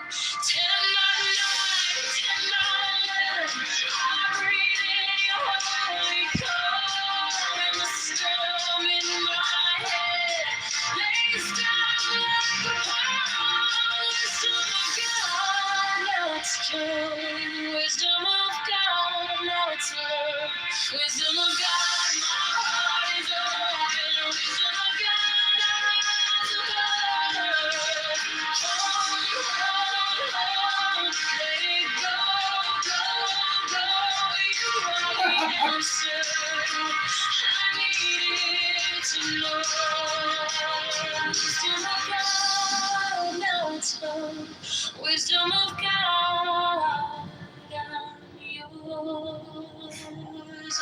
I'm yours. And currently in league representation, NTU is the plan to represent me.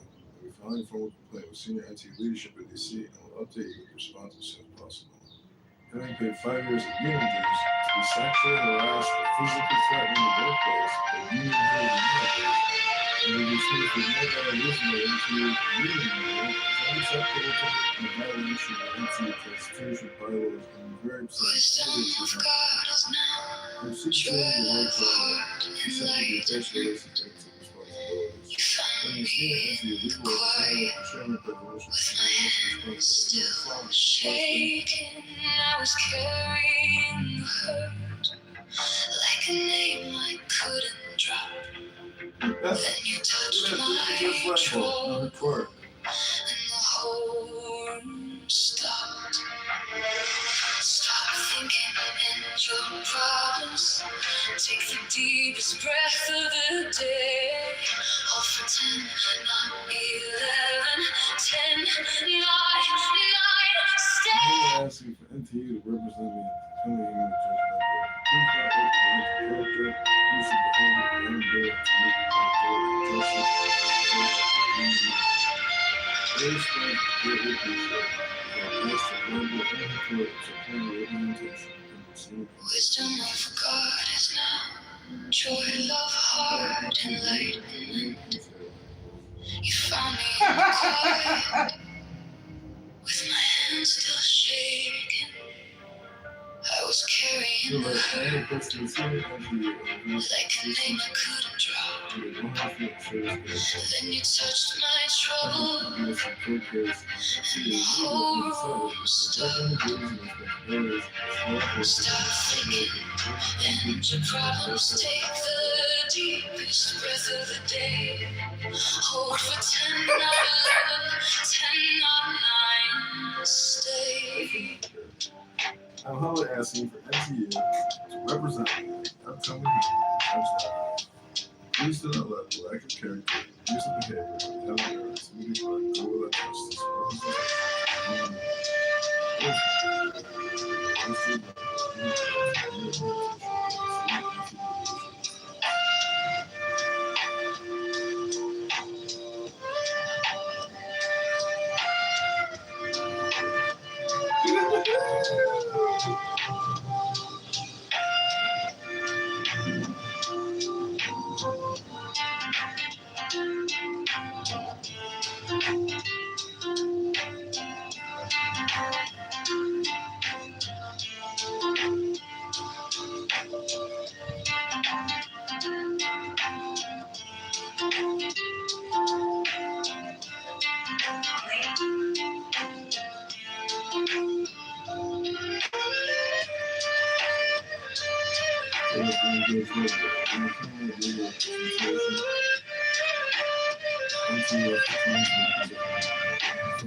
NCAA legal and so is neglecting the duties and responsibilities of his family to represent hard work and union dues for the past 4 years in the West responsible oversight is therefore needed.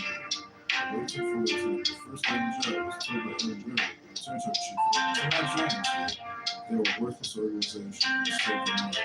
And we were even worse than this, talked to coworkers at home and before the news time to understand it, there's so much hate for stupid union members. NCAA should be organized, and extremely low personality. To be clear, this is for the last intimidated retaliated against thousands to tax legal is transferring back to Atlanta with my girl. I'm humbly asking for NCAA to raise the upcoming judge level. Please do not let life break this head to have the team put federal justice representation of the union. This month is greatly appreciated.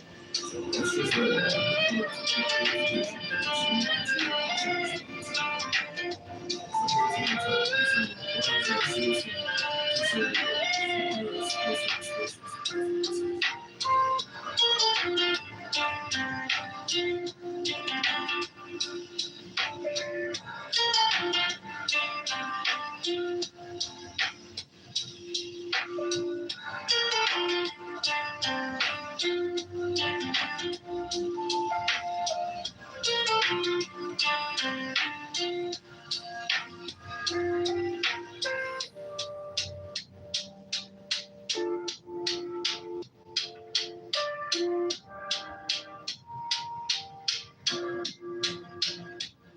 Please forward the ring to if I have your emails incorrect.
If not, I'm doing percent.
I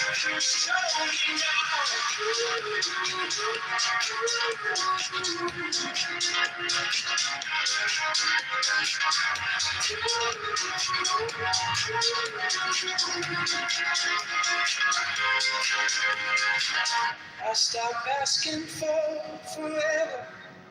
I start listening for the sign. One small smile, one clean moment turns the whole world right. In the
I read the rain in a teacup. I read the wind in your hair. Towel in the broken sidewalk. God in the grocery store. Psychology in the pattern. Like in the way. If I let go, I come back clear. If I let go, you get near. Now is wisdom. Now is joy. Now is wisdom. Let it go. God is love here. Love is now. Help me how to hold it. Show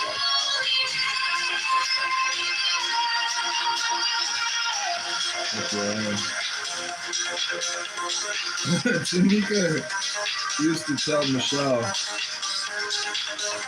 was her white privilege.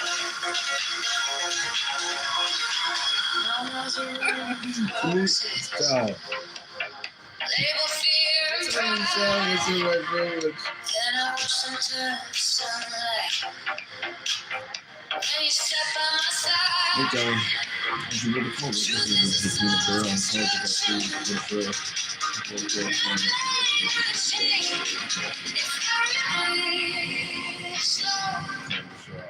I hear you sing. If I breathe slow, everything now is wisdom.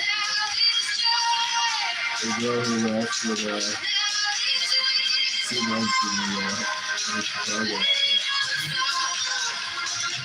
was on the phone with the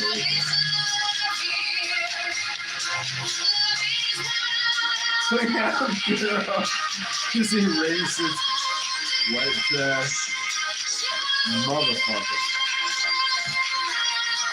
A girl who lasted 2 months in the Chicago office is on the phone. As what we're told, he said that girl is a racist, white trash motherfucker.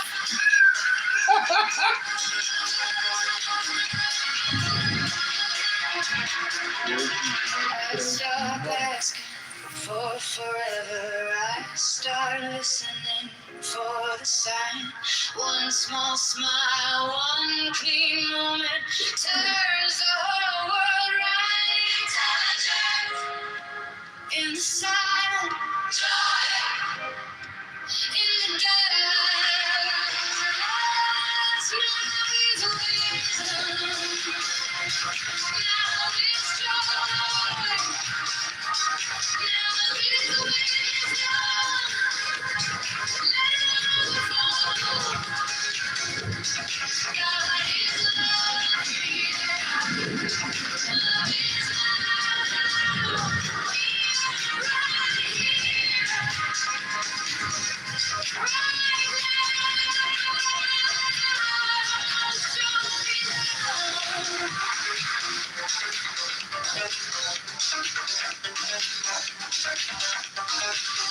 Mine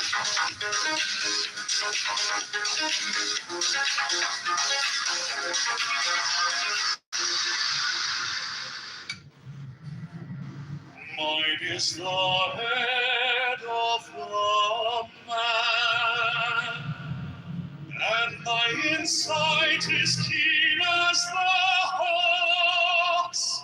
By my head I invoke.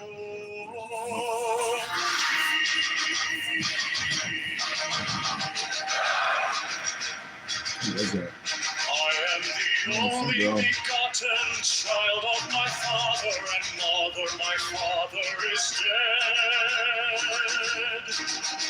My mother bore me with labor and pain and fear. By my body I invoke thee. About me shine the diamonds of radiance white and pure. By their brightness I invoke thee.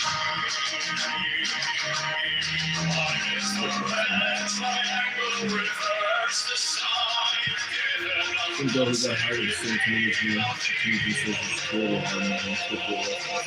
by the Lamb and I invoke thee. Mine is the garment of white, sewn with gold, the flashing of light I wear. By my robe I invoke. And the Air Force guy also moved, I see. I'd love to get a look at that.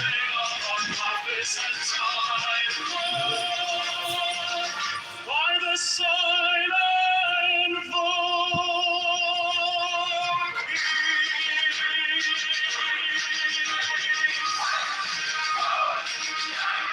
Mine is the turban of white and gold, and mine the blue vigor of the intimate air. By my crown I invoke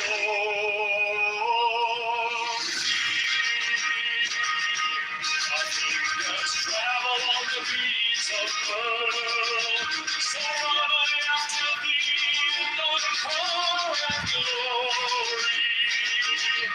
By my fingers I invoke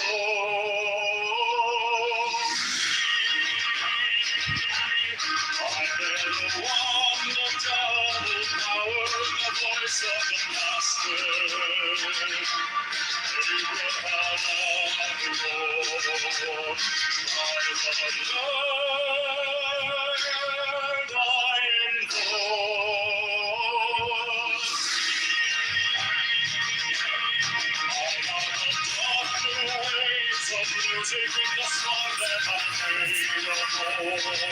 And the Air Force guy also moved to SCF.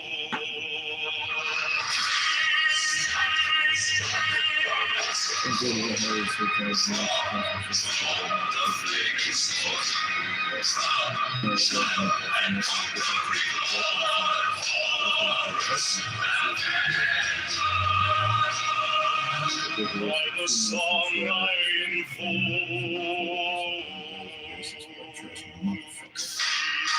Okay. My hand is thy sword of revenge, that it strike at thy bidding. By the sword I invoke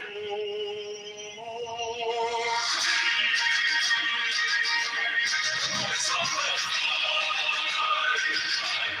voice of the saints, given all the voices ever known.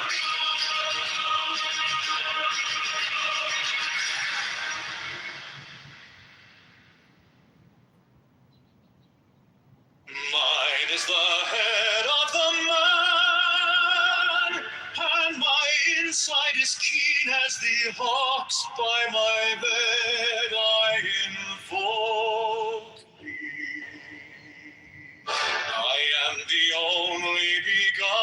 begotten child of my father and mother. My father is dead.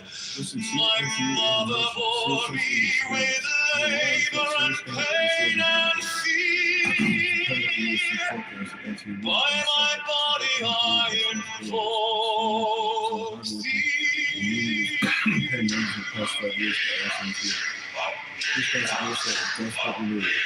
Looking for one food in the first time the cloud we shine in the diamonds of radiance, white and pure. By their brightness I invoke thee. From the many times to say that they come to hear stupid sign given of none, save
Strike the master chord, draw the flaming sword, shout and conquering Lord, Horus Avenger.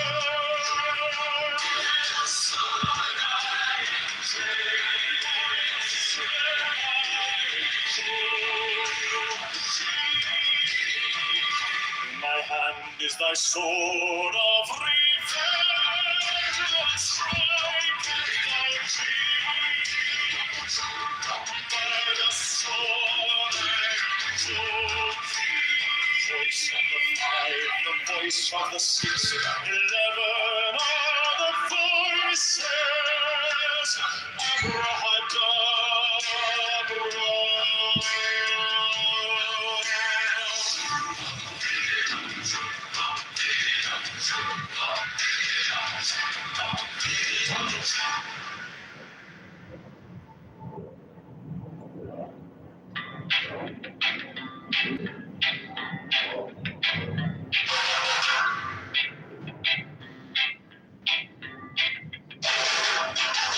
Mine is the head of the man, and my insight is keen as the hawks. By my head I invoked it. I am the only begotten child of my father and mother. My father is dead. My mother bore me with labor and pain and fear. By my body I invoke thee.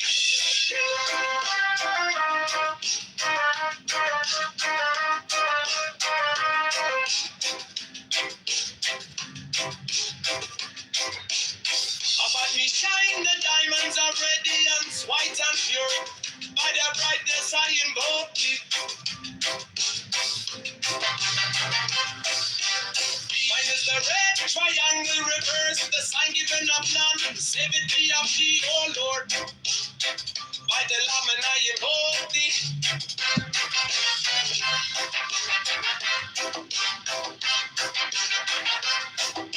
Free mine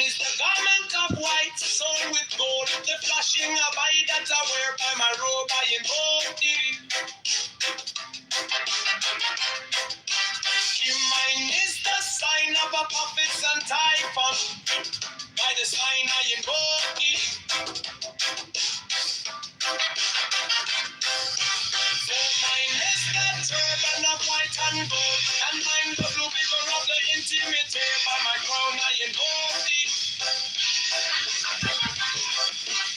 My fingers travel on the beats of pearl. So run I after thee in thy car of glory. By my fingers I invoke thee.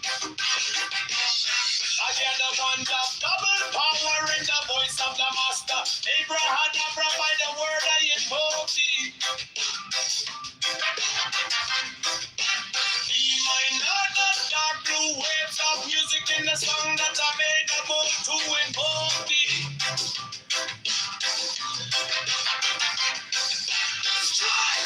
Strike a master chord. Draw the flaming sword. Shout and conquering Lord. Avenger. By the song I invoke thee.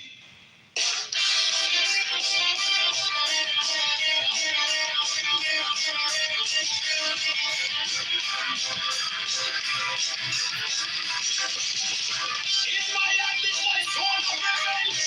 Let it strike and fight begin. By the sword I invoke thee. The voice of the fight, the voice of the safety level, the voices.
Mine is the adaptive man and my insight is keen as the heart.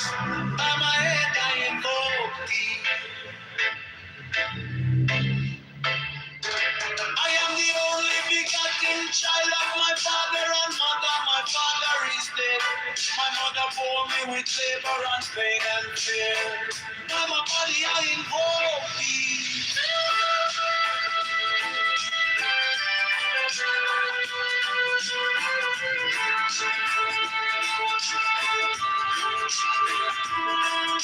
We shine the diamonds of radiance, white and pure. By the brightness I invoke thee. Is there a triangle reverse? The sign given of none. Save it be, oh be, oh Lord. By the Lamb and I invoke thee.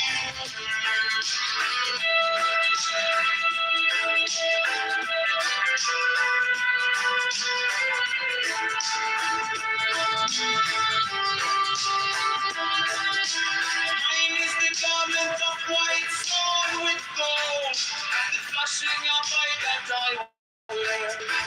By my robe I invoke thee.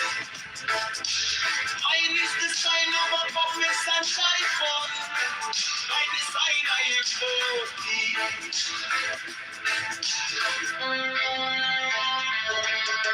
Mine is the garment of white and gold, and mine the blue figure at the intimate air. By my crown I invoke thee. My fingers travel on the beats of pearl, so run I after thee in thy car of glory. By my fingers I invoke thee. For anyone that has the power in the voice of the master. Abraham, by the word I invoke thee. My heart and heart, no waves of music in the song that I made about to invoke thee.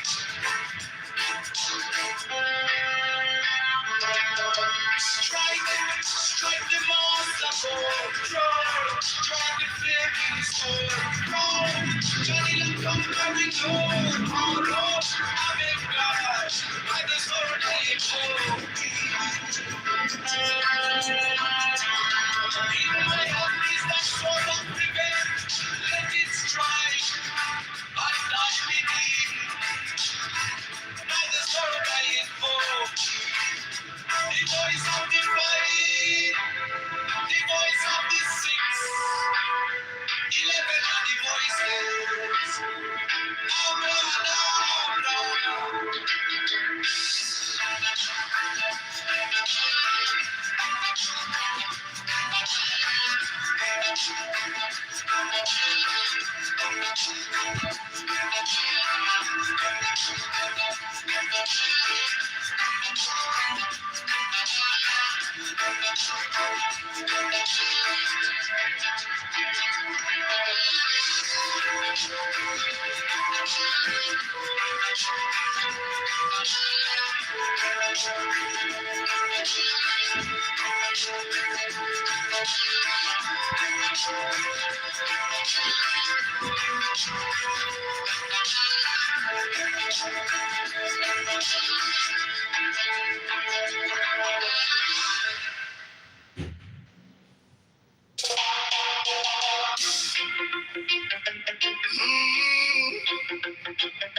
Mine is the head of the man, and my insight is keen as the ox. By my head I go thee. I am the only begotten child of my father and mother. My father is dead. My mother bore me with labor and pain and fear by my body. I know thee about me. Shine the diamonds of radiance, white and pure by the brightness. I know thee. Mine is the red triangle reverse the sign, giving of none save it be of thee. Oh Lord, by the layman. I know thee. Mine is the garment of white, so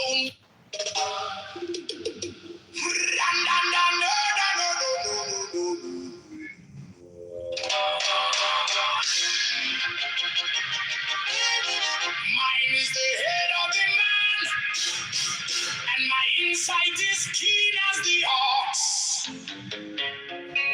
By my head, I invoke thee.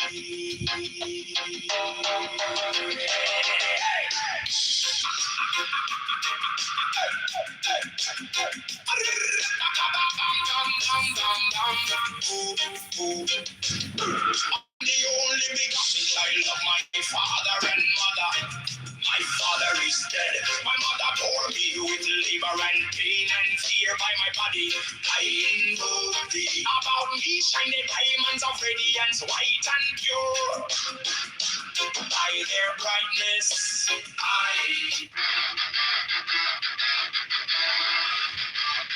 mine is the head of the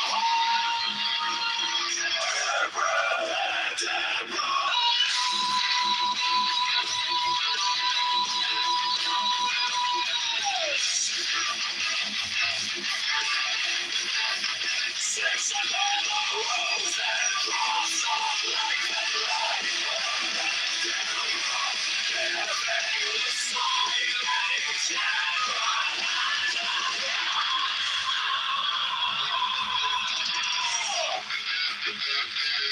Remaining in the sign, the invocation concludes.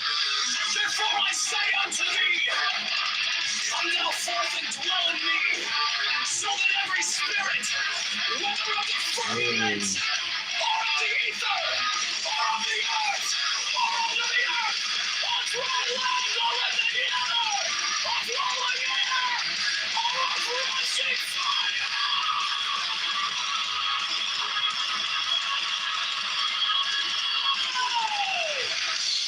and every spell and scourge of God, the vast one might be.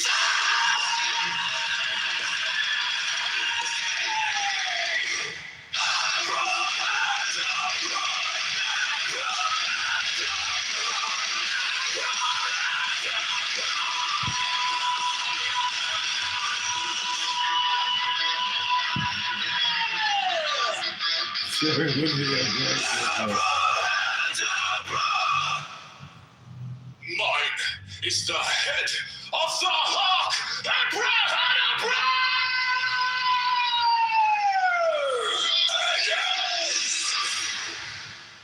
I bear the rose and cross of life and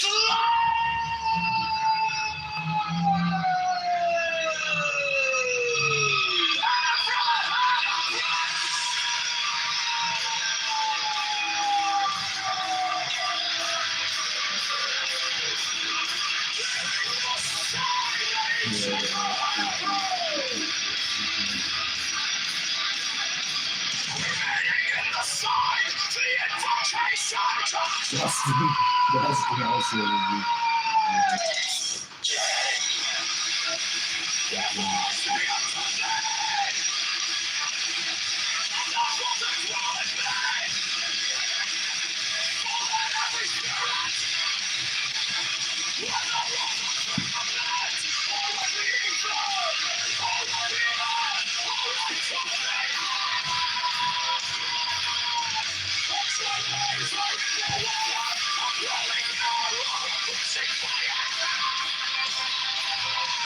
And every spell that scores a God, the false one life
I bear the rose and cross of life and light, giving the sign at each abracadabra.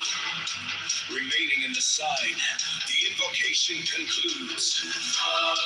Therefore I say unto thee, come thou forth and dwell in me, so that every spirit, whether of the firmament, or of the ether, or of the earth, or under the earth, on dry land, or in the water, of whirling air, or of rushing fire, and every spell and scourge of God, the vast one, might be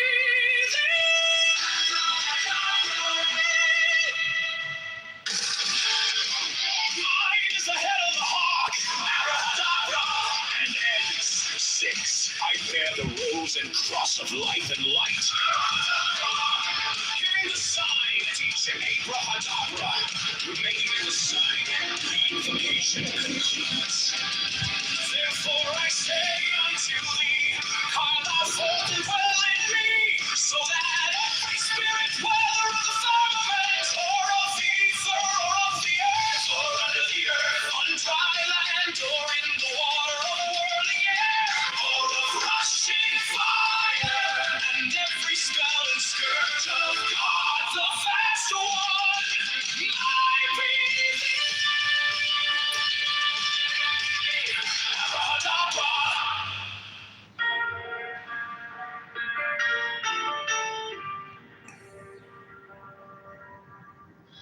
You came like dawn in my hands, soft but stronger than I knew.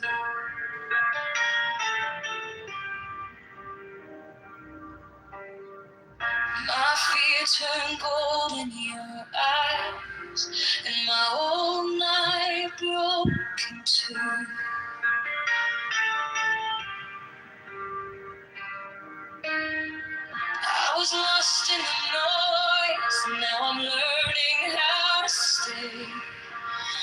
Close to your quiet light in the middle of the day. Stop thinking, what if all?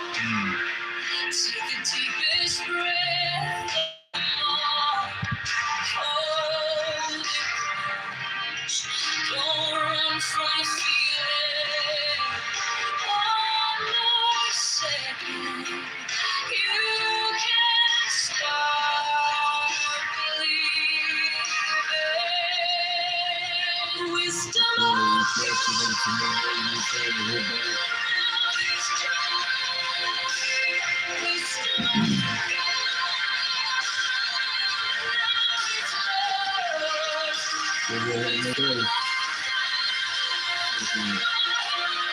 If I can only get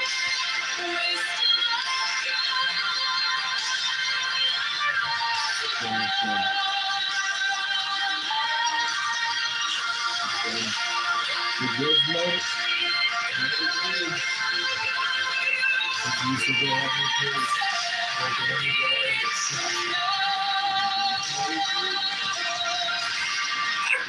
touch is a steady rain on the dust of who I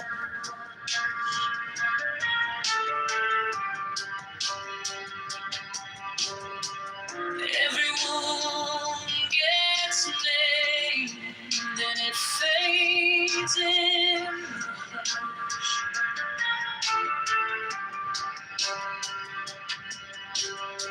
I don't need 1,000 signs when your name is in my chest. One deep breath, one brave step, and the rest can be blessed. Stop thinking, let it fall.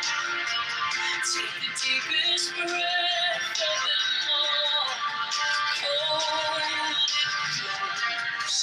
Don't run from the feeling.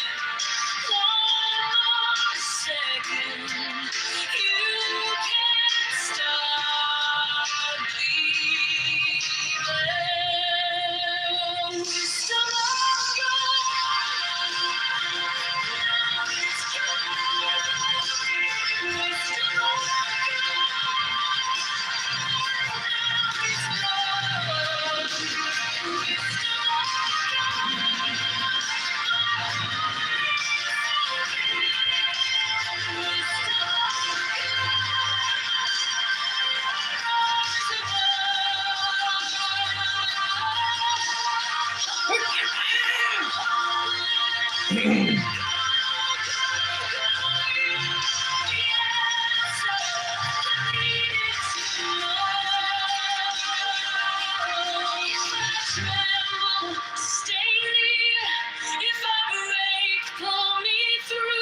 teach my hands to release what I cannot hold with you. 10 of 9, 10 of 11. I breathe in your holy calm. The storm in my head lays down like a pall. Wisdom of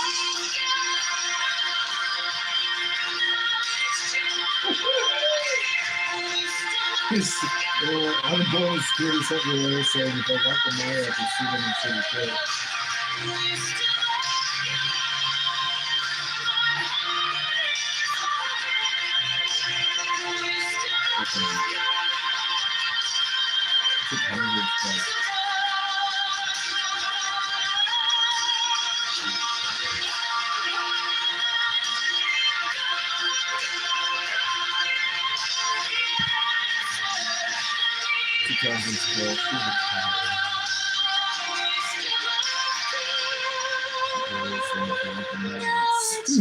It's so court. Wisdom of God, I'm yours alone.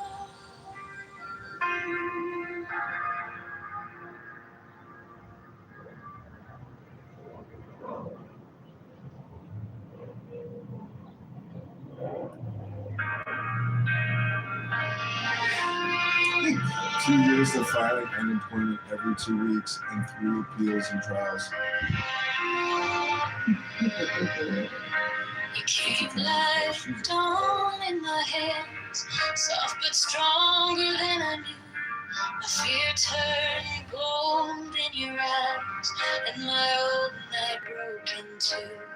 I was lost in the noise, now I'm learning how to stay close to your quiet light. In the middle of the day, stop thinking, let it fall. Take the deepest breath, hold them all. Hold it close, don't run from the feeling. One more second, you can start believing. Wisdom of God, now it's joy. Wisdom of God, now it's love. Wisdom of God, my heart is open. Wisdom of God, I rise above. Hold, let it go, go, go. You are the answer I needed to know. Your touch is a steady rain on the dust of who I was. Every wound gets named, then it fades in the hush. I don't need 1,000 signs when your name is in my chest. One deep breath, one brave step, and the Waiting on them. I was waiting on them. My mistake. Fucking joke. It really was my mistake.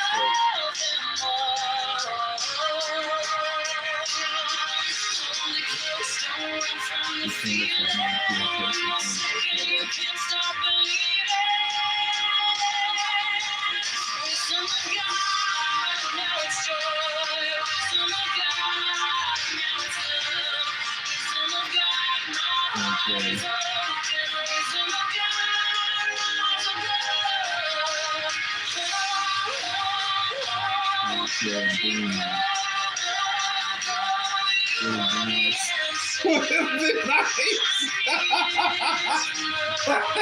600 a week. Stay near if I break. Pull me through, teach my hands to release what I cannot hold with you. Tender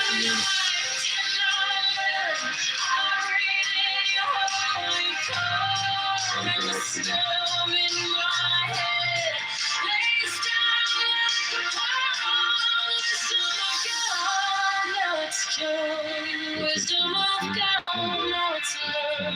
Wisdom of God, my heart is open. Wisdom of God, rise above. Let it go, go, go. You are the answer. I needed to know. Wisdom of God, now it's home.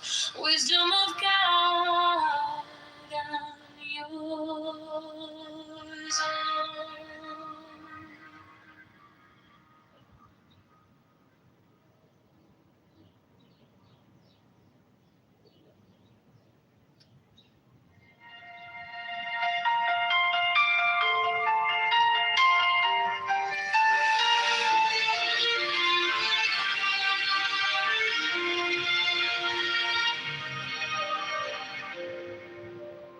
Wisdom of God is now joy, love, heart, enlightenment. You found me in the quiet with my hands still shaking. I was carrying the hurt like a name I couldn't drop. Then you touched my trouble and the whole room stopped. Stop thinking in your problems. Take the deepest breath of the day. All for 10, not 11. 10, 9, 9, stay.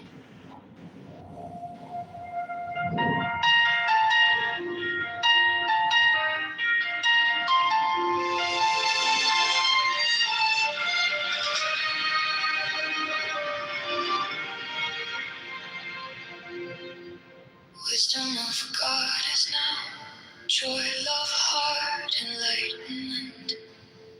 You found me in the quiet, with my hands still shaking. I was carrying the hurt, like a name I couldn't drop. Then you touched my trouble, and the whole room stopped. Stop thinking, and your problems take the deepest breath of the day. Hold for 10, not 11, 10, not 9, stay.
It's not crime or violation of the law, it's a mental health issue.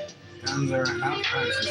Hypnosis of the power with no ethics or virtues. Fraud, scams, lies, propaganda.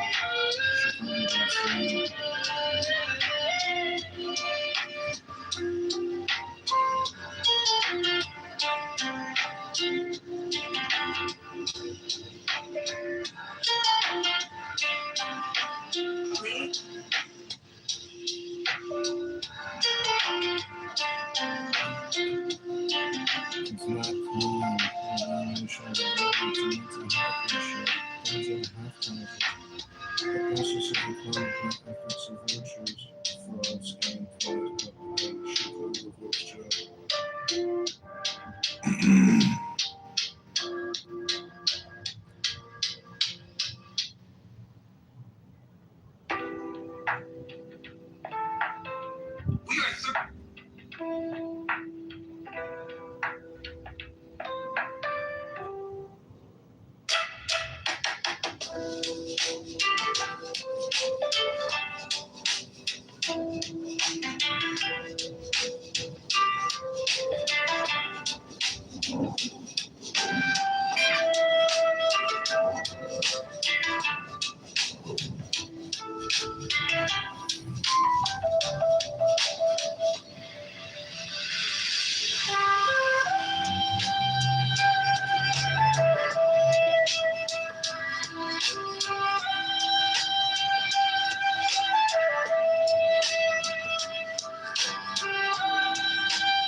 teacup.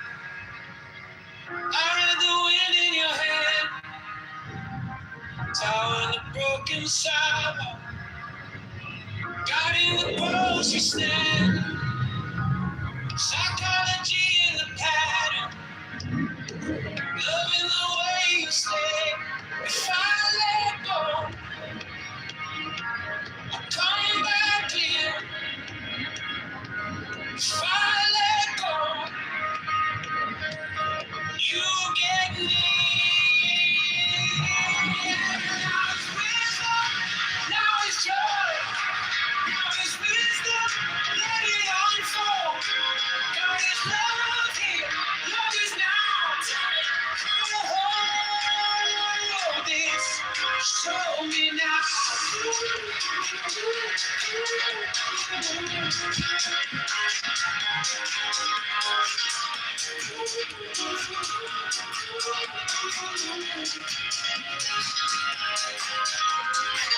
I'm out of the room with boxes, living fear and pride. Now I shall turn to sunlight, peace at my side. Truth is a soft instruction, I'll make my change. If I breathe slow, I hear it sing. If I breathe slow, everything. Now it's wisdom, now it's joy, now it's wisdom, let it unfold. God is love here, love is now. How to hold this, show me now.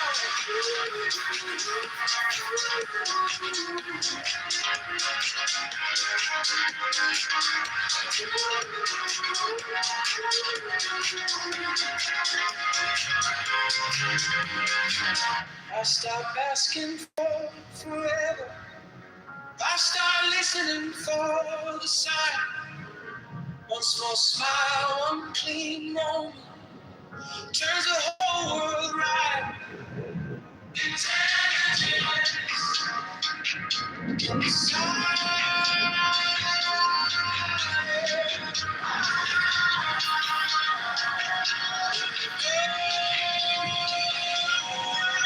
Now is wisdom, now is joy, now is wisdom, let it unfold. God is love here, love is now, right here, show me now.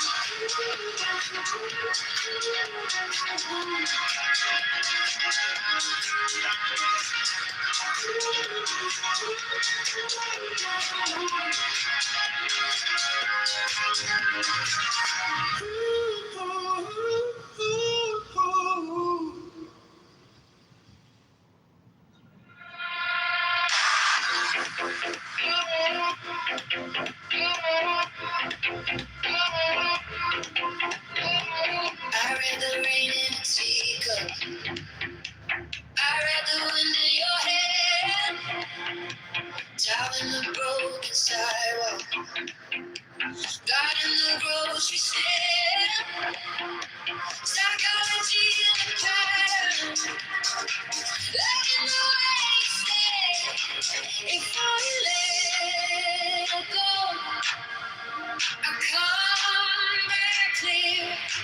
If I let go, you get near. Now is wisdom, now is joy, now is wisdom.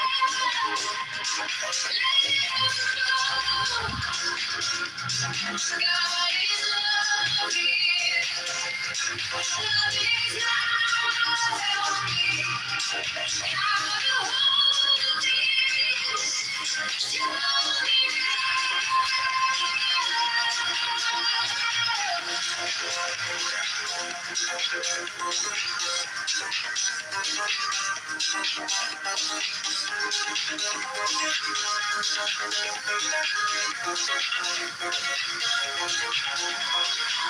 Mama's room with boxes, label fear and pride. Then I drops into the sunlight. When you step by my side, truth is a self-destruction. Not a blade, not a chain. If I remain slow, I hear it sing. If I breathe slow, everything now is wisdom. Now is joy. Now is wisdom. Let it overflow. God is love here. Love is now. Tell me how to hold it. Show me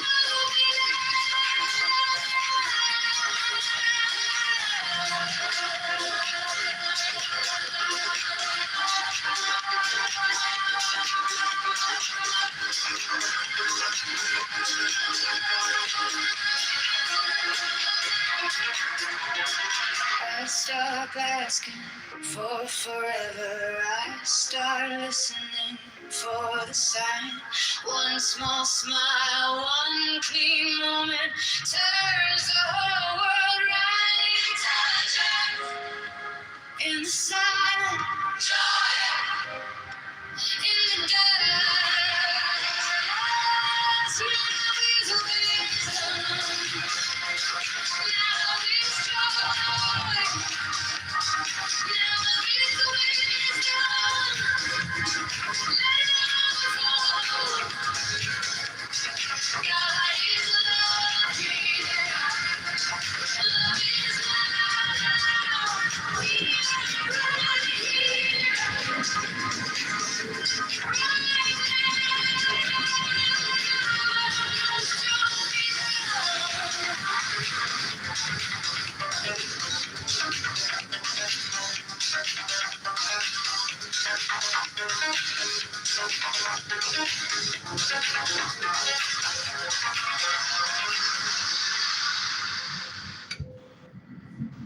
Mine is the head of the man, and my insight is keen as the hawk's. By my head I invoke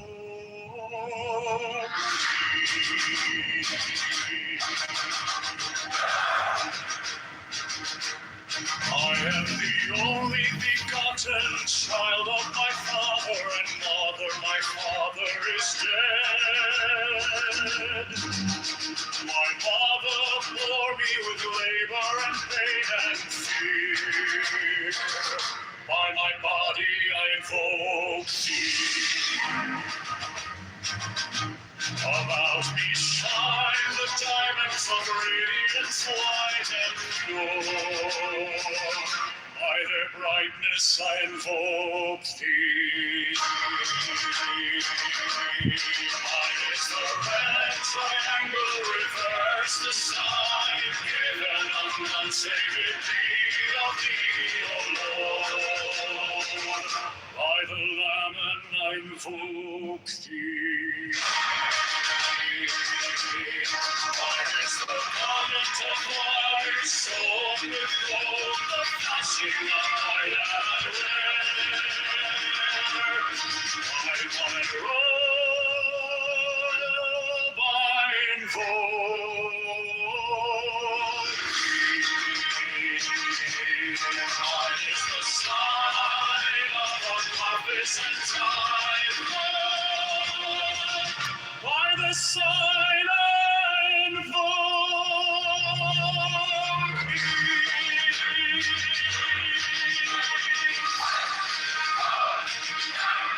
Mine is the turban of white and gold, and mine the blue vigor of the intimate air.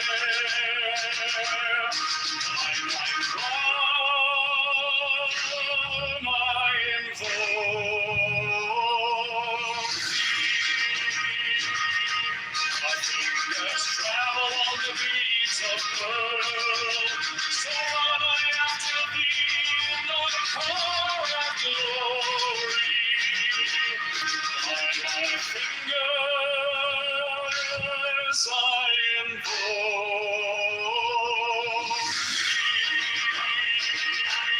I bear the wand of double power, the voice of the Master. Abraham, Lord, by the Lord I invoke.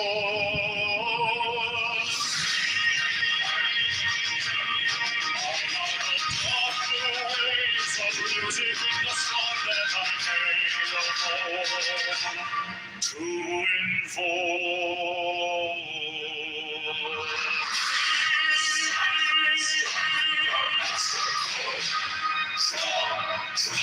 The flaming sword, proud, child, and conquering Lord, wondrous avenger.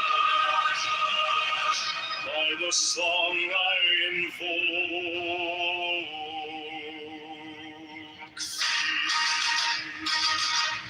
in my hand is thy sword of revenge. Let it strike at thy bidding. By the sword I invoke.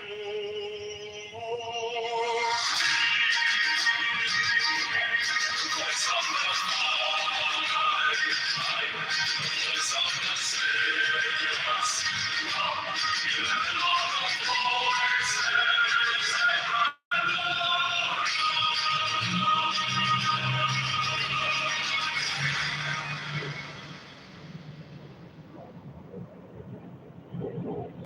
Mine is the head of the man, and my insight is keen as the hawk's. By my bed I invoke thee. I am the only begotten child of my father and mother. My father is dead. My mother bore me with labor and pain and fear. By my body I invoke thee.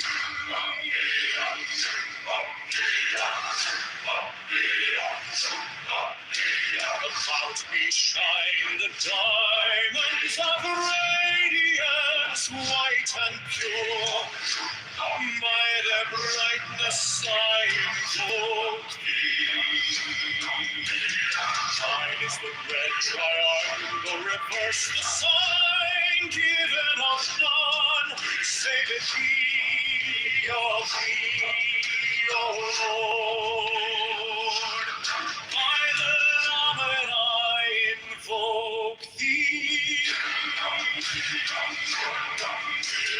Mine is the garment of white, sewn with gold, the flushing of day that I wear. By my robe I invoke thee. Mine is the sign of a prophet and Typhoon. By the sign I invoke thee. Mine is the turban of white and gold, and mine the blue figure of the Intermediate.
shining sword, child and conquering Lord, Horus Avenger.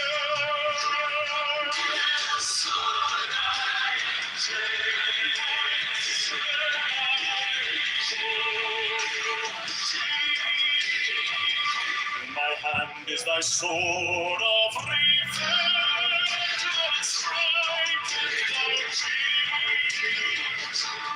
By the sword and voice of the five, the voice of the 6, 11 are the voices. Abrahadabra.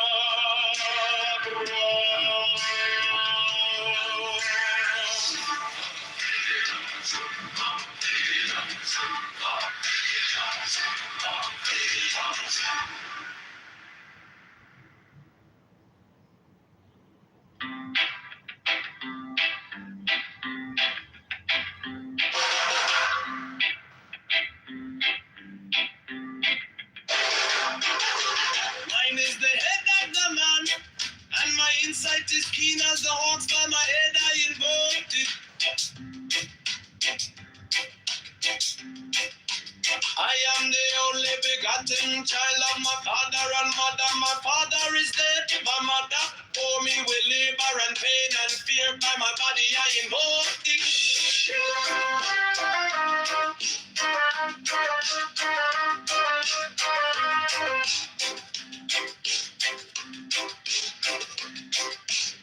About me shine the diamonds are radiant, white and pure. By their brightness I invoke it. Mine is the red triangle reverse, the sign given of none. Save it be of thee, O Lord. By the Lamb and I invoke thee.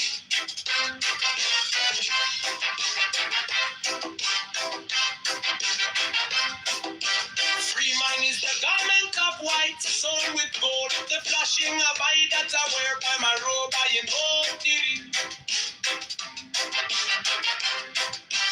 Mine is the sign of a prophet and typhon. By the sign I invoke thee. For mine is the turban of white and gold, and mine the blue vigor of the intimate air. By my crown I invoke thee. My fingers travel on the beads of pearl, so run I after thee in thy car of glory. By my fingers I invoke thee. I hear the one of double power in the voice of the master. Abrahadabra, by the word I invoke thee. Be mine are the dark blue waves of music in the song that I made about to invoke thee. Strike the master chord. Draw the flaming sword. Triumph and conquering Lord. Horus, Avenger, by the song I invoke thee.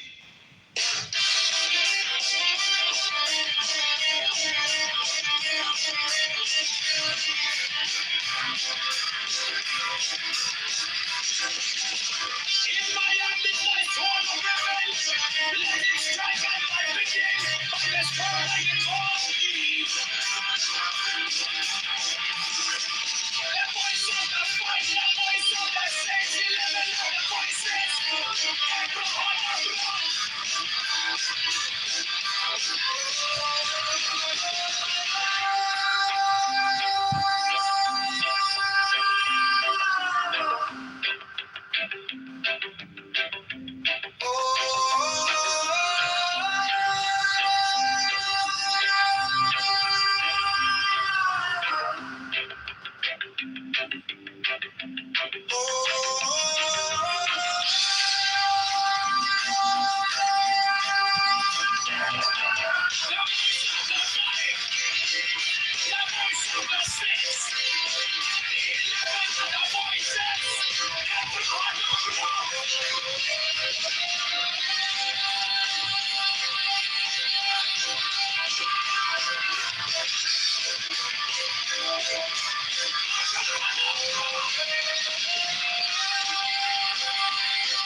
the head of the man, and my insight is keen as the hawk.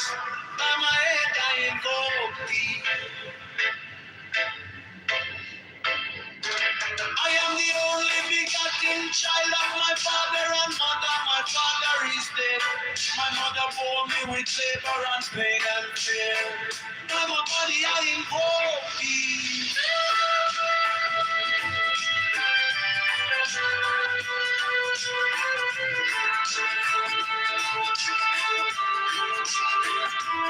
Around me shine the diamonds of radiance, white and pure. By the brightness I invoke thee. Mine is the red triangle reverse, the sign given of none. Save it be, oh people, oh Lord. By the Lamb and I invoke thee.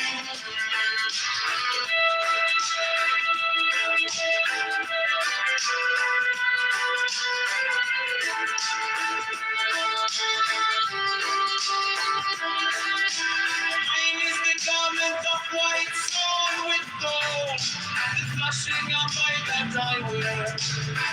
By my robe I invoke thee. Mine is the sign of a promise and typhoon. By the sign I invoke thee.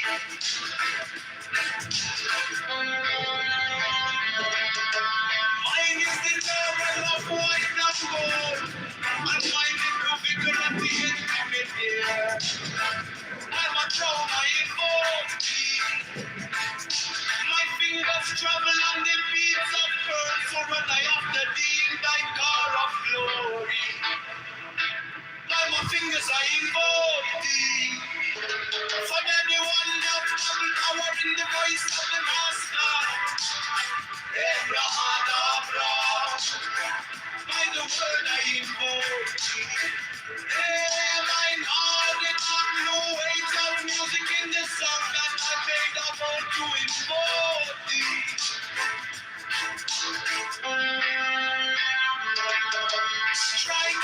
Strike the master chord, strike the flaming sword, Johnny the conquering Lord, our Lord, Amen God, by the sword I invoke thee. In my hand is the sword of revenge, let it strike, I die within, by the sword I invoke thee. The voice of the fight, the voice of the six, 11 are the voices.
Mine is the head of the man, and my insight is keen as the ox. By my head I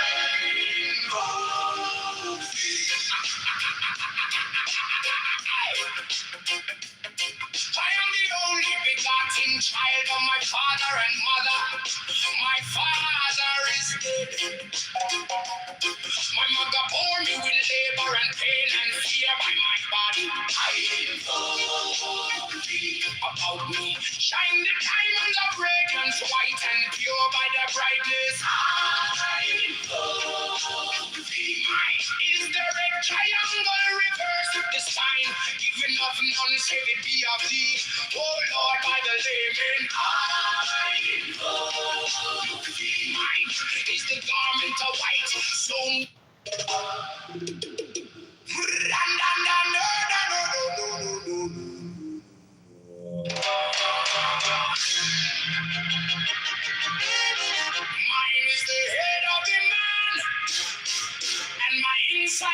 keen as the ox. By my head, I invoke thee.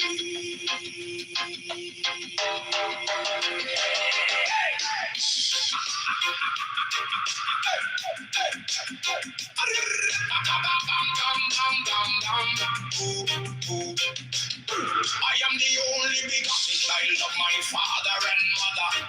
My father is dead. My mother bore me with labor and pain. Here by my body, I invoke thee. About me shine the diamonds of radiance, white and pure.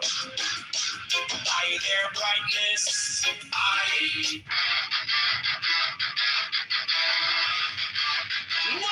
is the head of the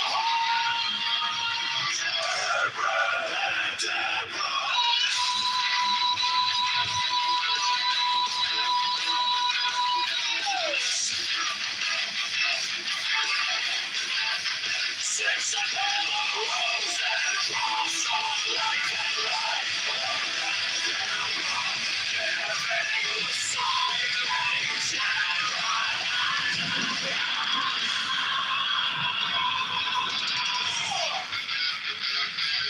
Remaining in the sign, the invocation concludes.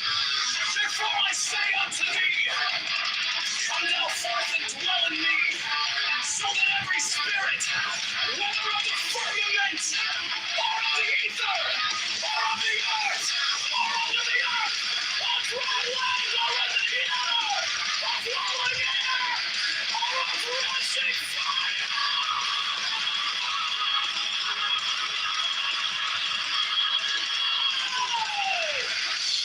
and every spell and scourge of God, the vast one might be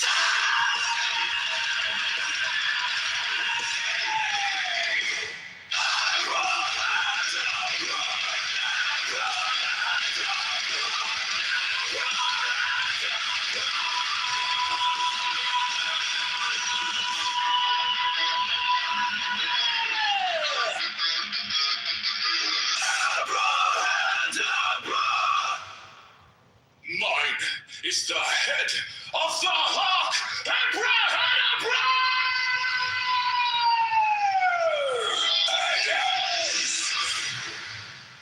I bear the rose and cross of life and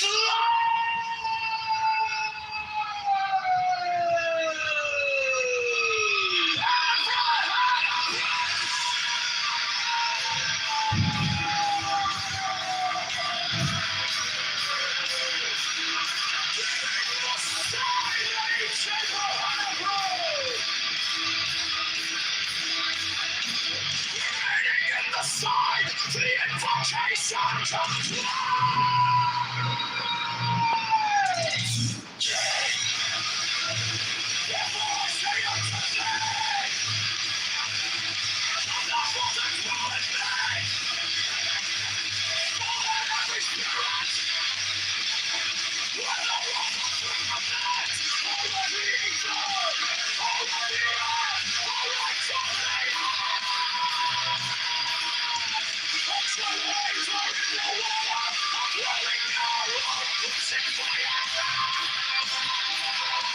and every spell and scourge of God, the vast one life beneath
6. I bear the rose and cross of life and light, giving the sign at each abracadabra. Remaining in the sign, the invocation concludes. Therefore I say unto thee, come thou forth and dwell in me, so that every spirit, whether of the firmament, or of the ether, or of the earth, or under the earth, on dry land, or in the water, of whirling air, or of rushing fire, and every spell and scourge of God, the vast one, might be thee.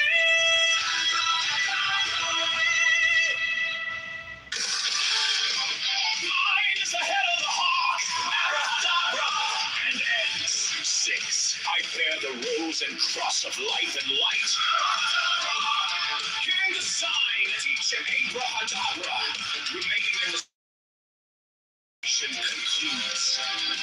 Therefore I say unto thee, come thou forth and dwell in me, so that every spirit, whether of the firmament, or of the ether, or of the earth, or under the earth, on dry land, or in the water, of whirling air, or of rushing fire, and every spell and scourge of God, the vast one, might be thee.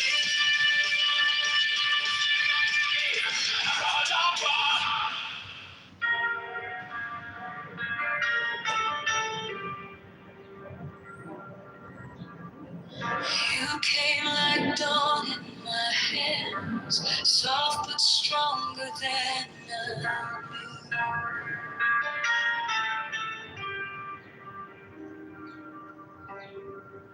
My fear turned gold in your eyes, and my old night broke in two.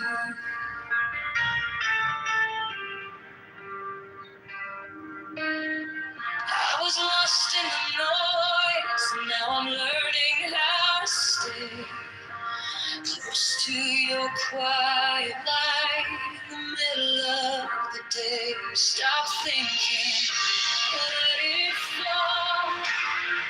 Take the deepest breath of them all. Hold it close. Don't run from the feeling. One more second. You can start believing. Wisdom of God is joy. Wisdom of God is love. Wisdom of God.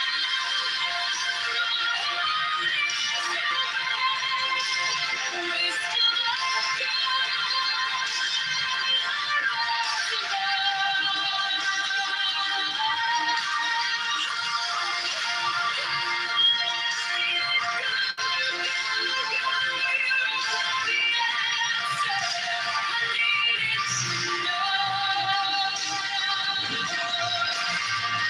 Your touch is a steady rain on the dust of who you are.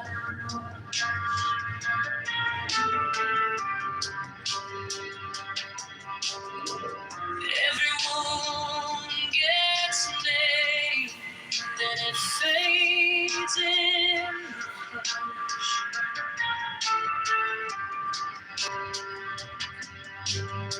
I don't need 1,000 signs when your name is in my chest. One deep breath, one brave step, and the rest can be blessed. Stop thinking, let it fall. Take the deepest breath of them all. Hold it close. Don't run from the feeling. One more second. You can start believing. Wisdom of God.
Now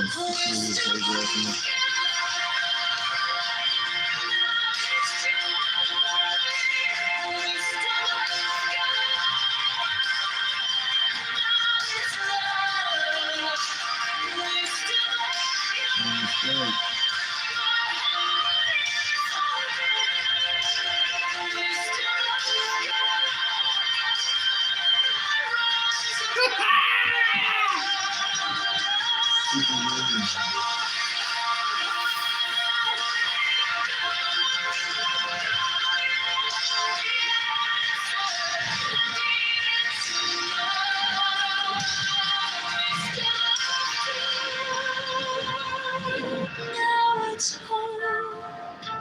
Wisdom of God, yours alone.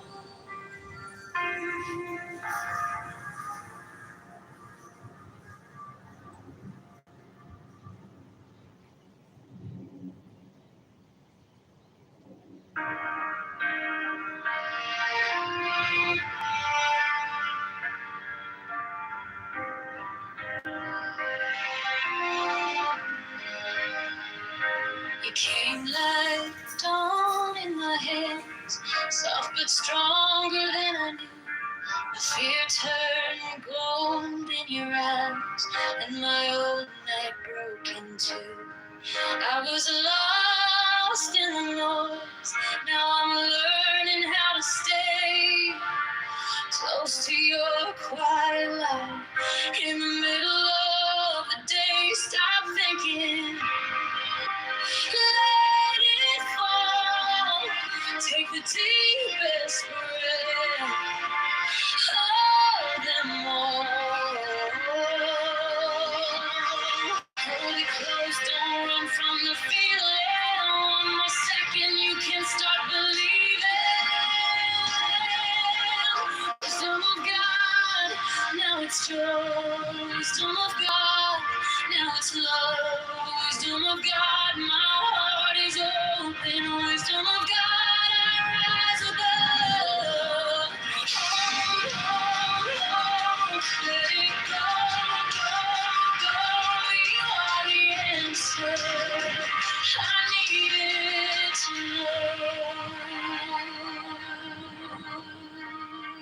Your touch is a steady rain on the dust of who I was.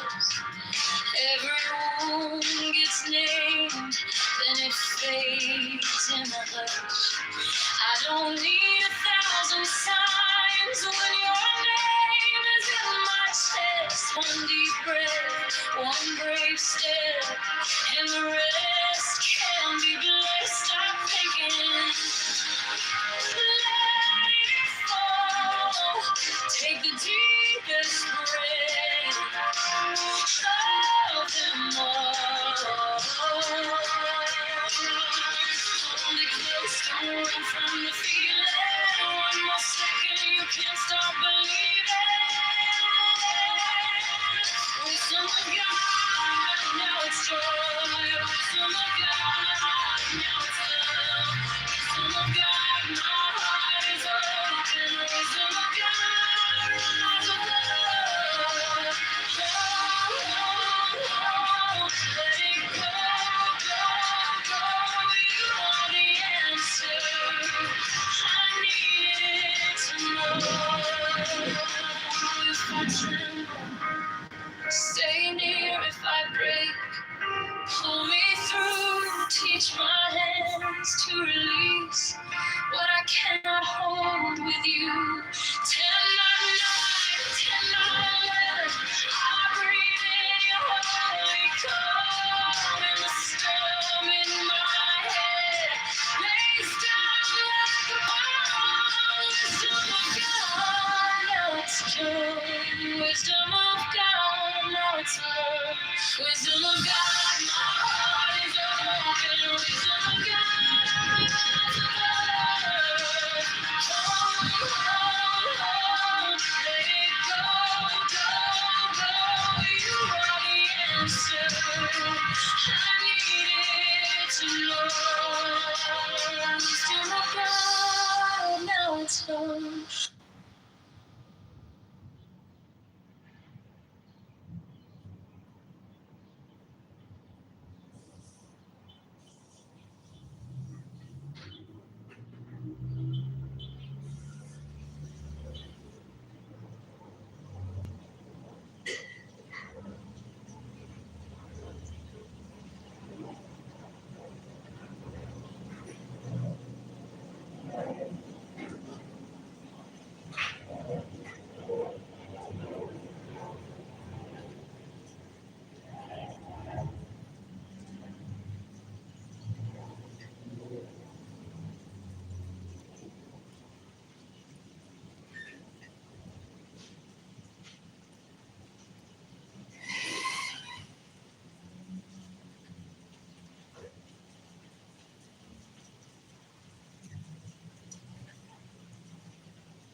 you don't wait a minute, guys. Hold on for a second. When we need claims, we need to substantiate, and I need to find any proof. I'm not. And everyone's asking for the link. So if you find the link, I'll read it out loud. How's that?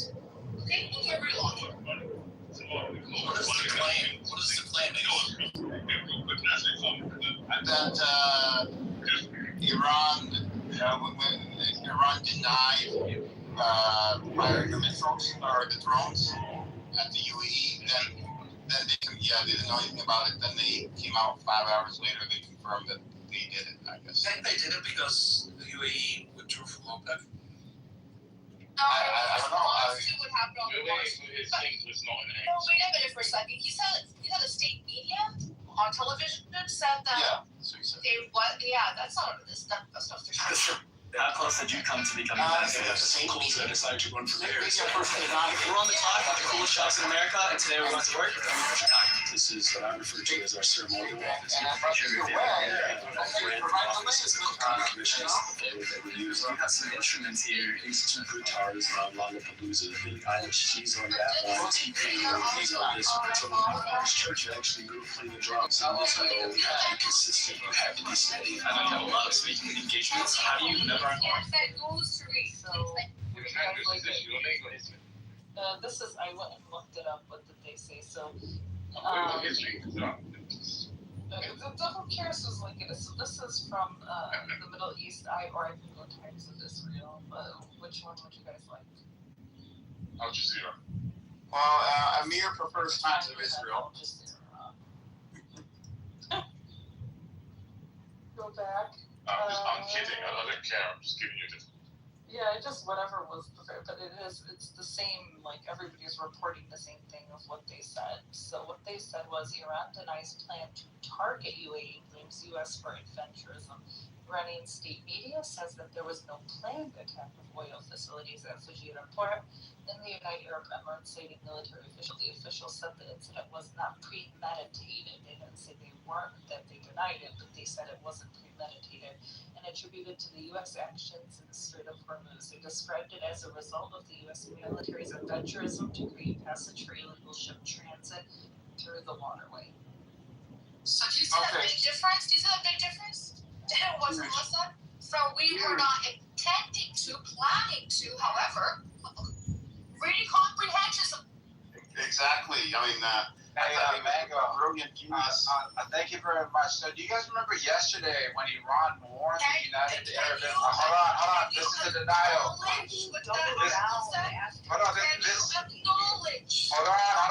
Hold on. So, yesterday they told the United Arab Emirates to move all of ships away from ports to Dubai. So it was premeditated as far as like what their actual targets would be in response. Just hold on. We know what they just said. That's an acknowledgement. I said at the beginning, they denied it. Then they took credit for it. So just relax. There's no denial. Relax. The denial was there was no. Hold on. Just be quiet. The denial was there was no premeditation. Hey, just be quiet. She just read it to you. There was no the official. Let me finish. Come on. Shut up. Now we are. This is what she read. She said She said the official statement. Hold on. She said the official statement says that Ace, can you wait until I'm done? Can you wait? How will you bring your source? Hold on. It's the same information. Same information. You read it wrong. What she just read. Hold on. You interpreted the information. All you gotta do is be quiet, or you're not helping. I'm pointing out. Just relax. Look, listen to what she just read. Hold on. You gotta relax. Alright. Listen to what she just read. The person's claim is this was our attack, but it wasn't premeditated. That means they didn't plan. Just hold on, lady.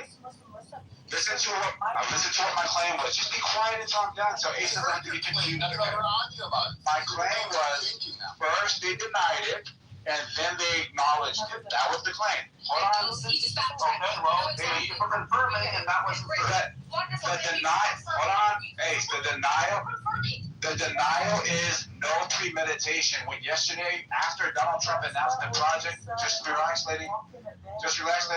So yesterday there was an announcement of Project Freedom, right? And when Project Freedom came out, they came out and warned the United Arab Emirates. They said, move all of your ships to Dubai. Do you agree with that, yes or no, Ace? So we talked about that for about an hour yesterday. Do you remember that? It's like a mouse that knows its own mousetrap. All right, so yesterday Donald Trump announced Project Freedom. In response to that, the RIGC said to the United Arab Emirates, take all of your ships out of your ports and move them to Dubai because of the announcement from Donald Trump, right? Then Donald Trump moves in today, and then these guys hit the United Arab Emirates, and then they said, hey, we never planned it. We never planned it. Every time this guy talks, It's over. The torture's over. Listen, every time this guy talks, I think of the Arabic saying, like, I wish you shit and you didn't fucking open your mouth. Oh my gosh, and the guy just all right, so we know that the official statement. Shut up. So we know the official statement from them is they didn't premeditate, but we know they didn't premeditate. Hold on some more, we heard you. Okay, let's move on. Okay. Samoa, how come, and real quick, how come every time, whenever you're debating somebody, whether it be in this room or chillers, I always hear you ask, people for the sources, right?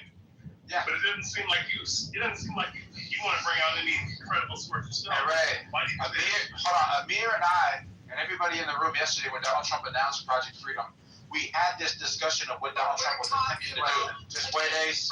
Just wait, Ace. Just wait so I can make the point. You have to hear the point. Words to say something we can do. You have to hear the point. Okay, here. So then, Iran yesterday came out with an official statement in response and told the United Arab Emirates, move all of your boats, because if he moves, we're going to hit you. Okay? Today, they came out and said, we never premeditated the assault. Boats, right? It's like if you don't move those boats, your boats are going to be hit, right? No. Oh my gosh. I'm asking you, what was a target? The United Arab Emirates. They were saying if Trump moves, hold on. They're saying that if Trump moves, we move. We heard it. And that's what happened. But hold on for a second. But that also. And that's what happened. I know. So hold on.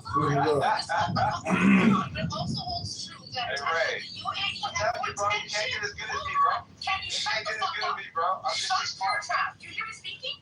Have a nice day. Stop. Samoa, come on. Have some decorum here. Okay, hold on for a second.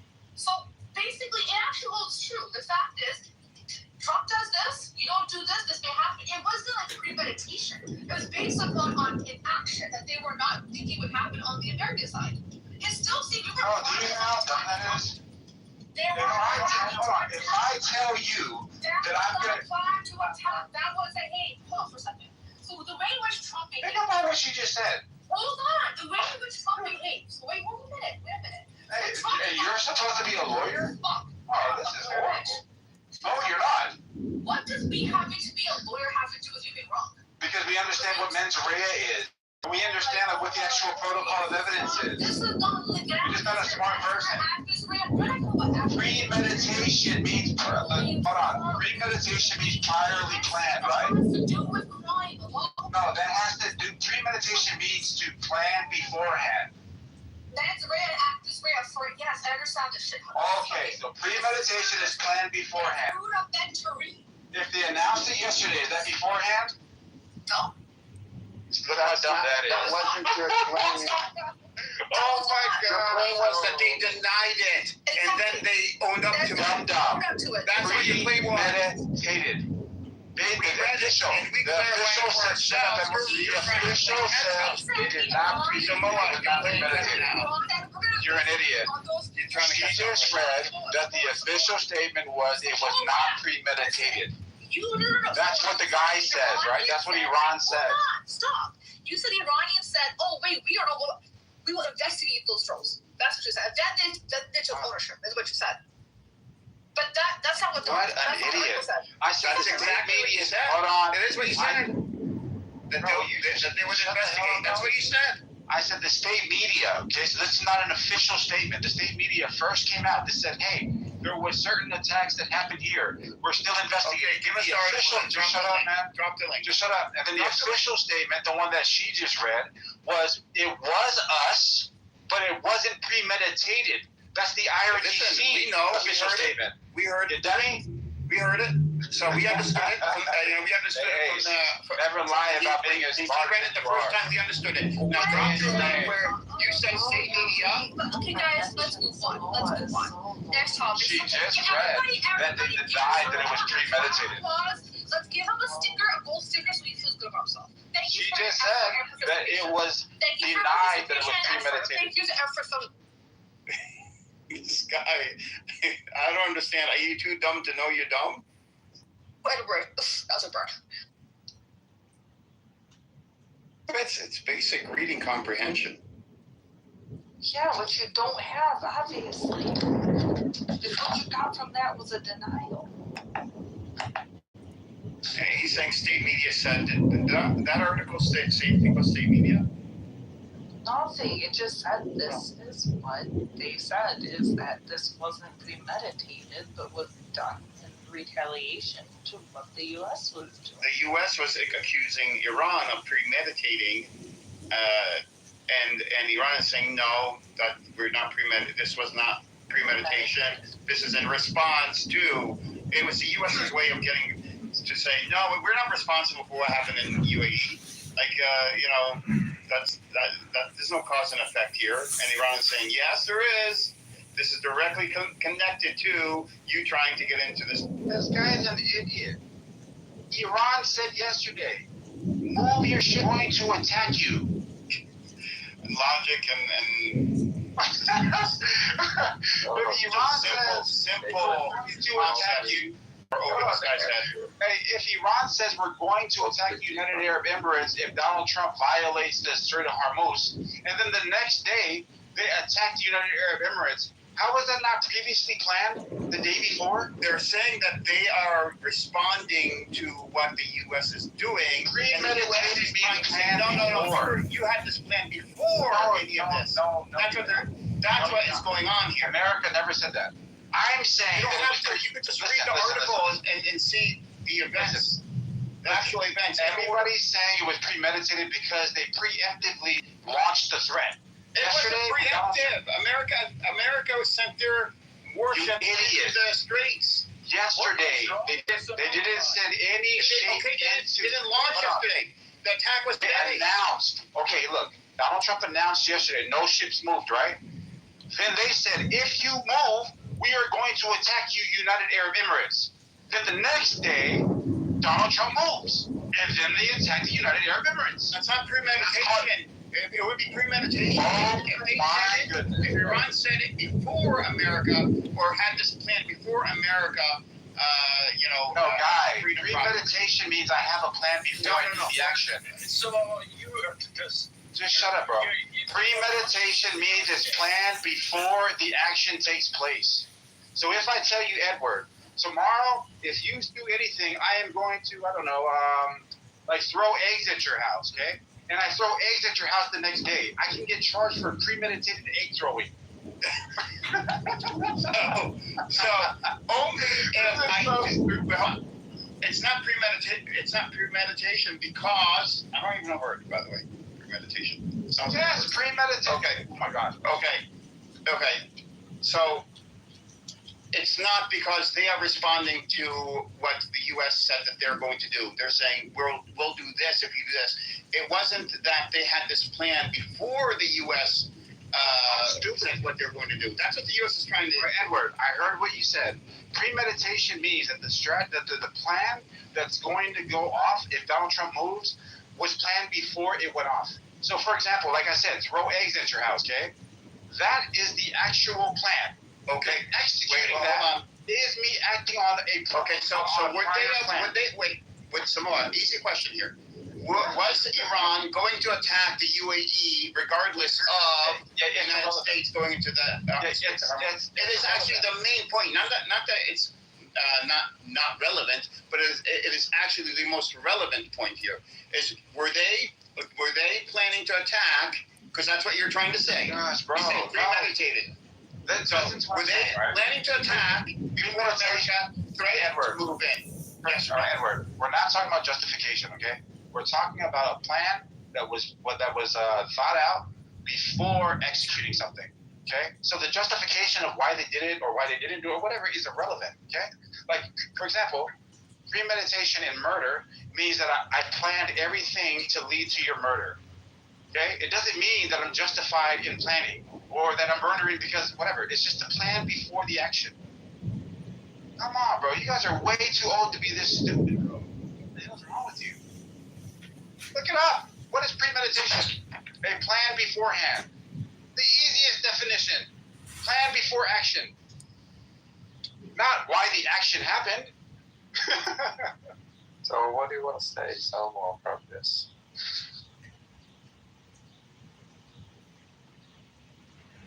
Where do you want to take us with this?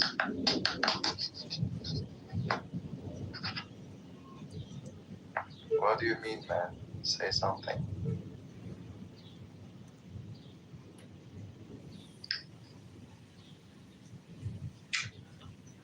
Maybe he's finally adjusting his volume. What happened? Yeah. Was there a question? So what do you mean by all of this? What do you want to take? No, I was pointing out that it on X and on Threads saying that the United Arab Emirates and the GCC countries might on offensive strike, and America and Israel takes a supportive role, and that's his off-ramp. While Iran is supposedly weak, the GCC countries come in and decapitate the rest of them. Okay, as you say, let's see what's happening. Okay, I just checked. GPT agrees with me because there is a triggering event here, so it's not premeditated. The triggering event was the U.S. announcing that they are going to go into the Straits of Hormuz. That was a triggering event, and Iran said, if you do this, then we will do this. So it was a retaliatory strike, not a premeditated strike. So logically... Yeah, premeditated means I planned it before. No. So GPT says, and I explained the whole thing. GPT says that no, it's not premeditated because there is a triggering event that was announced. So because they said because there's a triggering event, it's not premeditated. Edward, the target list was pre-planned. Oh, okay. Show us. You have an article saying this? The threat yesterday was, they do this, we're going to bomb this. No, you went back to that. I said, so all right, but GPT says, and I didn't even prime it. I'll wait until here's what GPT said to me. GPT said comes back that it was premeditated, just like I told you, we premeditated if they had plans to do this beforehand. Edward, there is some truth to the Iranians threatening to hit the GCC countries. No, that's not what we're talking about. He's a dishonest person. We're talking about this particular situation hitting the UAE, the Fajita ports. We're not talking about a justification. We're talking about a plan to execute. Hold on. They said if America goes through with trying to get into the Straits, we will attack the UAE. There you go. That is not premeditated. Premeditated are the targets that they picked. No, it's not. It would be premeditated if they said beforehand or had plans beforehand. So much when they know so little, bro. Oh, listen, even this brother trying to help you, bro. Even this brother trying to help you. Listen. So if Iran was going to attack the UAE, regardless of what the U.S. did or didn't do, then you would have an argument for... That has nothing to do with premeditation. That has to do with there was no plan. The plan came about because the U.S. said, we are going to do this. We're going to do X. And then Iran said, if you do X, we'll do Y. Does anybody does anybody believe that when Iran said, we will respond, that their generals haven't listed the targets that they're going to respond to? Oh my God, bro. Go ahead, bro. Was it war beginning? Yes. What Trump did. It's nothing. Yes. Trump knew what was going to happen, and he did it. Yeah, and Iran said this is what's going to happen, but Trump is trying to make it seem like no, this was premeditated. This was already in the works beforehand. Like this was not because of the U.S. going into the Straits. That's why the U.S. is positioning it this way. Yeah. Which Iran denies, by the way. Iran completely denied. They said it was not premeditated and it was a direct response. Yeah, well, smart people can realize that. Like, the stupid MAGA can't. All right, moving on to another conversation for you guys end up beating the damn dead horse. What else can we talk about? Oh, we had Maluba, we had Mujadida. I talked about Spice a little bit. Did we figure out like, if Trump with his freedom plan, was there a premium to it? Was there a cost to this freedom plan? What we talked about that yesterday? Did we figure out That's charged anything for this? That's what I'm thinking. There was some kind of premium on this escorting. He would have. I mean, the big question is if he charged and now is he giving the money back since the plan failed? It's no returns, no refunds, no exchanges. Kind of like Trump no University. Name checks. No name checks. I mean, it was a really dumb idea. I mean, what else are you expecting to happen? Your ships were fired on, and the UAE was hit. So have they stopped doing it afterwards? Like, they've completely stopped this operation? I don't know. Anything about this? Because I heard that one or two ships have been escorted out through the Strait of Hormuz. I don't know. It was only those one or two, or are they still doing it? I think I heard Korea, Iran hit a Korean ship trying to get through. Yeah. But I didn't hear anything else. That doesn't mean, what you're saying is not true. I'm just saying it. Yeah, exactly. I didn't hear. I think that was successful. You guys heard about this new virus? It's just been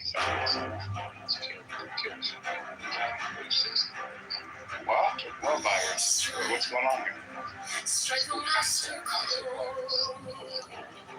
Yeah, it was on this cruise ship. It comes from rodents. Oh, how does it spread? Rodents. They're disease or bites. How do you spell it? Hanta, like Fanta with a H. H-A-N-T-A? H-A-N-T-A. Yeah. That sounds like a... They're not allowing them to come on because there isn't a risk to the general public. Why? Is what the world So they said about coronavirus. It's transmitted through rodents. So contact with rodent feces or a rodent bite. Oh. Yeah. So it's not that it jumped to humans, but now it's spreading through humans. Who knows? I don't know. Maybe. I'm driving. Once a human gets out, it's to another human. Well, we're trying to figure it out. Mangoose is looking it up now.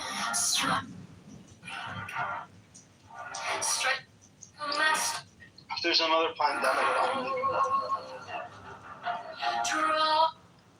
It's pretty crazy. Where? Like 3 people dead on one cruise. Primarily. I'll take my chances in Dubai. Where are you in Dubai? I'd rather take my chances in Dubai than another pandemic. Okay, so almost never human to human. You get infected when you breathe in tiny particles contaminated with rodent urine, droppings, or rodent saliva. This often happens sweeping or vacuuming areas with rodent droppings, cleaning cabins, garages, sheds, or attics that have been closed up, disturbing nests or infested materials, touching contaminated surfaces, or rodent bites. So person-to-person spread. In the U.S., almost never. Very rare cases have occurred in parts of South Africa with specific strains, but this is not typical. So it's not airborne. Okay, it's nice. Yeah. Thank God. And this is from a cruise ship? Yeah. That's the crazy thing. That's the crazy thing. What are they doing? Like, how the fuck are they on there? Well, maybe are they cruisers or were they? They were coming workers? from Argentina. No, it was a cruise coming from Argentina. Dude, this sounds like the black.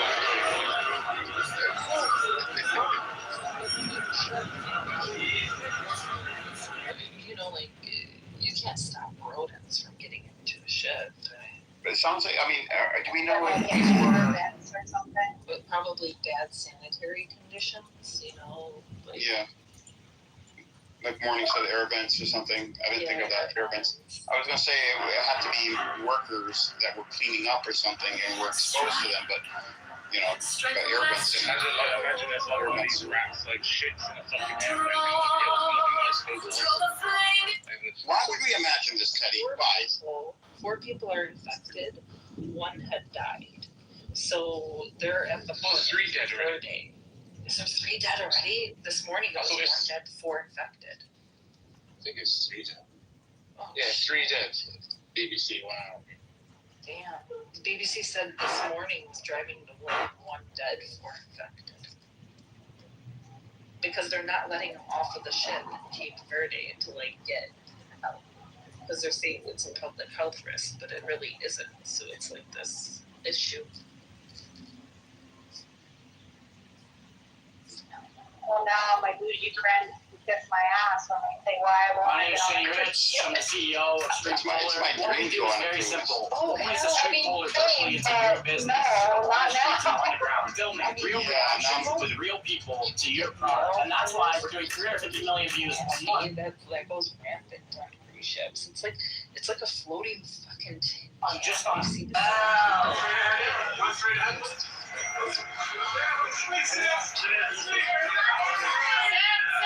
Well, you know what,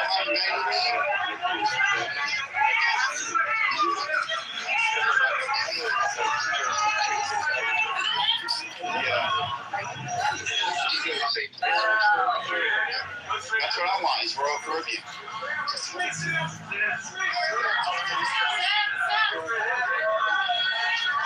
is from somebody that eats meat up there.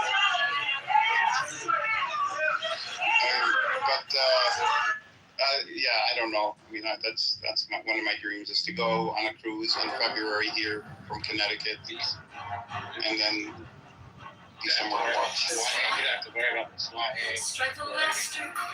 We gotta fly to go to the port. Yeah. Well, there's the one in Connecticut, but in New Jersey, so driving distance. The port is in the major port is in New Jersey. You're not slow on this one. No, that would suck.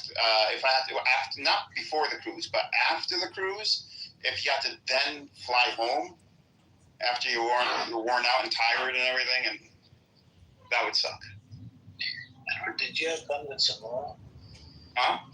Did you have fun with Samoa? Samoa? I mean, that's a. I think you're gonna end up with a mutiny from people. Well, I've heard from now on, we know who he is. When you argue with him, I'm gonna be pissed at you. Me? Yeah, I'm just gonna be pissed at you for it.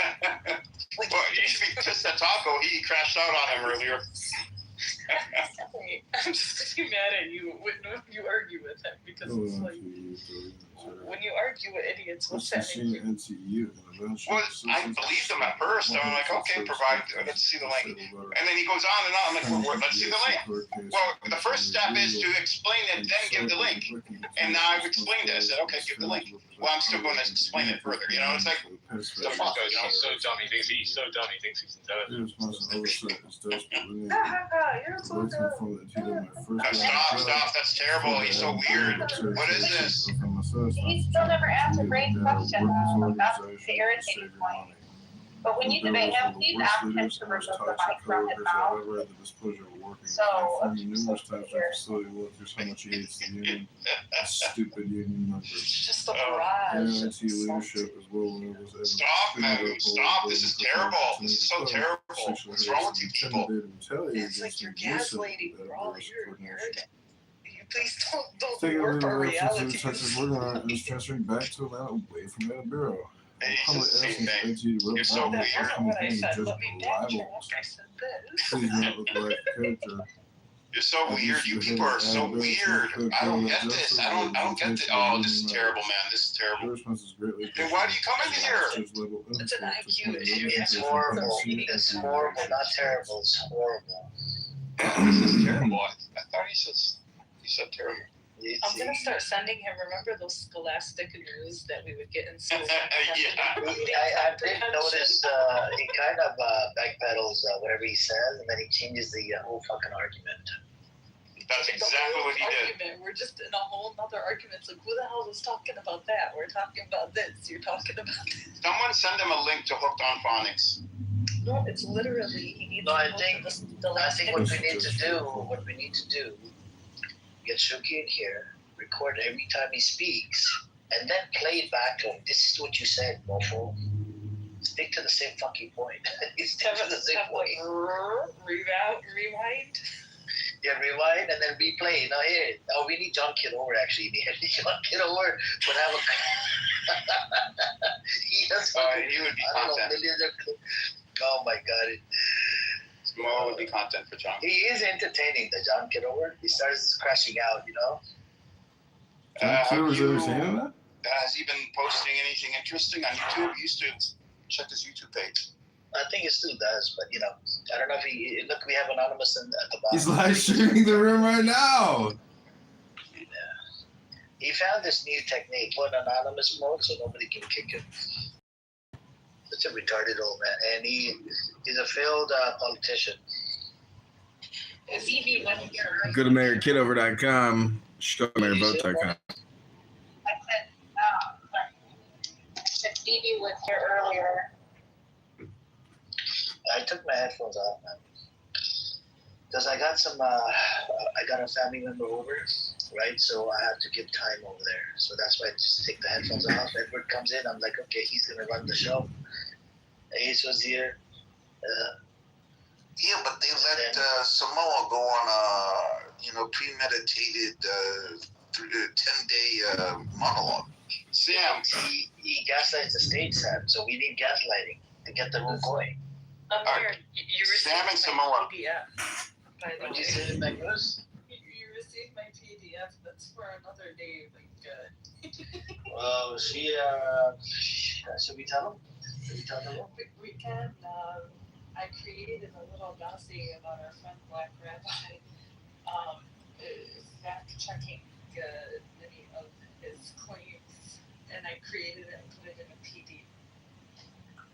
But before you go into that, I wanted to say really quickly that your PM is correct that nihilism and existentialism are not the same thing. But the reason I like that you brought that up is because nihilism and existentialism are definitely fucking cousins. And what I mean when I say that they're cousins is what turns someone into a nihilist is when they're unwilling to embrace any mode of interpreting reality. So let's say I have a mode of interpreting reality. Let's say I believe that I'm doing really, really good at work. I believe that I'm a top employee and everyone loves me there. Then I go to work and my boss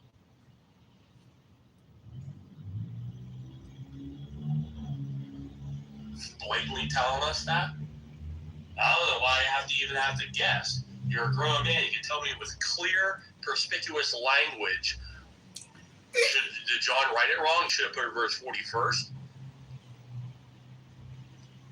Verse 37 is the key because that results in them coming, and then he goes, and the individual is a part of this group. That's the verse 37 is the Kaiton or Kamenon. That is the one coming to me. That's an individual. It's part of the all. When you say there's no individual in verse 37, yes, there is. It's the one who comes to me. That's ton or Kamenon prosode in the Greek. So he brings up the group in the same verse and the individuals who make up this group. There's a personal coming to Jesus. But the reason why they come is because they were given. I'm asking, what did they have to do in order to be given? If it's verse 40, that's the last part of verse 37 that says they come to him.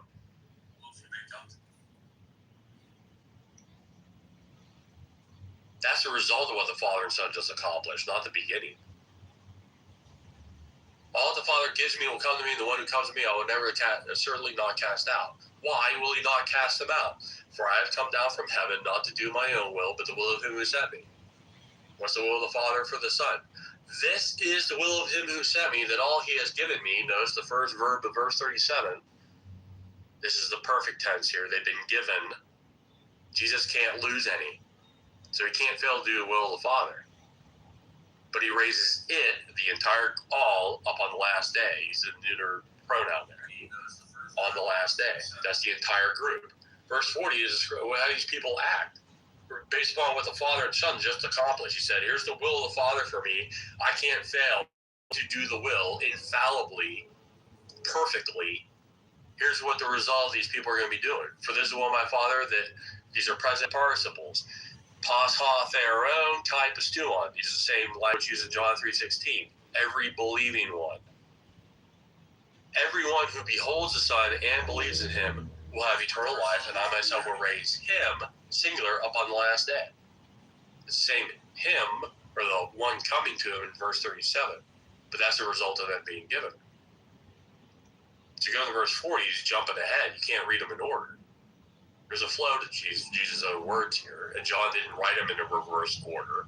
Jesus wrote them in a particular order to teach us. You don't get to just go, I want this verse to go before this one, and I get to do jigsaw puzzle with John 6. I want to read one verse right after the other, following the group and then the individuals of this group, because he keeps switching between them. He's going to do it all the way up through verse 45. So I asked you, is there something he tells us, if you do this, then the Father will give you? Or do you simply say, the Father gives the people to the Son, as a result they come to the Son? That's why I asked the question. Where did he say, first you do this, then the Father will do this? So man becomes first and the Father becomes second. Why isn't the Father first and man second? As Jesus lays it out right there. Father first, then as a result, man does this.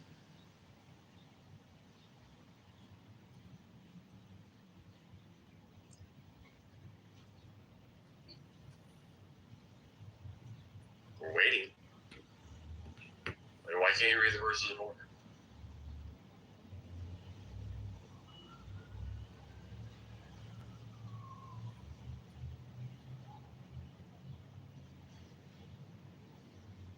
Started falling at different times in different countries. But generally what it's tied to is development.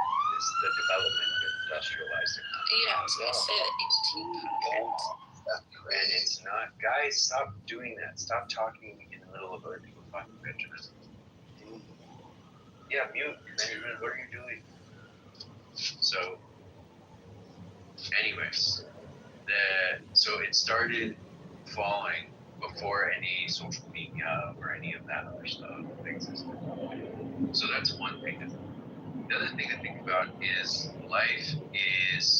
people are much wealthier now than when they had more kids. Okay? If you go back to, 1820 or something like that, Americans had a TFR of like 8. Okay? A TFR is netting out things like kids that don't make it to adulthood, things like that.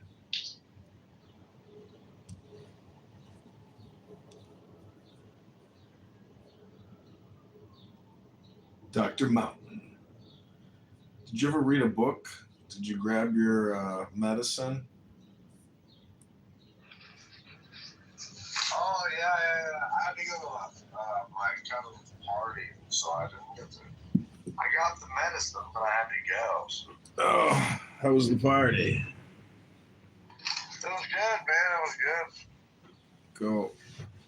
I didn't drink any booze. I'm taking a little booze break for a while, so I haven't drank for like 3 months. But I'm not an alcoholic or anything. Like I don't drink all the time anyway. But I usually take a break every year. Like a 3 or 5 month break.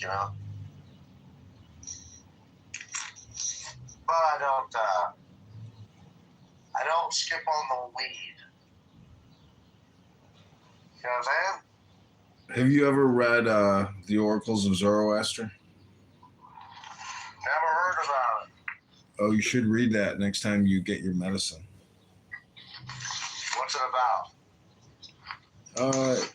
I think that kind of stuff pairs well with tetrahydrocannabinoid delta 9. You know, it's like there's an experience because, like, basically, I think the Egyptians incorporated, you know, cannabis into their religious and spiritual practices. So it's really just like trying to get you to have a new experience with your medicine. I call it the book club. Yeah, cool. Well, I'll check it out. Yeah.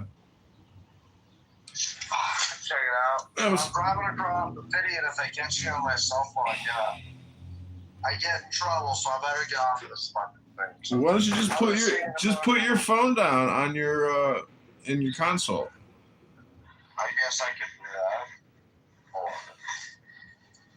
On my AC here. What did you? I was thinking about the advice I gave you about engaging with Viking, because you know, what did you think about my statement that you have to come into compliance? You can't, you know, continue with not falling for the vicious circle of communicating with him. I don't, if I can help it.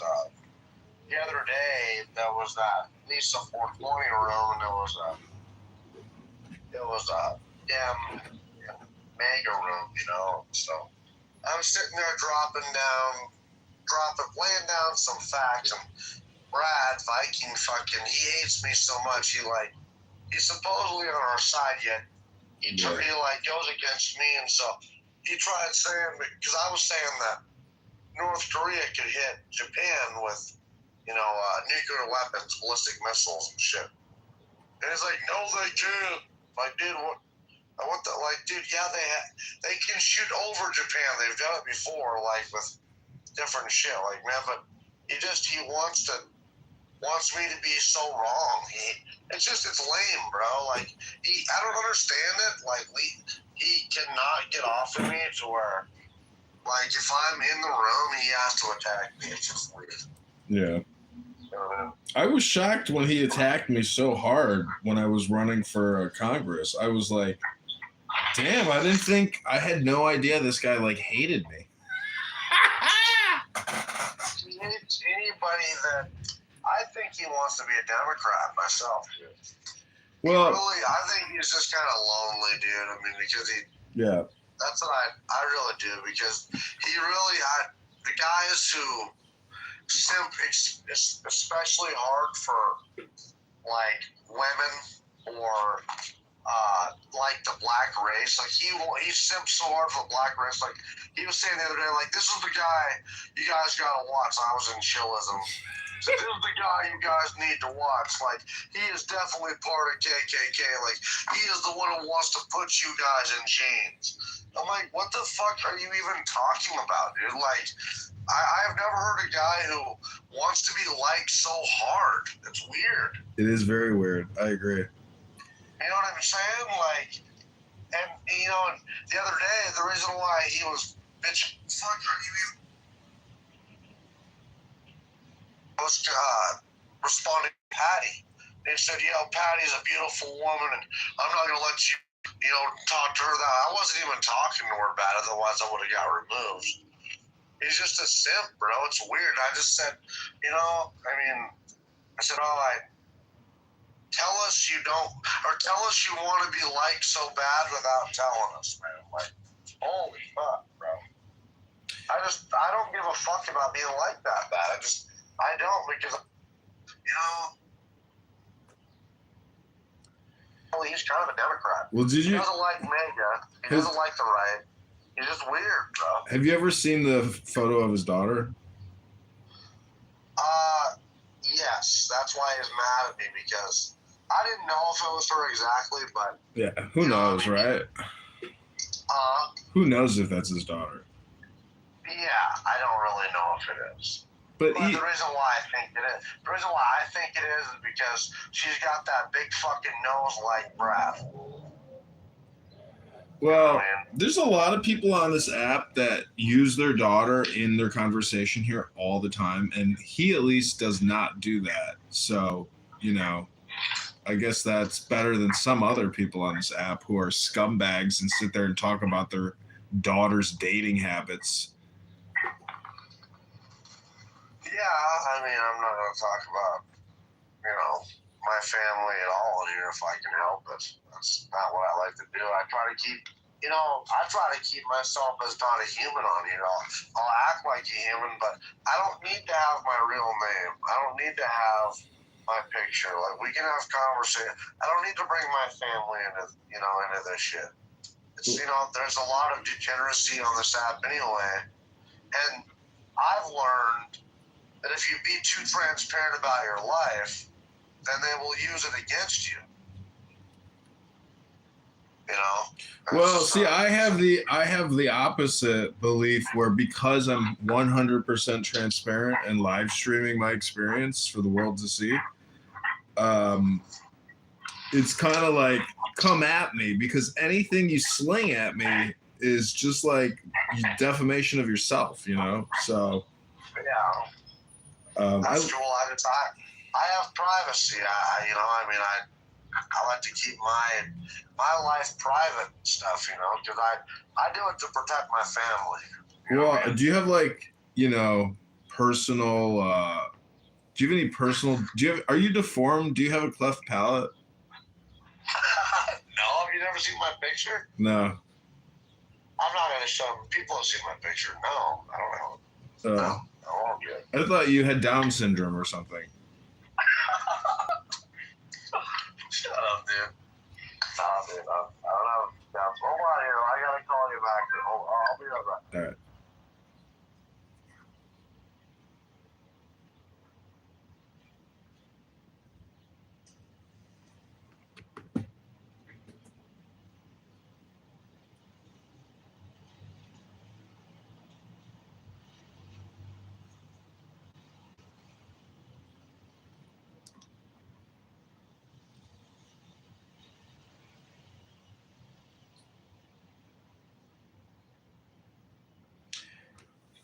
Hello.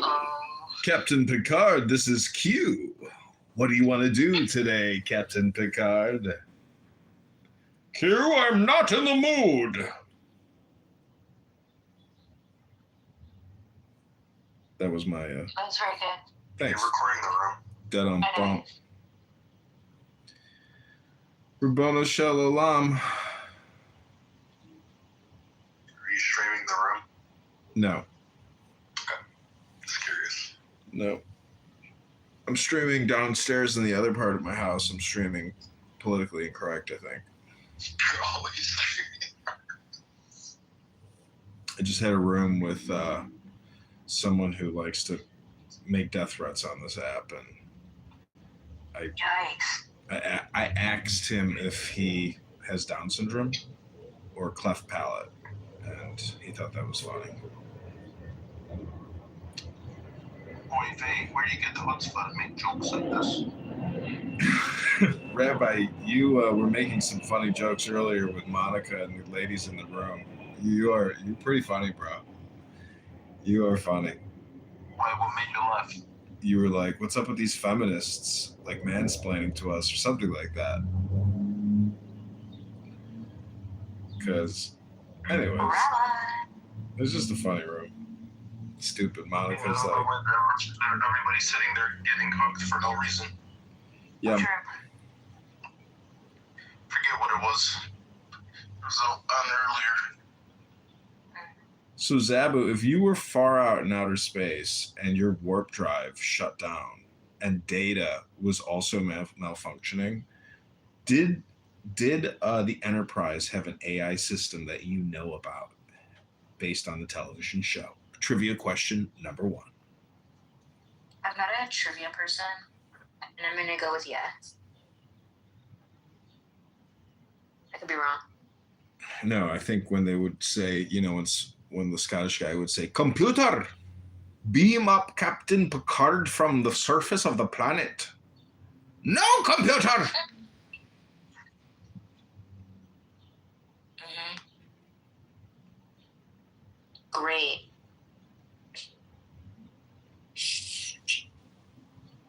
So they say that online Star Trek conventions are actually just like organizations for sexual activities. And I got to say that 100%. most people involved in religious organizations are also involved in sexual regulation societies or sexual organization societies. What are sexual regulation societies? Like Islam. You know, how you can sell your daughter when she's 6 or 5 or 2 to like the highest bidder in the neighborhood. Oh, I see what you mean. Yeah. Right. Basically making children for financial gain. You know, it's basically cloning, but in the village. It's village cloning. Yeah. If you wanted to make a clone. Would it surprise you to know that I'm Muslim? No, I know you're Muslim. Oh, okay, cool. I'm just making it as an example. I'm not really trying to be facetious, but in a way, it just happened to come out that way. Yeah. Now, what if some people portray themselves as worshiping one religion, and then on the other hand, they're sacrificing their children to Moloch? Paradoxes. The human condition. Imagine being a Catholic abortionist doctor working at an OBGYN, and you've performed 55,000 abortions. Love it. And you're going You know, to the social gospel was like that. What's the social gospel? You don't know what the social gospel is? Oh my god. You know the Commonwealth Federation? CCF? I know the terminology. You don't know the name Walter Rosenbush? No, but I like the name Rosenbush. It's a good one. Yeah, fucking beautiful, right? But you know Martin Luther King Jr., right? Yeah, he was a Freemason. Yeah. But anyways, he was also a Baptist minister. And you know his speech, I Have a Dream? Mm-hmm. Directly references prayers of social awakening written by another Baptist minister referred to as Walter Rosenbush, who's known for his work in Hell's Kitchen to articulate kingdom of heaven on earth mission by addressing child labor, immigration, women's rights, things like that in like the early 1900s, I guess. Are all those topics interconnected? Because when I hear child labor, I'm like, okay, we could stop right there. We don't need to get to immigration or women's rights. We could just totally go with child labor and say, okay, this is crazy. You can't have, a cobalt mine with 30,000 young African Americans digging out cobalt. And that goes on in Brazil too. Have you seen the mass pits that people still live in? Yeah. I mean, that to me is like, remarkable because. And we're doing it a 1,000 times faster. Yeah, we're doing it. Yeah, we're doing industrial strip mining of the planet. Yeah, it's insane. But that's not what concerns me. Is I actually think the technology is okay to do that, but I don't like the fact that the child labor is bad. Yeah, the human pits like. So the social gospel was like a way to kind of apply, like take Christian principles and turn them into application. And how do we actually address these issues? Because child labor is like a big deal in the States, right? You had like kids who were like chimney cleaners and factory workers making glass, working 14 hours. Yeah, it was such a big deal in the States. So you know what's crazy though is when that father went out with that baby to do the chimney sweepings, he actually made enough to feed his family for that day and to provide housing for himself. Yeah, but like having employment and having wages is one thing, but using your kids it's good is a different. Not necessarily. What I'm getting at is that the amount of debt that we have as a society and the Federal Reserve and basically that how our Congress and our Treasury are technically separated, even though we but you had a lot think of it's one government. Too, right? Being used as labor. Well, look at it this way. If we were to put a referendum on the ballot And Americans had the choice to essentially shut down the Federal Reserve and go back to a gold standard and declare bankruptcy. What do you think the population would say, yes or no? Yeah, but we're jumping around too much. I was just trying to describe this like historical moment where this figure was. And what I'm trying to articulate is that the social gospel was a pan-Christian movement, so it didn't matter if you were Catholic or Protestant. What the focus was on the idea was accomplishing kingdom of heaven on earth. So you had Catholics and Protestants working together on this like Christian social mission. So you had soup kitchens and public parks and the use of bikes. All of this was like the Christian, what is referred to as the social gospel movement. But how does access to healthcare? But how does technology play a role in that movement? Meaning, like, the progress of man and our living conditions and our standards are integrated with technology. But what I'm trying to get at is the economics of the situation is actually not set up for the utopia. It's opposite. We are. I'm not promoting it. I was just describing it to you. Because you were talking about Catholics who were doing what? Abortions. Abortion. Yeah, and I was like, oh, well, that actually has a lot of, like, history. It's not weird if you look at the history of the social gospel to see the Catholics doing that. See, Rosenbush is like a Kabbalistic reference to the tree of life and to the truth of roses, because it said that God created Eden so that Adam and Eve could tend the rose bushes in the moonlight. And so there's just like, that type of... Rose bush is beautiful. Mm-hmm. Yeah. You know what's crazy is there's these rose bushes all around the area by my house, and this woman accused me of cutting down all the rose bushes. And she put... No way. Yeah, way. No, I wouldn't do that. I know what I think it was. I think what you would do is you would get little kids to cut them for you, and then you would sell them, and you would say that you're like feeding them. And you also say that they took too long so that you can't pay them. Exactly. That's what you would do. No, but I have employed young adults to be sales agents in certain situations. And, it's amazing the motivation of a young salesperson if you have an in-demand product. But what I'm trying to say is that at the end of the day, the greatest device on the Enterprise was the replicator and the hologram. Because see, if we all of this utopia philosophy and like enlightenment or mysticism or religions and what's the best model, ultimately the replicator solves every model's problem, which is lack of abundance and the fact that you can basically create anything that you possibly could want immediately, atomically. So do you think that should be our desire as humans? That would be the greatest invention and essentially give us eternal life, because then we could just, create. Is that what you want, eternal life? No, it would give us utopia and eternal life. I'm not saying I would want it, but it could be an option where you could say, okay, you know what? I've lived for 800 years and it's been great, but I have finally decided to now end this existence. Farewell. You would have the choice. Because now we have these euthanasia centers where people are choosing death, like in Europe, where you can go in the helium pods. So I'm just saying that it would be a lot better if you could choose life instead of death. Hello? Because technology could get us there.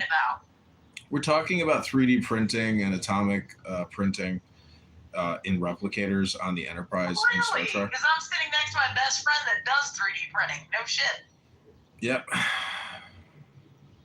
Ask your best friend to 3D print you a 3-foot African American dingus dildo. Shut up. I can do a TPU. He said I can do a TPU. Send it to Zabu FedEx. No, I don't either. No, I don't either. I've been baptized. Kitty, Zabu says that she runs a lot and she's got a great ass. Are you jogging enough, Kitty, to keep that ass competitive in the marketplace? I'm not lesbian too. She is very sexy. I'm not jogging, but I can start working out. That ass. Yeah, I think jogging is important for a great tuchus, but squats. If you go to the gym, you see all these girls doing squats all the time, leg If press, you're a leg press. runner and you don't squat, you're fucked. Oh no, I squatted out, lady. I've been doing some squats. I learned that in squats are jail. important if you're running. All right, what's your max squat? What's to you, Rabbi? Well, listen, I want to know why Universe here just decides to randomly use Yiddish. Hello? Because he has the chutzpah to do it. Chutzpah. And then he said, "Tukas, tukas." Well, my dad used Yiddish my entire childhood. Hello? Hi, I'm talking to you now on a phone that I bought that is a USB red phone. If you've never used one of these phones, it's pretty cool. And I'm wondering how the audio is right now. Hello?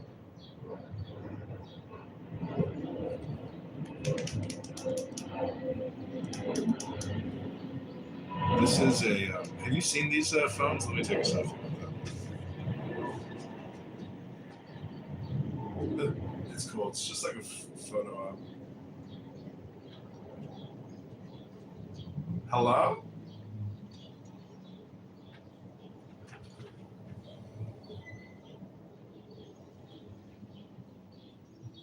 Ooh, Sigourney Weaver?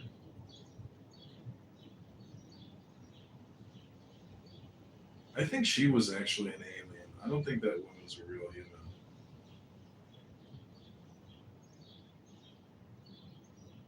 Her teeth go forward like a beaver.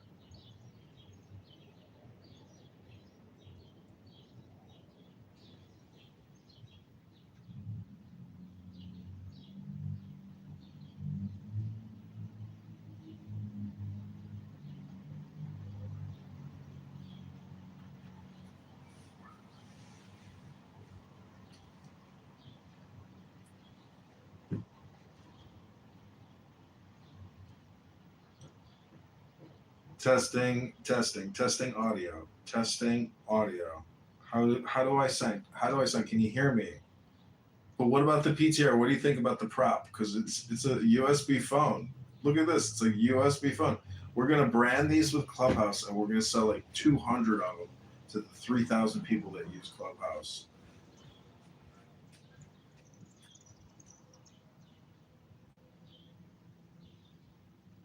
Why is my skin so nice?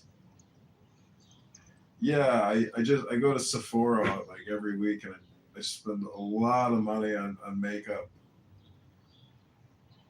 I go to the Sephora attached to Kohl's. I put concealer on. Before I come on Clubhouse, I always put concealer and eyeliner on.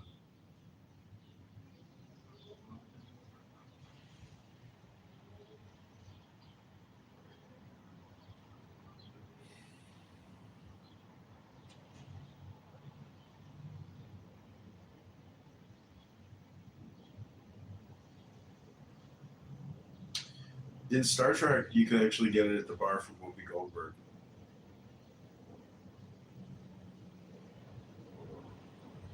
Hello?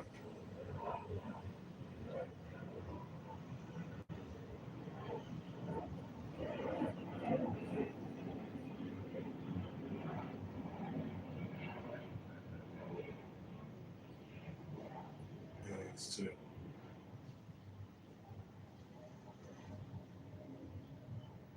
Okay, let's go to the MAGA Monday room in the President Trump house.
So the thing is, when you're nice to me, part of my brain is like, man, she's right about to get me because in the past she's attacked me. But I just want to make sure moving forward we're on a good footing, and I'm not gonna keep. Okay, we do not care. You're talking too much anyway. So, are you black? So, can you give me a reason why you like Donald Trump? Give me a good reason.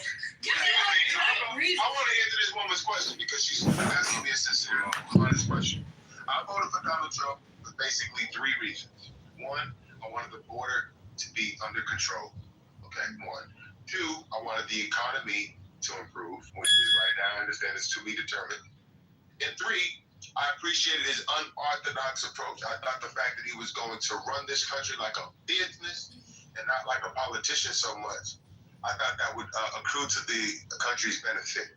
So I didn't vote for him based on my race. I voted for him based on what I think he could do well for the country. So is that what's happening currently?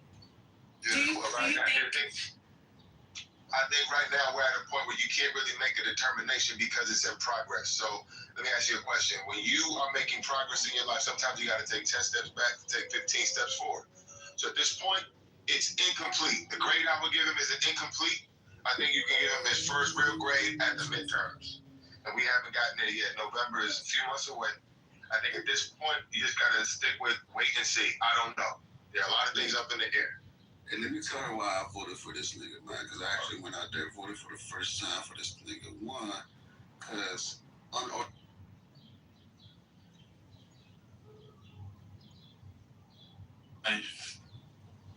Oh, Beyonce. Need somebody that's standing up to the people that have been a problem and been hiding. Donald Trump knows who they are. He's standing up for us. But, people with crystallized intelligence can't see shit because they're lost sheep. But, people with fluid intelligence. And you truly, you believe that? So, I'm noticing what it is, right? People in this clubhouse, their favorite thing to say is, you're not educated. Well, and I used to say, no, I have common sense. No, I have uncommon sense. Because we have fluid intelligence, right? You can't learn fluid intelligence. You do it because you're born with a special brain that can see special things, right?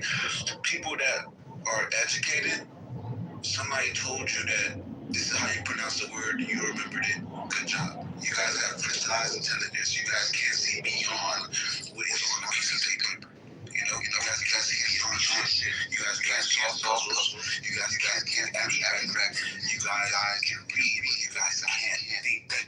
That's your problem. Now I notice what the difference is between people like me that I see what's going on in this Trump shit because I have fluid intelligence. So when I see certain things, I can notice it for what they are and I can connect dots. These crystallized people, these educated people, they can't connect dots and they cannot think for themselves. That's your point, brother. I agree with that. I hope you understand what he's saying. You understand what he's saying? I don't think she does. No, I don't because I'm just saying I don't know. Can you stop? I'm talking anyways. I really don't understand why y'all vote for Donald Trump. We just told you. And it doesn't make No, you're working in circles. I'm not.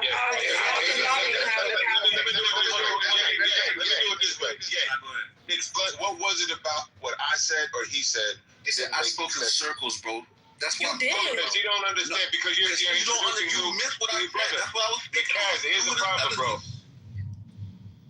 As the problem is that you're introducing new concepts to her on top of answering her question. Are you calling me dumb?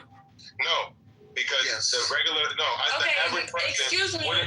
Hold on, let me finish my statement, please. No, because y'all just cut me off 30,000 times. I want to get clear with you. What is it about that I said that you don't understand why I voted for Trump? Nothing. Okay, what did I say that confused you? I wasn't listening. All right, so let me repeat it. I voted for because No. Excuse me. I do not care. I don't care. I do not care. If you don't care, why would you ask me why I voted for? I was not even.